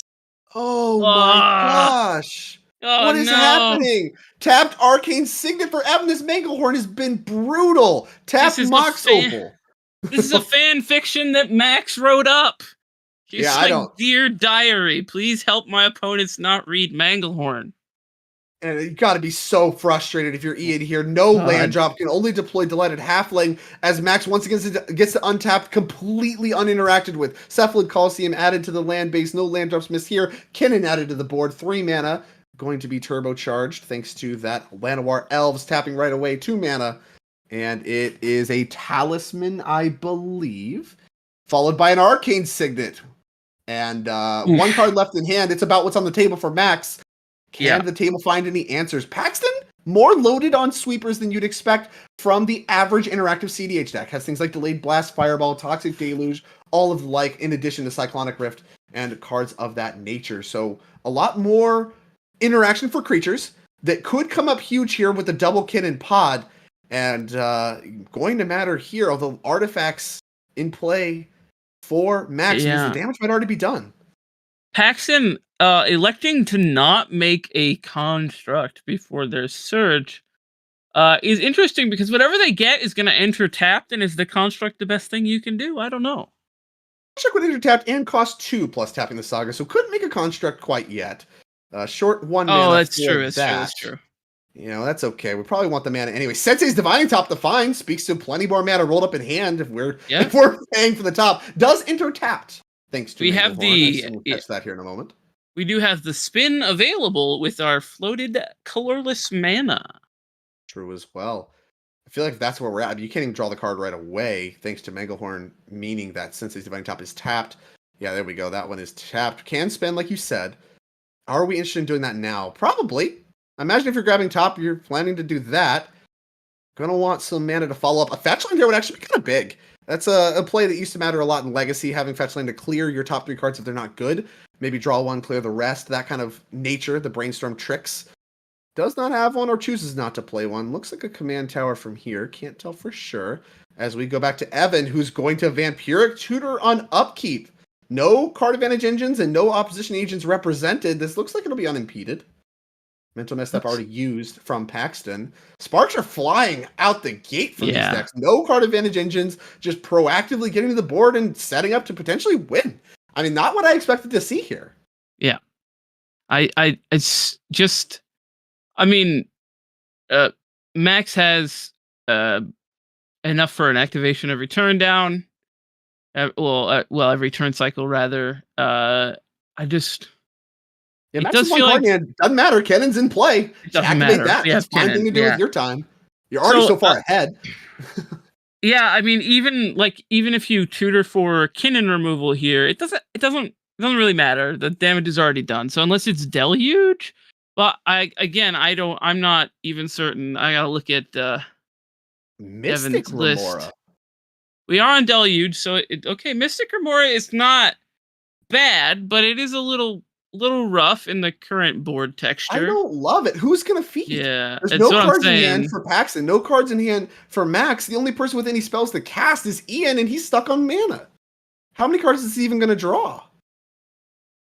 I don't know that Mystic Remora digs you out of the hole.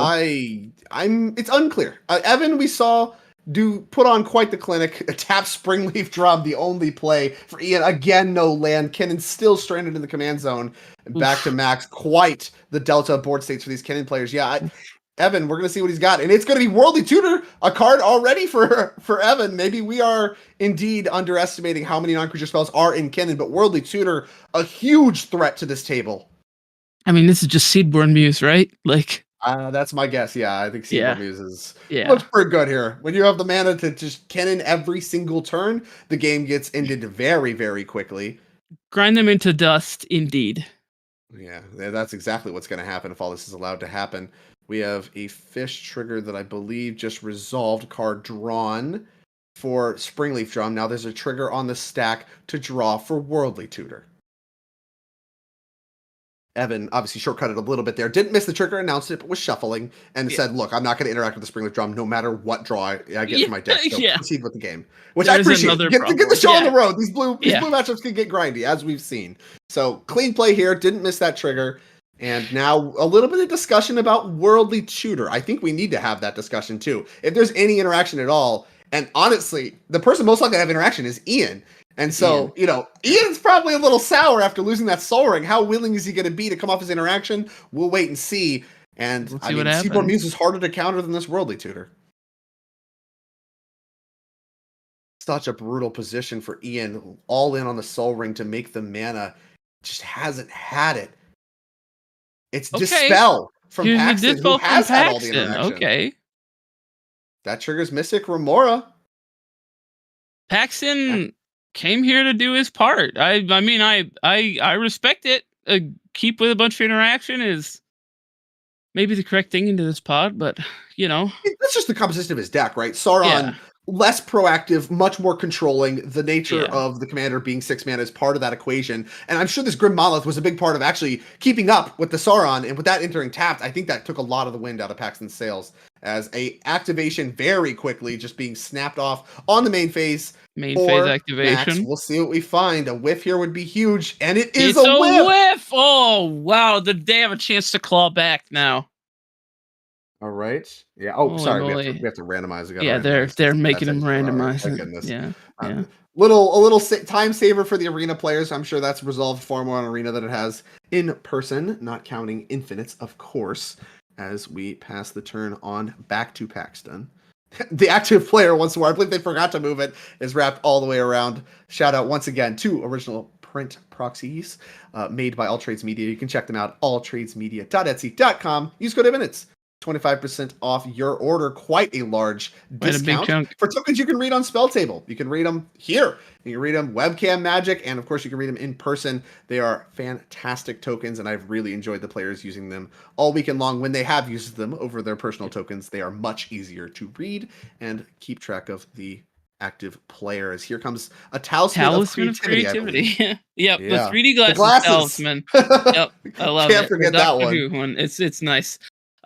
Chat saying that the Thoracle is now offline with the Cephalid Coliseum. There's only one card in his graveyard, no and there is threshold quite yet. there's a second line of text there that you might want to read. Yeah. A little bit of threshold going on. Not quite yet. But could potentially matter as this game progresses and could be very interactive. Timna, more card Timna into advantage this engines board. being established. Yeah, Love this. not bad. Turn on Yep. your Fierce Guardianships and your SWATs.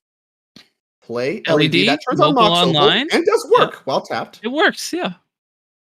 Doesn't have to tap to activate. Ian. Evan has see if decided to can get a not good shove anything draw. through. Let's see, Ian, land drop. Yeah, no rush if you are Evan. Not a lot going on. That miss from the Kinnan activation, huge for giving the players more time. But Seiju, who endures, played as the land for turn for Ian, did find a land. Is it Kinnan time?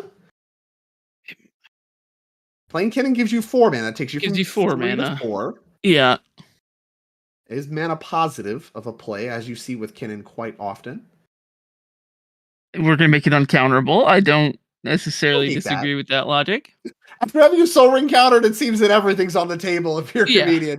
And Kinnan's going to resolve thanks to Delighted Halfling. Does have access to 3 mana at instant speed. Unclear what that represents at the moment. But back to Max we go, who just whiffed on a trigger just last turn. Is he going to slam it again? Looks like the answer is yes. All right. What will we find here now? Can't imagine we're going to whiff twice. The deck's not really compositioned that way. Yeah. And looks like based on the fanning out, we have options. Looks like more than one horrible thing to flip into play. Yeah, the table. A pause here. You can't be excited. Slamming it down, either you have one thing or 0 things. When there's options, that's trouble for the table. It could be any number of things that will make everyone's game a lot slower. I'm hoping it's like the Hollywood and having a choice and just nothing. It's just the one card. Not many, right? That's honestly that's like a pretty large brain strat, right? You give your opponents a little mental freeze. I don't know, but I don't think Max is taking this long on no choices. Yeah. Asking about some cards in hand. Not sure what would influence cards in hand, but of course we are not privy to the choice here. Remember, can't be a human, as things on Ikoria often care about. You're either human or you're not, which, while true, is also the split of how cards work when on Ikoria, including Kennen. It's going to be Thorn Mammoth. Bonk. Oh, wow. Bonk. All right. Angrily punching the table. No, but someone moved the table a little bit. Thorn Mammoth killing Timna as opposed to the opposing Kenan. I guess it makes sense given the development that Evan has. Well, here's the cool thing about Thorn Mammoth. You got time with the opposing Kennen, and as soon as you Yeah. trigger it again, bonk. Bonk. Something else off the table. Putting a fetch on the stack. We are seeing that all of the win cons in Sauron are not in Paxton's hand right now. Well, not many cards in hand in Paxton's hand at all yet. Yeah. Haven't really had the free mana thanks to that talisman entering tap. This Manglehorn still doing work here on turn 3, 4. I mean, it's still having an impact on this game, mitigating the dock sides that could come down for Evan as well. Just having a brutal impact on this entire game. And the Sensei's Divining Top has not really been able to go to work, help fix some of the draws, solve some of the problems for Paxton. But the game's not over yet. And now Time Twister threatens to change things quite a bit. Okay, look at that. A friendly no cut from Evan. That's nice. Maybe in light of a coming Time Twister, but I mean, you have to shuffle again if you're shuffling your hand, graveyard, and Yeah. all that stuff. So, whatever. I Conversation from the table. I don't know how strongly I Oh. jive with wait. If it's How Thorn about some Mammoth or responses? Module Horn. Yeah, what do you want to bounce? Probably Mangelhorn, honestly, here. Manglehorn. Sorry. No alternate pronunciations. Manglehorn. I'd probably bounce Manglehorn here. Because I don't think that bouncing Kinnan is consequential. Sure. And I think Evan wants the highest chance to go into Dockside on his next turn. I believe it was something on Max's board. 2 cards slammed down that are directly in the glare. I'm led to believe those are Force of Will plus a blue card, and that looks to be the case. Yeah, that's exactly correct. And a card drawn for Mystic Remora. Is the table want to get involved? I think if you're Ian, you do, and I do see that happening right here. Hey! That is a Fierce Guardianship, I believe. Excellent. Yeah, it's a Fierce Guardianship. It's from the Commander Masters. And another card fed for Evan. Doesn't matter if this Time Twister resolves. Looks like it was packed, pitched to the Force of Will. Last 2 cards in hand. Mammoth goes to hand. I don't even think that's that bad. Like, if you're, I mean, you're going to get rid of the Force because you're not going to counter the Time Twister anyway. So maybe you just use the card to try to keep your Mammoth in play. But it's not bad getting your Mammoth bounced. It was free. I mean, he's paid for it and whatever. He didn't even have to, like, tutor it up or anything. Card exiled the Force was Pact of Negation. So Max really wanted to not lose his Thorn Mammoth. Maybe that is the case, as the players are going to Time Twister. I think if you're Max, I think this is kind of bad for you. The tape was basically on E, and you just have Kinnan running like over as the turn progresses. I think that was favored for you. I believe Evan, Paxton, and even Ian to an extent, opportunities to catch up as well as use the cards that you're drawing off this Time Twister first. And chat is saying I don't know if I like refilling Max, but you also have to figure out that you're getting 21 cards to their 7 to try and slow them down. So yeah, on this board, Max is far more ahead than anybody else just with what's on board. And giving the other players who are on E additional cards, I think, is a lot more favored than Max, who is already content to just activate Kinnan every turn anyway. You know, the quality of the cards you're drawing have to be better than just activating Kinnan, and it's not clear that they even will be. Whereas for other players who just have nothing going on, the ceiling is high. Did Paxton shuffle the Twister into his deck? Yeah, I think he did. And Evan didn't shuffle in his yard.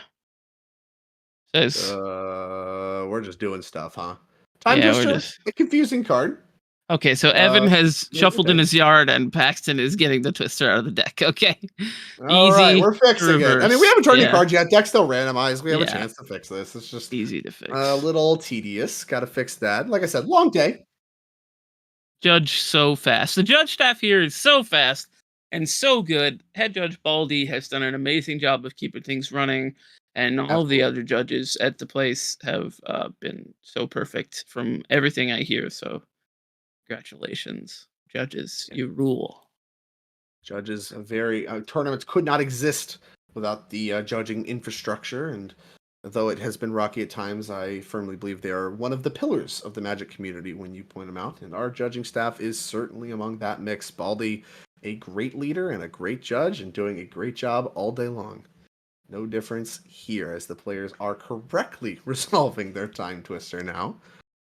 Yeah, so I mean, if you're Paxton, I think you got to be pretty excited that resolved. Yeah, and absolutely.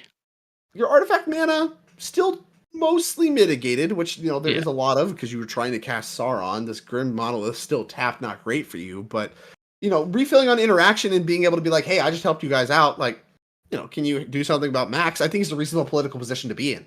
Yeah, absolutely.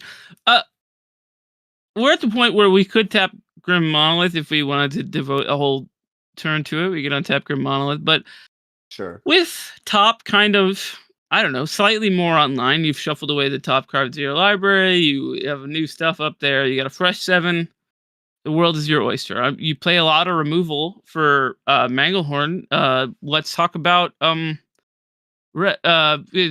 Rangers Firebrand, noted Manglehorn killer. CDH staple.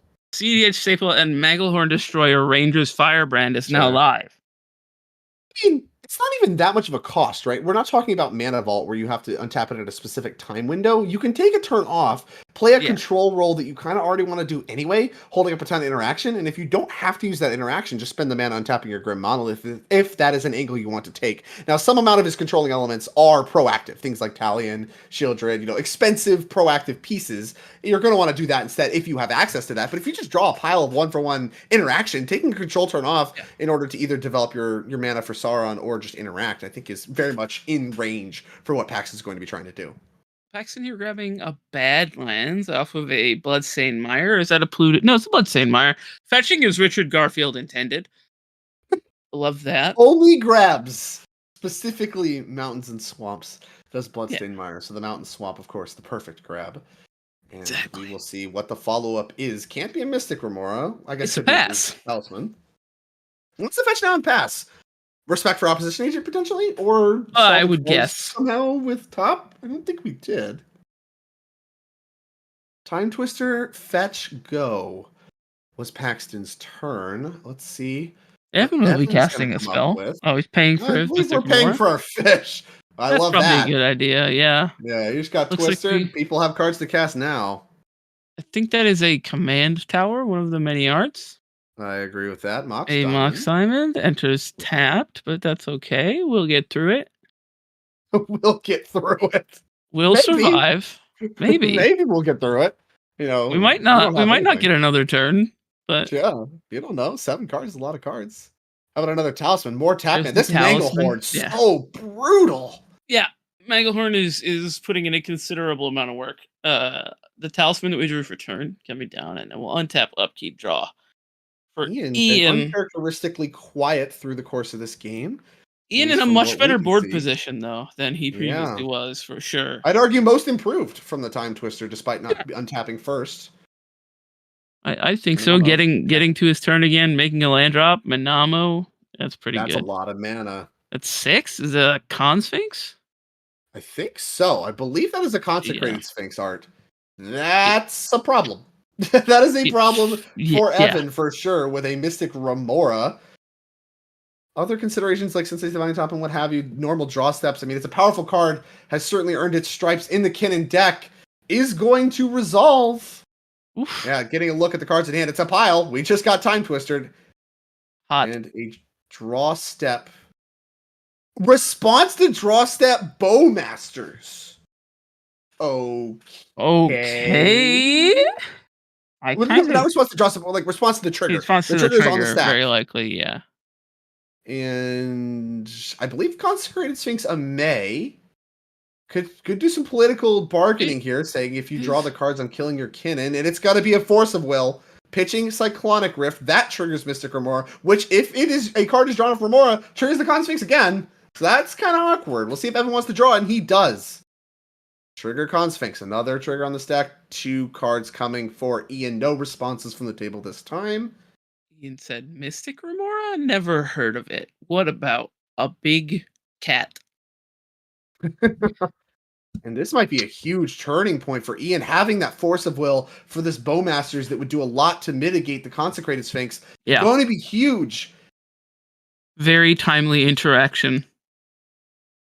And some timely card advantage to boot. An important engine. I mentioned that Time Twister seems like it favored Ian the most, and I think so far that's holding true from how this game is playing out, from where we're at right now. Consecrated Sphinx unanswered at the moment. Protected so far. Mana left over for Ian. We'll see what Max can do on his turn. See if he can turn the tide back in his favor. The pre-Time Twister was ahead by a lot. Not the case anymore.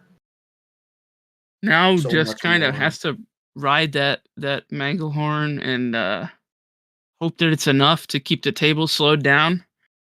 So he can sorry, what's the deck name? Grind them into dust. Just keep coming back to the deck names. It's no New England Clam Chowder, but it plays. It is no New England Clam Chowder. Well, Max giving his turn a lot of thought. Fresh set of cards to work with. Though any drawing you do does trigger this Consecrated Sphinx. Any non-creature spells you cast, I mean, Evan might draw. I mean, that has to be part of the political discussion. Is Evan going to draw if I cast something? Because you're just drawing Ian 2 cards. Like, can we just stop? Can we just not? And the answer, we don't know. Don't know. 2 mana tap from Llanowar. It's Blur. It's what? Don't know what It's that a is. it's a mana rock. Mana I rock of think? some kind, I'm led to believe. Can't get a great look. We're talking about something. It must be a little more impactful than just a mana rock, or we're Could just be. talking about drawing off the Remora. It might be politic time for, hey, please don't draw off this. You're just drawing in a million cards. Is it Is it Moonsilver Key? Fair well be. I mean, I legitimately just cannot Let me look. tell at all. I It's buy a Moonsilver Moonsilver Key. Key. Okay. Moonsilver Key confirmed. Yeah, there we go. Now we can see it. That's definitely a Moonsilver Key. Now I see that it's Moonsilver Key. Yeah. So the red stripe on the card was missing from my equation. that is a big wee woo emergency. Yeah, that finds Basalt Monolith. Yeah, and that tends to be pretty good in Kinnan. Yeah, and I think that's got to be the discussion for, hey, I'm going to draw because I actually need Ian's help here. And if you're an Ian fan, this is great for you. That turn 1 Soul Ring slowdown completely undone, I'd argue, at this point. Just nullified at this point. Yeah. Yeah. All right. Well, yeah, I mean, we're not playing this Moonsilver Key to not activate it. Activate away, and it's an activation. No oppos. Blue mana floating. Only costs 1 to activate. Did tap Arcane Signet for it, though. Everybody says, yeah, sounds good to me. This is revealed, so we will get a look. I'm sure it's Basalt Monolith. Let's go. Yeah, do you grab anything other than Basalt Monolith ever? I think no, no, not a chance. And so Basalt Monolith on the way, threatening infinite mana with Kinnan in play. The Bowmasters hit the graveyard from Ian's Force of Will. Would have been able to pick off some Kinnans thanks to some of these cards drawn. Instead, cards are being drawn without any damage to follow up. Card coming for Evan. 2 cards coming for Ian as a result. Basalt Monolith is on the stack. How will the table respond? Ian is doing his DJ set, pointing at Paxton there. But we're no. There's no shot that there's no shot that it's not Evan or Ian interacting. Paxton is done the lion's share of the interaction. It's Fierce. The Fierce was drawn again. Yeah. Tie Twister back in, redrawn. Swan Song the follow-up, which means 3 cards for the other side of the table. Casting a non-creature spell. We're talking about, this is with the Remora trigger on the stack. So there's a Remora trigger on the stack for Fierce Guardianship. Response, Max casts Swan Song, which means another Remora trigger. And then we draw 1, draw 2. And now, top of the stack, Swan Song trigger underneath. Ian's got more, and he's going to use it. It's Mental Misstep. Ian, I have 25 cards in hand. Also, yeah, I don't know what we're doing here. I mean, Max, maybe you just have to pick this spot. It's not getting better, but I feel like we could just answer this Consecrated Sphinx.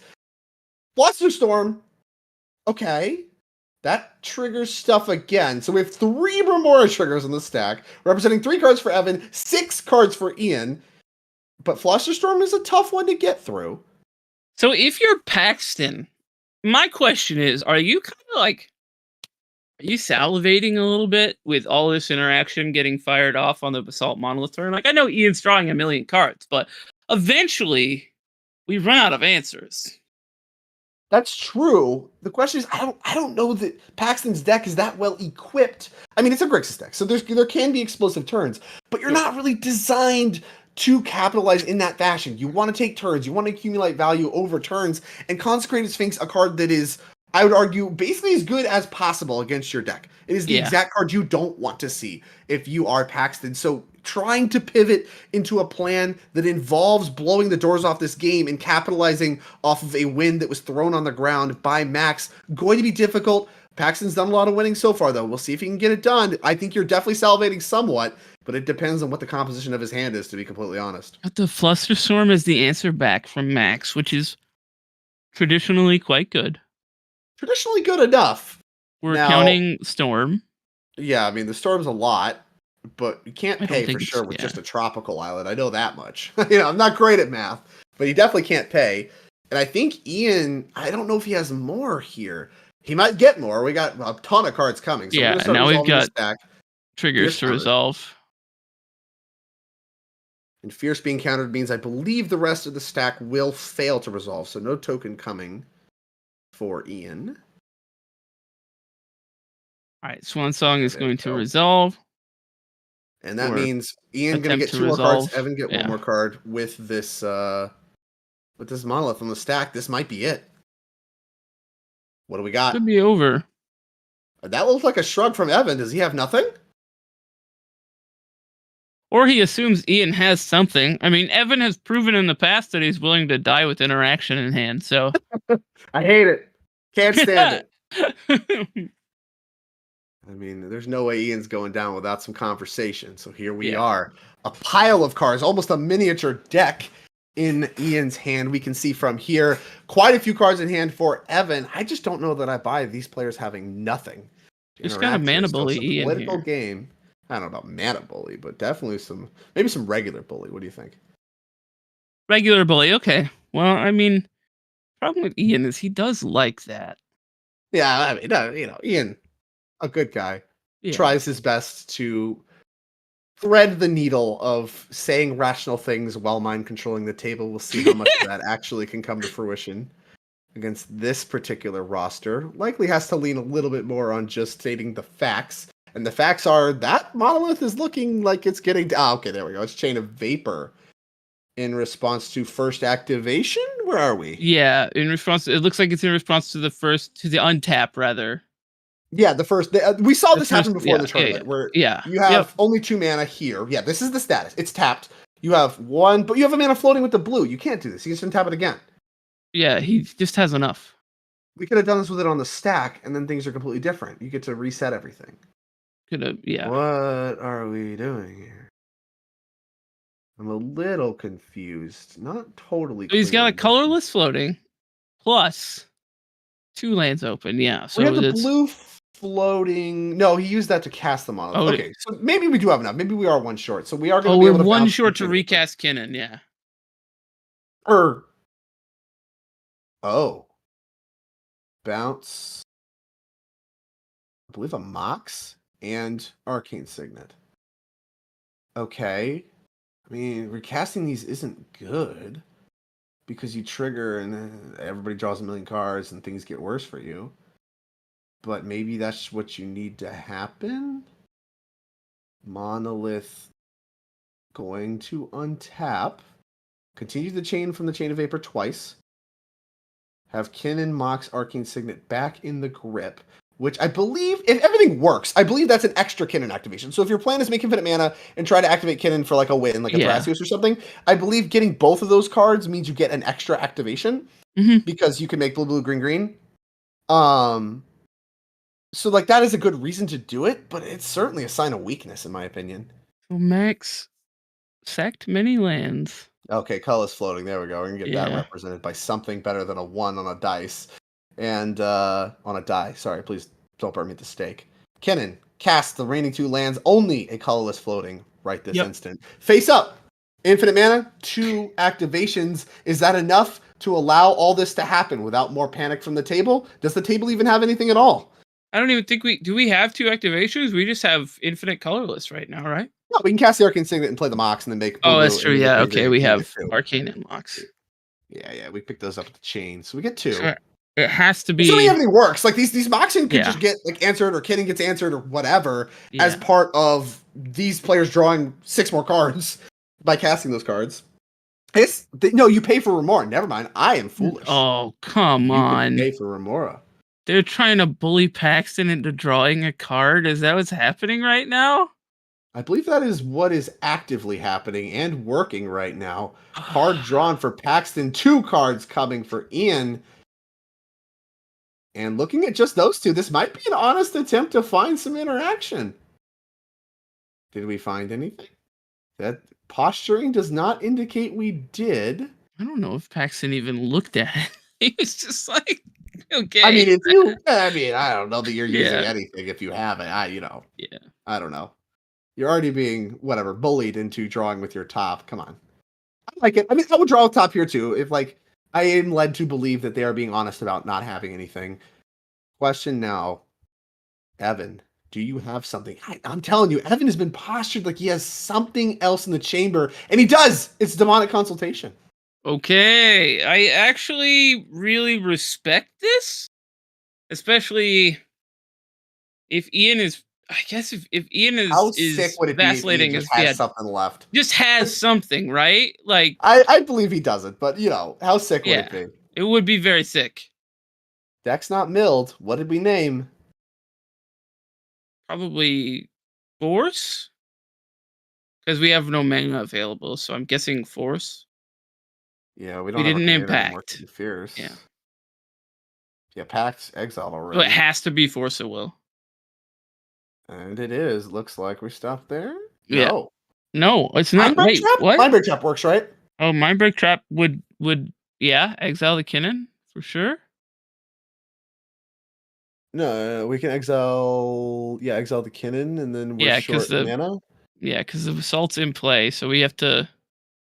Cracks LED Wait. with this on the stack. No consideration for that, huh? Could have, yeah. I mean, could have just done the that. deck is going away. There goes Thoracle. There's Fierce. It doesn't work anyway. There's Riv. All right, Scott. Let's take a moment. Are we People that value demonic consultation as like a tutor? I don't get it. How do you ever win? And it is Mindbreak Trap. I mean, Mikey Drake, Hallahan special. Drake, unfortunately, you have barked up the wrong tree in this regard. I am a forbidden tutor aficionado. Oh, I- jeez. I Every love time I them. cast for demonic consultation for either just like value to like grab like a Nas or whatever, or interaction, this happens. I just die on the spot. Like he's not actually dead, but yeah, let's have a look. Okay, yeah. What's that? 8 cards? Yeah, I'm sure you can win with those. You just die. So now, thinking about whether we want to cast this. I mean, yeah. Did you show up to cast the spells or not? Philosophical question. I mean, realistically, right? Like, I mean, no, never mind. I've already taken that shot one time. I will not do it again. Discipline in the booth. Mindbreak Trap. Uncharacteristic. I know, weird. Well, I mean, yeah, we're casting the Mindbreak Trap. I'm casting the Mindbreak Trap. I'm not exiling my entire deck to not cast this Mindbreak Trap. So, love this. Mindbreak Trap. Beat it. Yeah. Beat the trap, man. Like, yeah. Beat it. Thoracle is not in Evan's deck. No, we're checking for meme bet, Praetor's Grasp, something. Yeah, it's got to be something of that ilk. I mean, If like I have said, a I single don't really, out- I'm not a believer that spite plays are real. I think No. they're fake. I think I'll even beat you without down with an a out. Crom. Yep. Yep. If you have like 10 cards left in your library, that is enough, right? Hopefully somebody else helps me, and I'm going beats with Crom. Yep. Somebody's dying to this Crom. Love it. Keep playing. Not a great spot for Evan. Desperation, Demonic Consultation already was behind with Ian having so many cards. Gonna be a tough slog to get through the Consecrated Sphinx. Ian, I mean, if he gets a turn, or If Ian gets a turn, the done. game is over. Done here. Yeah. So the question, this is the last turn cycle of the finals. This is it. If Max doesn't win, he's not getting another turn. And he knows I feel that. like we saw information exchanged earlier where they handed each other their hands. I feel like in this situation, if I'm Evan, I'm not firing off that console unless Ian gives me the grip of cards in his hand. And lets me Completely see agree that with there's you. nothing in there, right? You have to You use can't see your it all. position. Yeah. I'll show you what I got. You show me what you got, and then I'll make a decision from there. But you're Yeah. not doing it without proving to me that I'm making this move. And Yeah. I mean, it can't be for The sure. trap It works. resolves. Now what? So Evan we have this Gaming. Mox. Evan Gaming, indeed. I love to see it. Monolith tapped the fairway, maybe not clear. We have like a Metamorph. Well, I mean, Metamorph for Consphinx is late to the party. Not sure what follow-ups we have that even matter. I mean, now if you're Paxton, you have to be salivating because this is it. This is your chance. And assuming you have anything at all resembling winning the game. Let's go. Didn't have any Paxton interaction. gamers. Like honestly, right? It's a little bit of a like a fun meme thing to root for Paxton and at this particular point, but also like it is your only spot to go for it. It's not pretty good, but it is your only spot to go for it. Yeah, right. You're not getting another turn. That's just the crux of this entire issue. You're not getting another turn. It's And a it's Metamorph. Phyrexian Oh at my the God. Metamorph as a Kinnan. I think you do it as a consecrated Sphinx. I don't know if you Could know be how that that. works, but Oh, you don't have it- enough mana to untap the monolith again. Okay. Yeah, exactly. I think it's a consecrated Sphinx, which Yeah. makes things awkward. I love a good double con Sphinx. Nice. Play a Okay, little bit beautiful. of that gaming in my life in casual EDH, the double Yeah. con Sphinx, and it is a mess. The game just kind of ceases to function as Paxton gonna take a swing. It's Vampiric Tutor on upkeep. Let's go. Let's go. Let's go. Let's go. Oh yeah, your call to win it. Bias coming down from the booth. Vampiric Tutor coming down on upkeep. No draws Eli yet. Kaplan. Eli Kaplan in chat. You're right. It's not Mimi. It's just like a fun underdog story. Paxton is my Rudy in this moment. Kind of Mimi. It's like, heck yeah. Lord of the Rings. RKF Vampiric Tutor, excellent taste. What's not to love? Definitely love to see him. First tournament, take it down. The biggest tournament. Remember, so much on the line right here. Last turn cycle. Looks like our Max Sternberg, number 5 on the leaderboard, wasn't able to get the job done. Sat back in his seat. He believes himself dead, and I would have to agree. We will see if this Vampiric Tutor is enough to push through the stack of cards Ian has. Says there's not a lot of action in there if last turn is to be believed. Paxton being where he is right now is just proof that there are gamers in the country that just haven't made it out to a major event yet that could kill. There's so many out there. Definitely. A lot of talent yet unrealized in the CDH space, but also proving, the existing CDH talent comprises the rest of this pod. People that are known, their play patterns are known, their decks are known.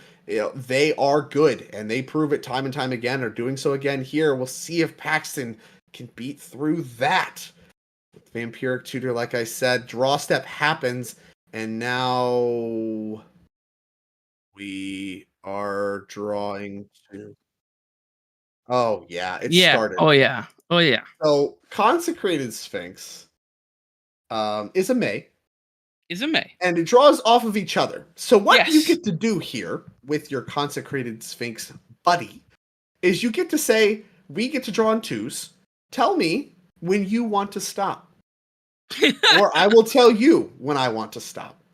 And you get to keep drawing until someone stops. And that is what is happening here on Paxton's draw step. Both Ian and Max, notably, pretty low on resources right now. I would expect Ian to tap out on the drawing before Max. Yeah. That is my expectation. But, interestingly, as soon as you've drawn as much as you want, right? You have the option to draw as much as you want. You don't really want to draw any more, which more or less can turn on Mystic Remora or whatever draw engines that, Paxton may have. I mean, you can draw. I mean, obviously nothing's going to work. They have 92,000 cards in hand. What are you supposed to do against that? But, drawing now, not something you even need to think about. Just do it, because these players already had the option to draw until they say stop. One of them says stop. Now, textures can change based on things like lethal spells being on the stack, Mystic Remora draw, and then they draw until one of them finds the answer. That is a dynamic that is at play here. But right now in draw step, that's not really where we're at. That's not where we're at. It's just...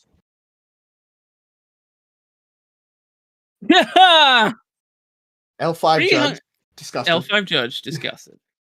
Double Con Sphinx. Just as, I don't want to say miserable, but I'll use the term nonsensical as last time I played it and against it. It just breaks the game. You talk a little bit about cards, it's just like the game just doesn't function anymore. It doesn't really continue. Double Con Sphinx is one of those board states where it's just like, what are we doing here? You're just like, you're already telling me you get to just draw until you want to stop. You have 400,000 cards in hand. You could, whatever, just end up getting decked. It's like, what are we doing here? And the answer, I'm not sure these players know. A lot of hand waving happening, a lot of politicking. And I think this might be Evan trying to get Max to stop drawing. And there's no way, if I'm Max, you're going to ever convince me to stop drawing. Ian is going to stop first. I will literally deck because you need every interaction spell in your deck if you want to try to live through all these turns. Ian has been through a lot of his interaction. You want to keep it that way. And I believe someone said stop.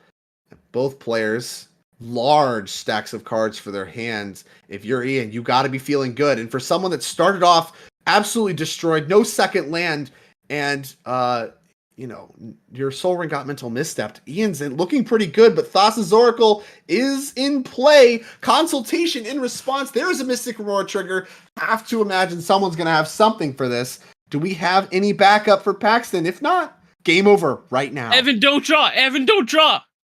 Evan, don't draw. You like don't draw? Don't draw. Evan, don't draw. Paxton, just offer the split. Offer the split right here. Just offer the split. Is there a political position? Stay with me. To offer a draw. That's what I'm saying, and restart the game. Yeah. That's what Evan wants. Evan's dead. Evan's just dead for this deck. Just dead. No deck. Can't kill with Crom before Ian gets to untap with this pile of cards. They're killing him with the ETB. Okay, so we're responding with endurance. After the consultation has resolved, Ian's, I heard once, I've never seen the endurance player win. Are we about to break that? For sure. Is it time to break that? Endurance coming down. The pitch cast endurance. Sylvan Library going where it belongs. Exile to take care of the graveyard. Shuffle all these cards back in for Paxton. It's a total of 5. 5. Ian is now writing down, today the endurance player might win the game. Dear Diary. Dear Diary, I love it. Might just be the cards in deck because there is a Time Twister which can shuffle the consultation back in. We can try this again. We just keep doing it. Is this a Time Twister loop? You talked about this in CDH. Is this a Time Twister loop? We've talked about this. All right, so we're just writing down the cards that were in the graveyard. One more again. Wait, can we? No, we can't draw down. I don't think we have any outs. I think if Ian doesn't win on his turn, once again, we're in nonsense land. But, not dead is Paxton. Shocking. The game continues on. Endurance going to be good enough to stop this Thassa's Oracle trigger. Now, we do still have an ATB to resolve. I don't know, assuming we're going to do that. I don't know. Do we have Tainted Pact? Do we have something? That's what I'm wondering. Do we have Tainted Pact? Oh my god, if we have Tainted Pact, that would please. Yes. Play Soul Ring. Playing and tapping. Looks like Andrew's not tapped, interested so in it drawing. like we are drawing. We're drawing from Miss Laura? 2 consecrated Sphinx triggers in the stack. It looks like they might be. Oh goodness. Yep. Ian's waiting for his to resolve so we could resolve it, so we could draw 4. I love that. We're resolving things in correct priority order. Oh boy, we're doing this again. Remember that part I explained about the broken game and nothing happens? Yeah. Why did you draw? Evan, please. Oh my goodness, double consecrated Sphinx is such nonsense. Heads up for Max, though, being able to stay in this game, having seemingly lost the game. We talked about probably not getting another turn. It is probably. You just drew a million cards. Ian has been forced to interact a lot. And if you can keep that dynamic going, maybe you can tax through all of his interaction. Tall ask. A tall order may be possible here. A lot of talent at this table. I've seen crazier things happen. I love this game right now. Actually, I love this board state. I love how bonkers this board state is. I'm so happy about it. If I'm gonna watch a final, I want it to be miserable for them and me. And be just misery all around. Yeah, just sign me up. That's what I want. Just keep it going. Yeah. Don't even. What's the rush? Don't even play. You don't even. Let's push it into Monday. We've got so many hours left. Any more clones? We can get some more clones involved. Some more consecrated Sphinx. Sign me up. Jokes aside, that is what we talked about time and time again through this tournament. The stonks increase of the clone effects in CDH. We're seeing this in action again. Every single pod we've watched today, the texture of the game has been heavily influenced by the presence of these clone effects. Metamorph among the mix, Flesh Duplicate, Phantasmal Image, Imposter Mac. I've walked through them all. The creatures in here. CDH right now are so much of what the format's about. And it's been different creatures every time. It's been Bowmasters, it's been Dockside, it's been whatever, Tivits, it's been Consecrated Sphinx. They're different creatures, but every road goes the same direction. There's a powerful creature that enters play. It's played because they're powerful and resolve underneath the counter magic more often, and then somebody clones it and the game gets ridiculous. All right, Ian, hear me out here. I know you can't hear me, but clone Manglehorn, blow Sure. up Assault Monolith, discard the hand size. Discard the hand size, love it. Or even better, just play like a spell book or something, whatever. Reliquary Tower, go. Yeah. We're in casual gaming mode anyway. We're already in Consecrated Sphinx hell. Mid-range hell, I'm not subscriber. Consecrated Sphinx hell, that is what we're working with. This is hell. I love chat. A lot of king making accusations in the chat. King making. Boy. Oh, we're just assembling the infinity gauntlet of nonsense CDH accusations. Yeah. Priority bullying and king making. Yeah. Spite playing and whatever. All Yell of this at the stuff clouds. is not real. Like, especially in a tournament, cast your spells. Well, I'll tell you this, a king will be made, and I have to imagine with the amount of cards that are being drawn, it's gonna happen soon.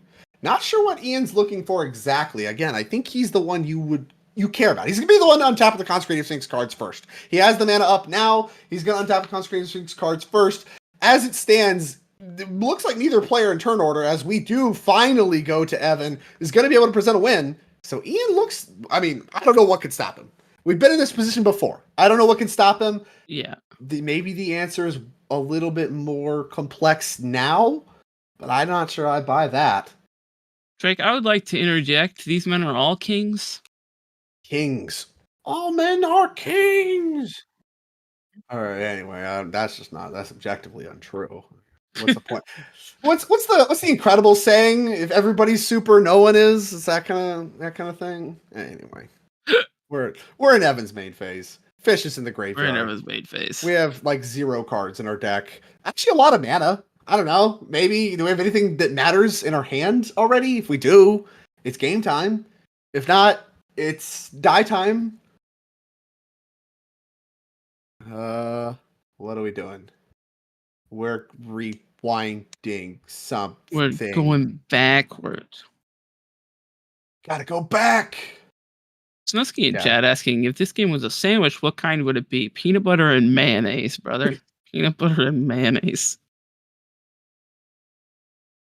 It's just the crunchiest, just charcoal toast.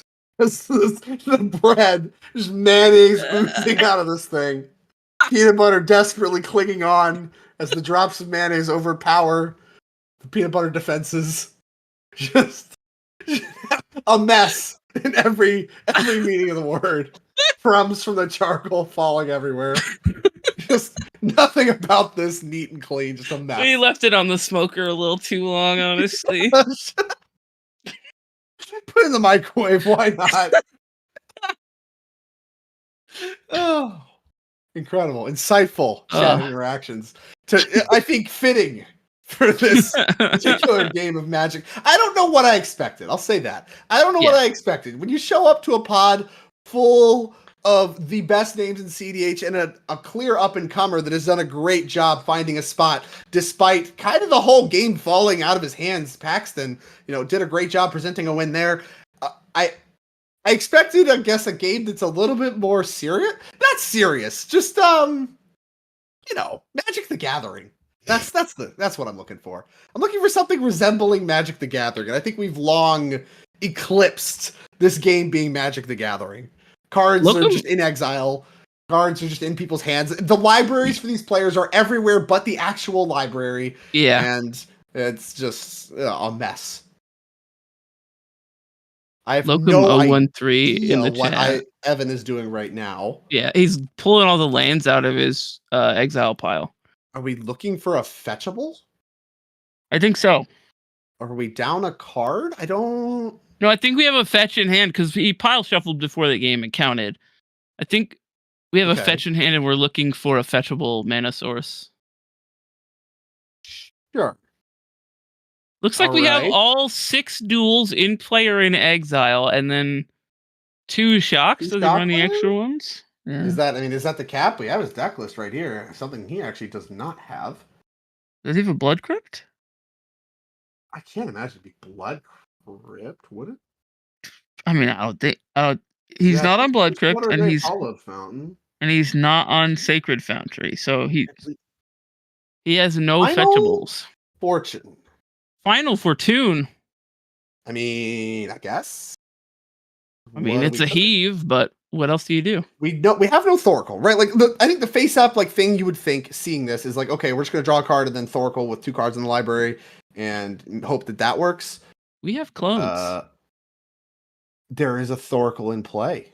There's a Thoracle in play. We have Image, Metamorph. I don't All see right. an I imposter now have mech. someone I'm rooting for. A clone Yeah, Thoracle a win. clone when you Thoracle nuke your win, deck yeah. That's a fitting ending to this game. A clone Thoracle win would be Chef's Kiss, 100%. Chef's kiss indeed. All right. Well, I mean, normally when we've been watching our Freedom Waffle, it has been in a position where he's been ahead, or at neutral or ahead, and he's done a good job navigating there. This I would describe as disastrously behind. We'll see if we can do another Houdini act here. Indeed. All right. We've consulted the deck list via fetch. We've consulted the deck via exile pile. And we have a Final Fortune attempt. It's Underworld. Underworld Breach? What can we do with that? Wait a second. Okay, we're cooking. He may cook. Console doesn't do anything. How many cards do we have in our library? Oh shoot! If he has a clone in hand, it does exactly what it needs to. Yeah, I think we have 2. I think Metamorph is exiled. Chat says Metamorph is for sure exiled. Okay, Metamorph is for sure exiled. Is that the only clone? No, there would be Fimage. Fimage is the other we have clone that Image. could be in the deck. No mech. No mech, I mean, but we do have Flush Fimage. Duplicate played quite a bit in this tournament as well. No To be Flush fair. Duplicate here. Yeah, only for the Kinnan players, it appears. Yeah. Shapeshifter Rebel is that card. Yeah, it would have to be Phantasmal Image. It could Card that be. I'm sure Ian is looking for this very moment. Evan is on Reanimate, so it could be anything to kill the Thoracle. Sure, kill Thoracle, reanimate it. Yeah. So we got a few lines. We have a few lines here. I don't yeah. have a memory of what's exiled, and chat. I'm sure chat's memory is shaky at best. So I don't really trust chat's memory either. But I will trust that Evan does have a plan, not somebody to really waste time. So we're gonna see exactly what he's cooked up. He's cooked something up. Chat believes in king making, so we can't 100%. I mean, things are just falling apart. They are the authors and the customer for our charcoal peanut butter mayonnaise sandwich. So, I can't trust a thing they say. This is their creation. They wanted this. They ordered this. Yeah, removal into meme bet or reanimate says Datatog, and I love that line. All 381 of you, notably the highest viewer count an Eminence broadcast has ever had. Thank you so much. Highest stakes tournament we've had in Eminence. Yeah. A lot of record breaking happening here. Remember, these players, despite the nonsensical game, the nonsensical texture of everything going on, these players well accomplished and a ton of money on the line. They're playing for a first place prize of $2,000 and 500 points towards the Top Deck Championship Series. Of course, the winner auto invited, but there are leaderboard considerations beyond that. I mean, these players have a lot on the line, including the trophy. You can see on the table just above those little mana tokens there. It's going to be Swan Song targeting the Underworld Breach, tapping the final mana source that Ian had available face up. It's SWAT for 3 mana. We're hard casting it. We have an LED in play. We can do this. But fighting the good fight is Evan Pierce, giving himself every chance he possibly can. Has an LED in play to potentially cast some additional spells after this dust settles. Is this SWAT going to be good enough? I would be shocked, but maybe. All right, chat, picture this. Evan wakes up in the morning. He looks at his hand. He has a dream. Every time he draws a hand of 7, he looks at that mind break trap in his hand. And he goes, "This time, I'm casting it. This time." It's gonna be cast. Rocky It's Soul montage Ring, the sweatsuit. follow-up. Okay. Okay. So that's the end of our first turn. Now it's Final Fortune turn. Whatever we have cooked up. If it was bait, Do we it was have good Sevrek? bait. Ian bought big time, committing Mindbreak Trap and Swan Song. Unclear what your leftovers are, but if you have anything assembled at all, it might just work. Goodness. No fierce, no force, no mind break. Just How low are Thorkel we? should work. Because if we're low enough, we Tainted. we have the Tainted Pact. Just not. Don't. In the upkeep, we have the Tainted Pact. No way, it's upkeep. It has to be because It's Mnemonic Betrayal, right? It's the card Mnemonic has to be Betrayal on top. It can't be beneath. Oh my god! All right, start drawing Ian and Max because they have triggers, so it has to be. It with the Consphinx triggers on the stack. We Tainted Pact. We born to flash it in. You still draw a card, but then you could respond to the triggers. You can respond to we're the passing triggers. Hands over. Ian willing to give up his hand information just to try to get another turn, and Evan somehow assembling a threat here. What is going on? Mnemonic Betrayal grabbed prior to draw step in order to prevent additional card draw. Now I love the that. information. Captain Moral Support, you can share information. We have a precedent for it, so you can reveal information that you want. Yeah, absolutely. You're allowed to reveal your hand, even partially reveal your hand. You can hand that hand on over. You can even tell people that what's in your hand and lie. Allowed to reveal information. I'm going to allow the draws to start resolving. Ian going to draw 2. Will Max draw any cards? If there's a piece of interaction in Ian's hand, I believe the answer should be no. Enlightened Tutor? Yep. Tutor. What? Okay, we're thinning our library. But that just doesn't thin the library, it just rearranges it. We have 2 cards left. Hey, I don't. It might be more than 2. It must be, or this right? It's We have 3 cards left. Yeah. Okay, I've been wrong the entire time. Is there an Fail to artifact or an find. enchantment? Nothing. Okay, so we can't go that low. So our out is Meme Bet. I mean, what is putting an artifact or enchantment on top accomplish?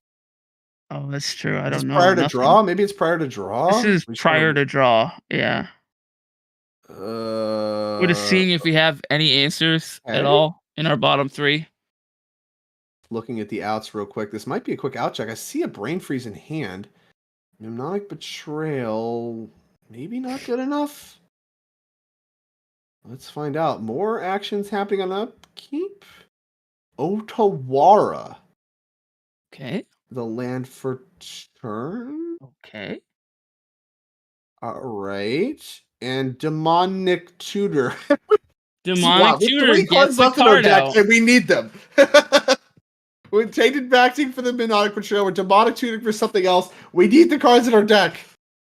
Demonic Tutor gets a card out. That's exciting. If you're Ian, do you interact with this? I have no idea. I don't either. This game's nonsense.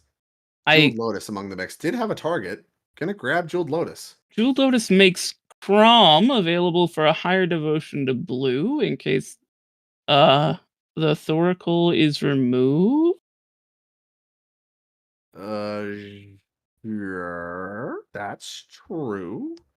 Wouldn't die to Crom either unless all 3 players are able to cast 2 spells. Can't imagine that's going to be the case for Paxton. Mnemonic Betrayal. The follow-up. This is the important one. Are we cracking LED? I guess not. Do we have backup? We might have backup here. I mean, I guess you can wait no matter what. We're like kind of repping backup. We're counting storm count, so we're. I mean, one player's had their graveyard nuked. Yeah. So what does this mean Betrayal accomplish? Well, the player that had their Oh, we're freezing somebody in response. okay, I love that. Neither of these other players play Thassa's Oracle. Yes, Checking. Believe that is true. I believe you are correct. So you can't hit that. But he could hit a clone, of which Clones are the Kinnan out. plays several more. Flesh duplicate among the cards possible. Flash duplicate, Phyrexian metamorph, phantasmal image possible. Pact negation hit transfer, sure. Oh, not quite. There. Transmute. Is that metamorph?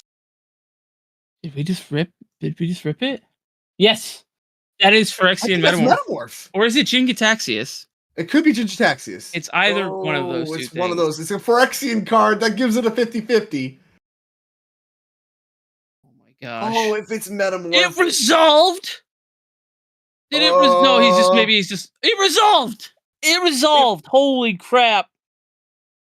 Taking a look at It was the graveyard, Jingataxius. it's It was Jingitaxius. Jingataxius. Do we have any clones at all? Turn Timber Symbiosis. Interesting. Wait. It's fine because we can endurance ourselves. Then maybe we run out of mana. I'm like trying to find a way we can draw our breach again and make something shake there. Force of Breach Vigor. is I believe. exiled to Mindbreak Trap. Oh, you're right. All right. Yeah, and so is there's- Mnemonic Betrayal. That should be exiled as well. Yeah, having Mnemonic Betrayal resolved. exiled itself. Yeah, Mnemonic Betrayal exiles itself. And that's gonna likely shut the door on Evans. Honestly, that It's a would have valiant worked. effort. Yeah. I mean, assuming maybe if there's a clone in yard, Ian actually makes a move, but does not make a move. Force of Vigor going to happen prior to Ian's untap. Just getting some spells out of the way that we know are going to work. Springleaf Drum going to hit the bin as a result of that. Unclear what the other target is. Looks like going to be Jeweled Lotus. Sure. Oh, that card has too much text left. And Ian looks poised. Kind of felt inevitable. The Thanos voice, I am inevitable, is comedian looking to punch his ticket right now with, I don't know, a ton of cards in his hand. Not a lot of mana to work with yet. Kinnan fixes that very quickly. And you can see Freedom Waffle very ready to pick the cards up. They are in piles. We have piles of magic cards. Let's go. Thank you. Cradle, going to be the land for turn. Unsurprising, the best of the bunch. That was such a good shot. That was Exciting. If we hit Metamorph, we'd have a real shot. Yeah. From having your entire deck exiled to having a real shot because of the Thassa's Oracle in play, unable to hit it, unable to find it. Waffle has perished. And Waffle, believe, Dedge.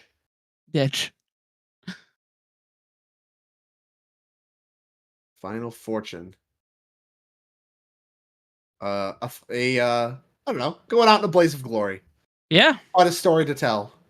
Go out the way you want to. That's what I'm saying. Like 3 green, some amount of mana to make some legends uncounterable. We'll see what Ian cooks up. A lot of cards in hand for Max. Is there a shot? If you're Max, you don't have Commander in play, so your Commander cards don't work. But Ian's been through a lot of his free interaction, and you have not. Yep. Do you have some? I would expect some, but how much? Dosen. Gonna force the issue. Let's go. Max knows it's there though, so maybe has something. I don't know. Nope. Okay, never mind. Nothing. So Max has nothing. Dosen resolves. One of my favorite things. Lotus Petal. Yeah, Yeah. I love Dosen. Dosen's great. Big Dosen fan. A tech call for Ian, not traditionally played in builds I have seen of Kinnan. Looks incredible. They enter tapped because of Manglehorn. Manglehorn makes these artifacts mangled. Okay. Wow. What are we? Because of the halfling. Uncounterable Dosen would have had to have been Mindbreak Trap. No 3 spells cast yet. Are we getting to take back artifact plays? Those look like Wait, they what? entered and were tapped to me, but maybe not. Perhaps the Lotus Petal enters tapped, and then that reminded him. So the trigger or whatnot. It's not a trigger. It's just a but It's just it's a static effect. could be a takesy Modifies the backsy. way cards are put into play. No information had been changed, so Yeah. very possible. Yeah, we're gonna go ahead and resculpt Resculpt on the module horn, and now Manglehorn. Make a I think 4/4. Ian is good to. Docen and Delighted Halfling is a very fun combination of cards. That's cool. Yeah, that's a powerful combination here. Yeah, that's very Maybe cool. not one Max was ready for. I mean, you have to imagine Max stopped drawing at some point. I think Ian was the last player to draw. I mean, I just don't think there was anything Max could do about it, right? Yeah, I mean, maybe there was just straight nothing. Tough. Here is Mox Diamond. Here is Mana Crypt. Here is Mox Amber. That is a pile of mana underneath Kinnan. How are we winning? What? Yeah, what can we assemble for a win? I Normally, you suppose. just kind of attack with big idiots, but you certainly can't let Max untap. I mean, I suppose we assemble Tidespout Tyrant and such. Sure. Hullbreaker Horror, Tidespout Tyrant, lock, and just be like, look, you're never resolving anything ever again, and the game is over. Good luck. Put all my creatures in play by making infinite mana. I imagine that's probably part of the recipe. Just finding one of those style effects, making infinite mana, getting all of your creatures into play, and being like, go. You will die to beatdowns. And that's something that this Kinnan deck's very capable of. Very good at, what was the name? Grinding them into dust? Grinding them into dust. Quite the name read instead. Nice 4/4 token available. You can check that out. Look at that. Beautiful creature token with the creatures. Got some art on it. Still very legible as a token and not as anything else. Shout out to the original print proxy pack available through alltradesmedia.etsy.com. Check them out. Use code Eminence, 25% off your order. That is a lot of percent off for very high quality tokens that you can actually read over spell Absolutely. table and hear from the booth. Check out those tokens if you're an avid CDH player. Worth your dollars. alltradesmedia.etsy.com. Use code Eminence. As Ian is using Pokemon energy. Less legible, but at least good contrast. I can recognize them as Pokemon energy. Green, maybe colorless. Steel, not really worth too much. Trophy Seeker. Trophy Mage? Trophy Mage. Grabbing. Has to be the Monolith, I assume. It is the Basalt Monolith.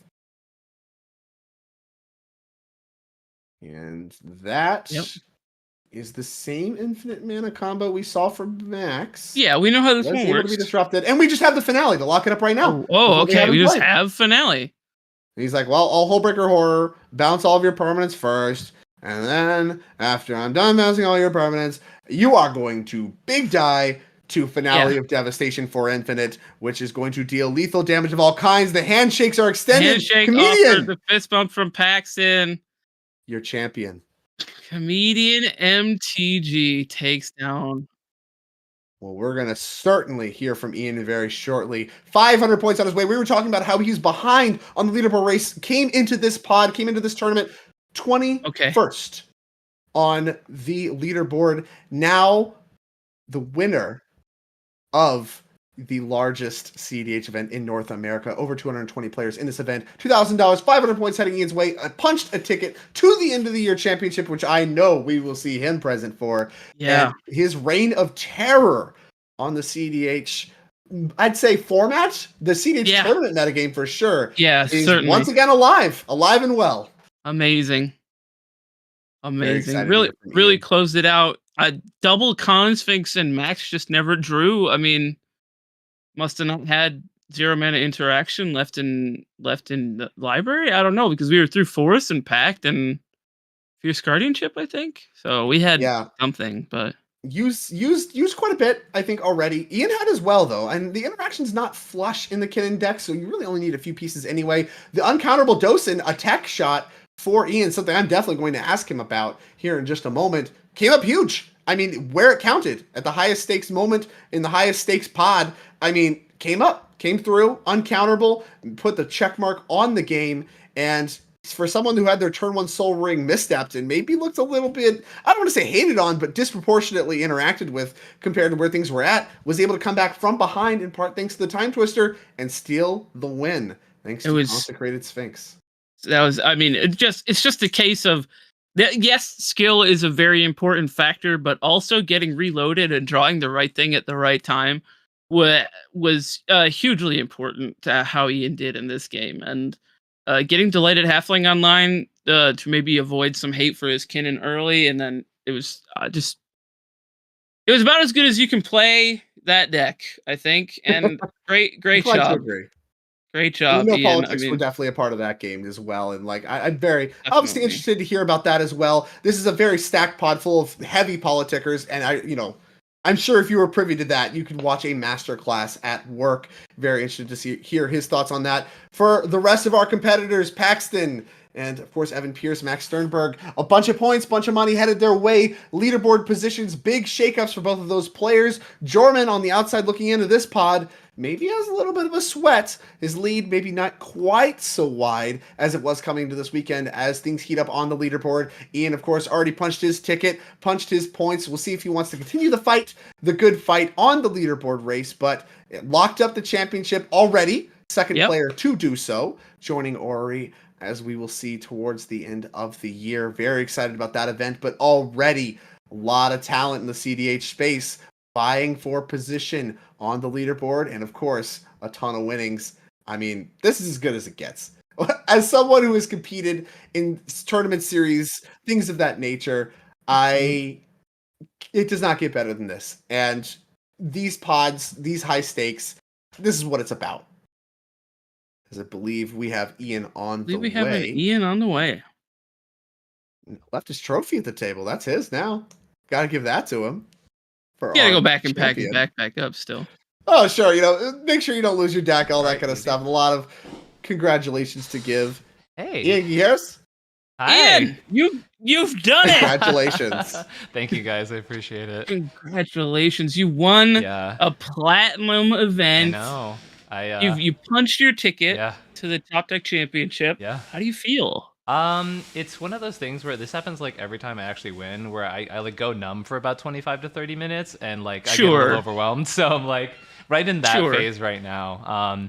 That was definitely the weirdest finals game I have ever played in my life. A lot to talk about there. Definitely want to dive into some specifics. Because I mean, to start with, a pod full of talent, as you've come to expect. But people you've known, you've played against. What are you thinking coming in the 4th seed against these heavy hitters? No, I mean like they're like not only two of the people that I respect most in this entire community, right? But like just also two people that I like genuinely like as human beings. Like they're I mean Freedom and Wounded especially, obviously, their rap sheets, like they are the people who keep me on my toes every single tournament, right? Like I am excited to go toe to toe with players like them, players like Jorman, like so many amazing people, Malcolm, like so many fantastic people who are here at this tournament alone that we had to get through, right? Yeah, like incredible, so much talent in the one building. A very strong field of competitors, absolutely. To shout out in that same length, like our other player there in the top 4 this is their first tournament, and they top 4 the largest.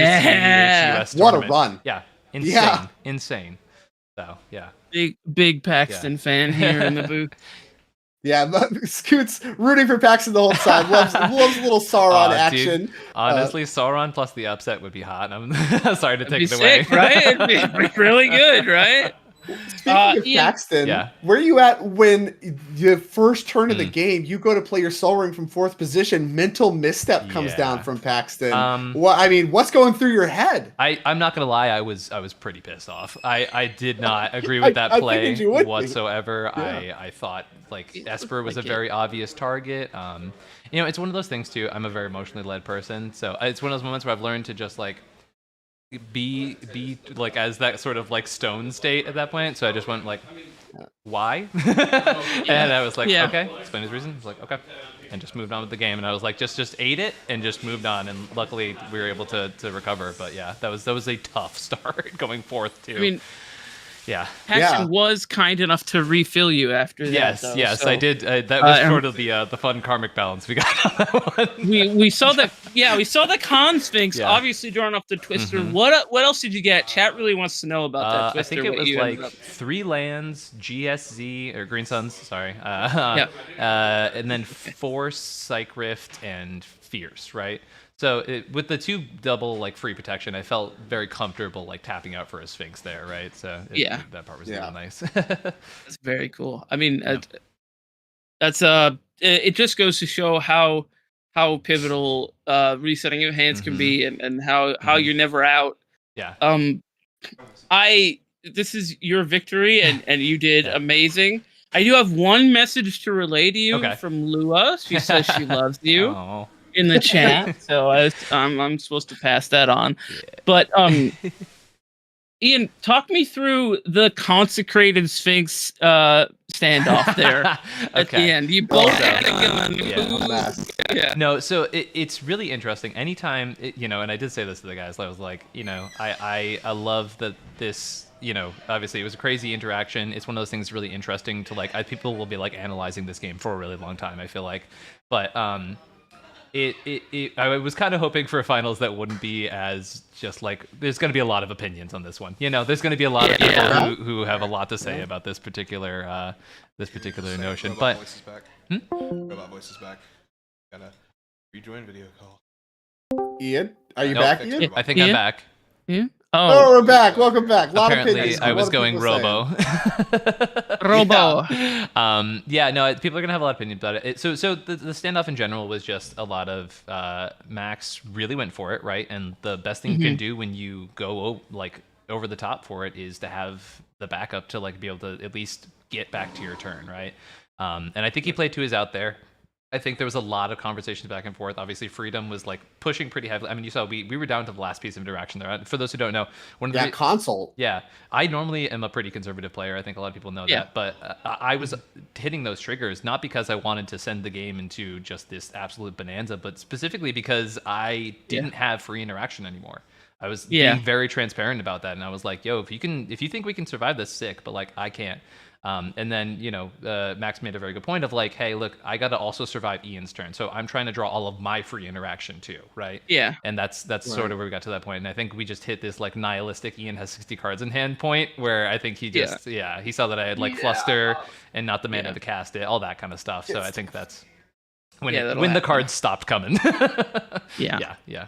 I will say, for those who didn't obviously hear the in-game chat, Freedom was going for a clone there for the Thoracle because there was already the console in the yard, right? So, there was some sort of way he had a way to get console. I think he might have had it in hand or something. His deck was just empty. He had like 3 cards, 2 cards, or whatever. So he could just if he could just clone the Thoracle, he just wins there. So the original, there's something from nothing. There was the original play was to hit it with the Bowmasters, and shoot down Paxton's Thoracle, but he drew the things not in the right order for him to try that line, and then it was to mill me, and I still had 2 clones left in the deck. Yeah, so he was taking the 2 clone shot there for the Thoracle. So it was, I literally as soon as the game ended, I was like, sick, we got there. Also, dude, sick line. I was like, that was that was absurd. Yeah. When you flipped Jin, because these new Phyrexian printings, it just like, is that the Metamorph? Like, is that Metamorph? Is that it? Did he do it? We were like, that's good. That's the Jin. Yeah, it was Jin. But just crazy that the way that the game ended was amazing. Chat was loving it. Chat loved it so much when Evan Demonic consulted for Mindbreak Trap, and then I literally every card I was like, not like this, not like this, not like this, not like this, not like this, not like this. Yeah. Please no, please no, please no. Yeah, I love it. It's nothing. I mean, it was such. If a game is going to go down to the wire, it should do it with a bang like that. It's crazy. It's such a good ending.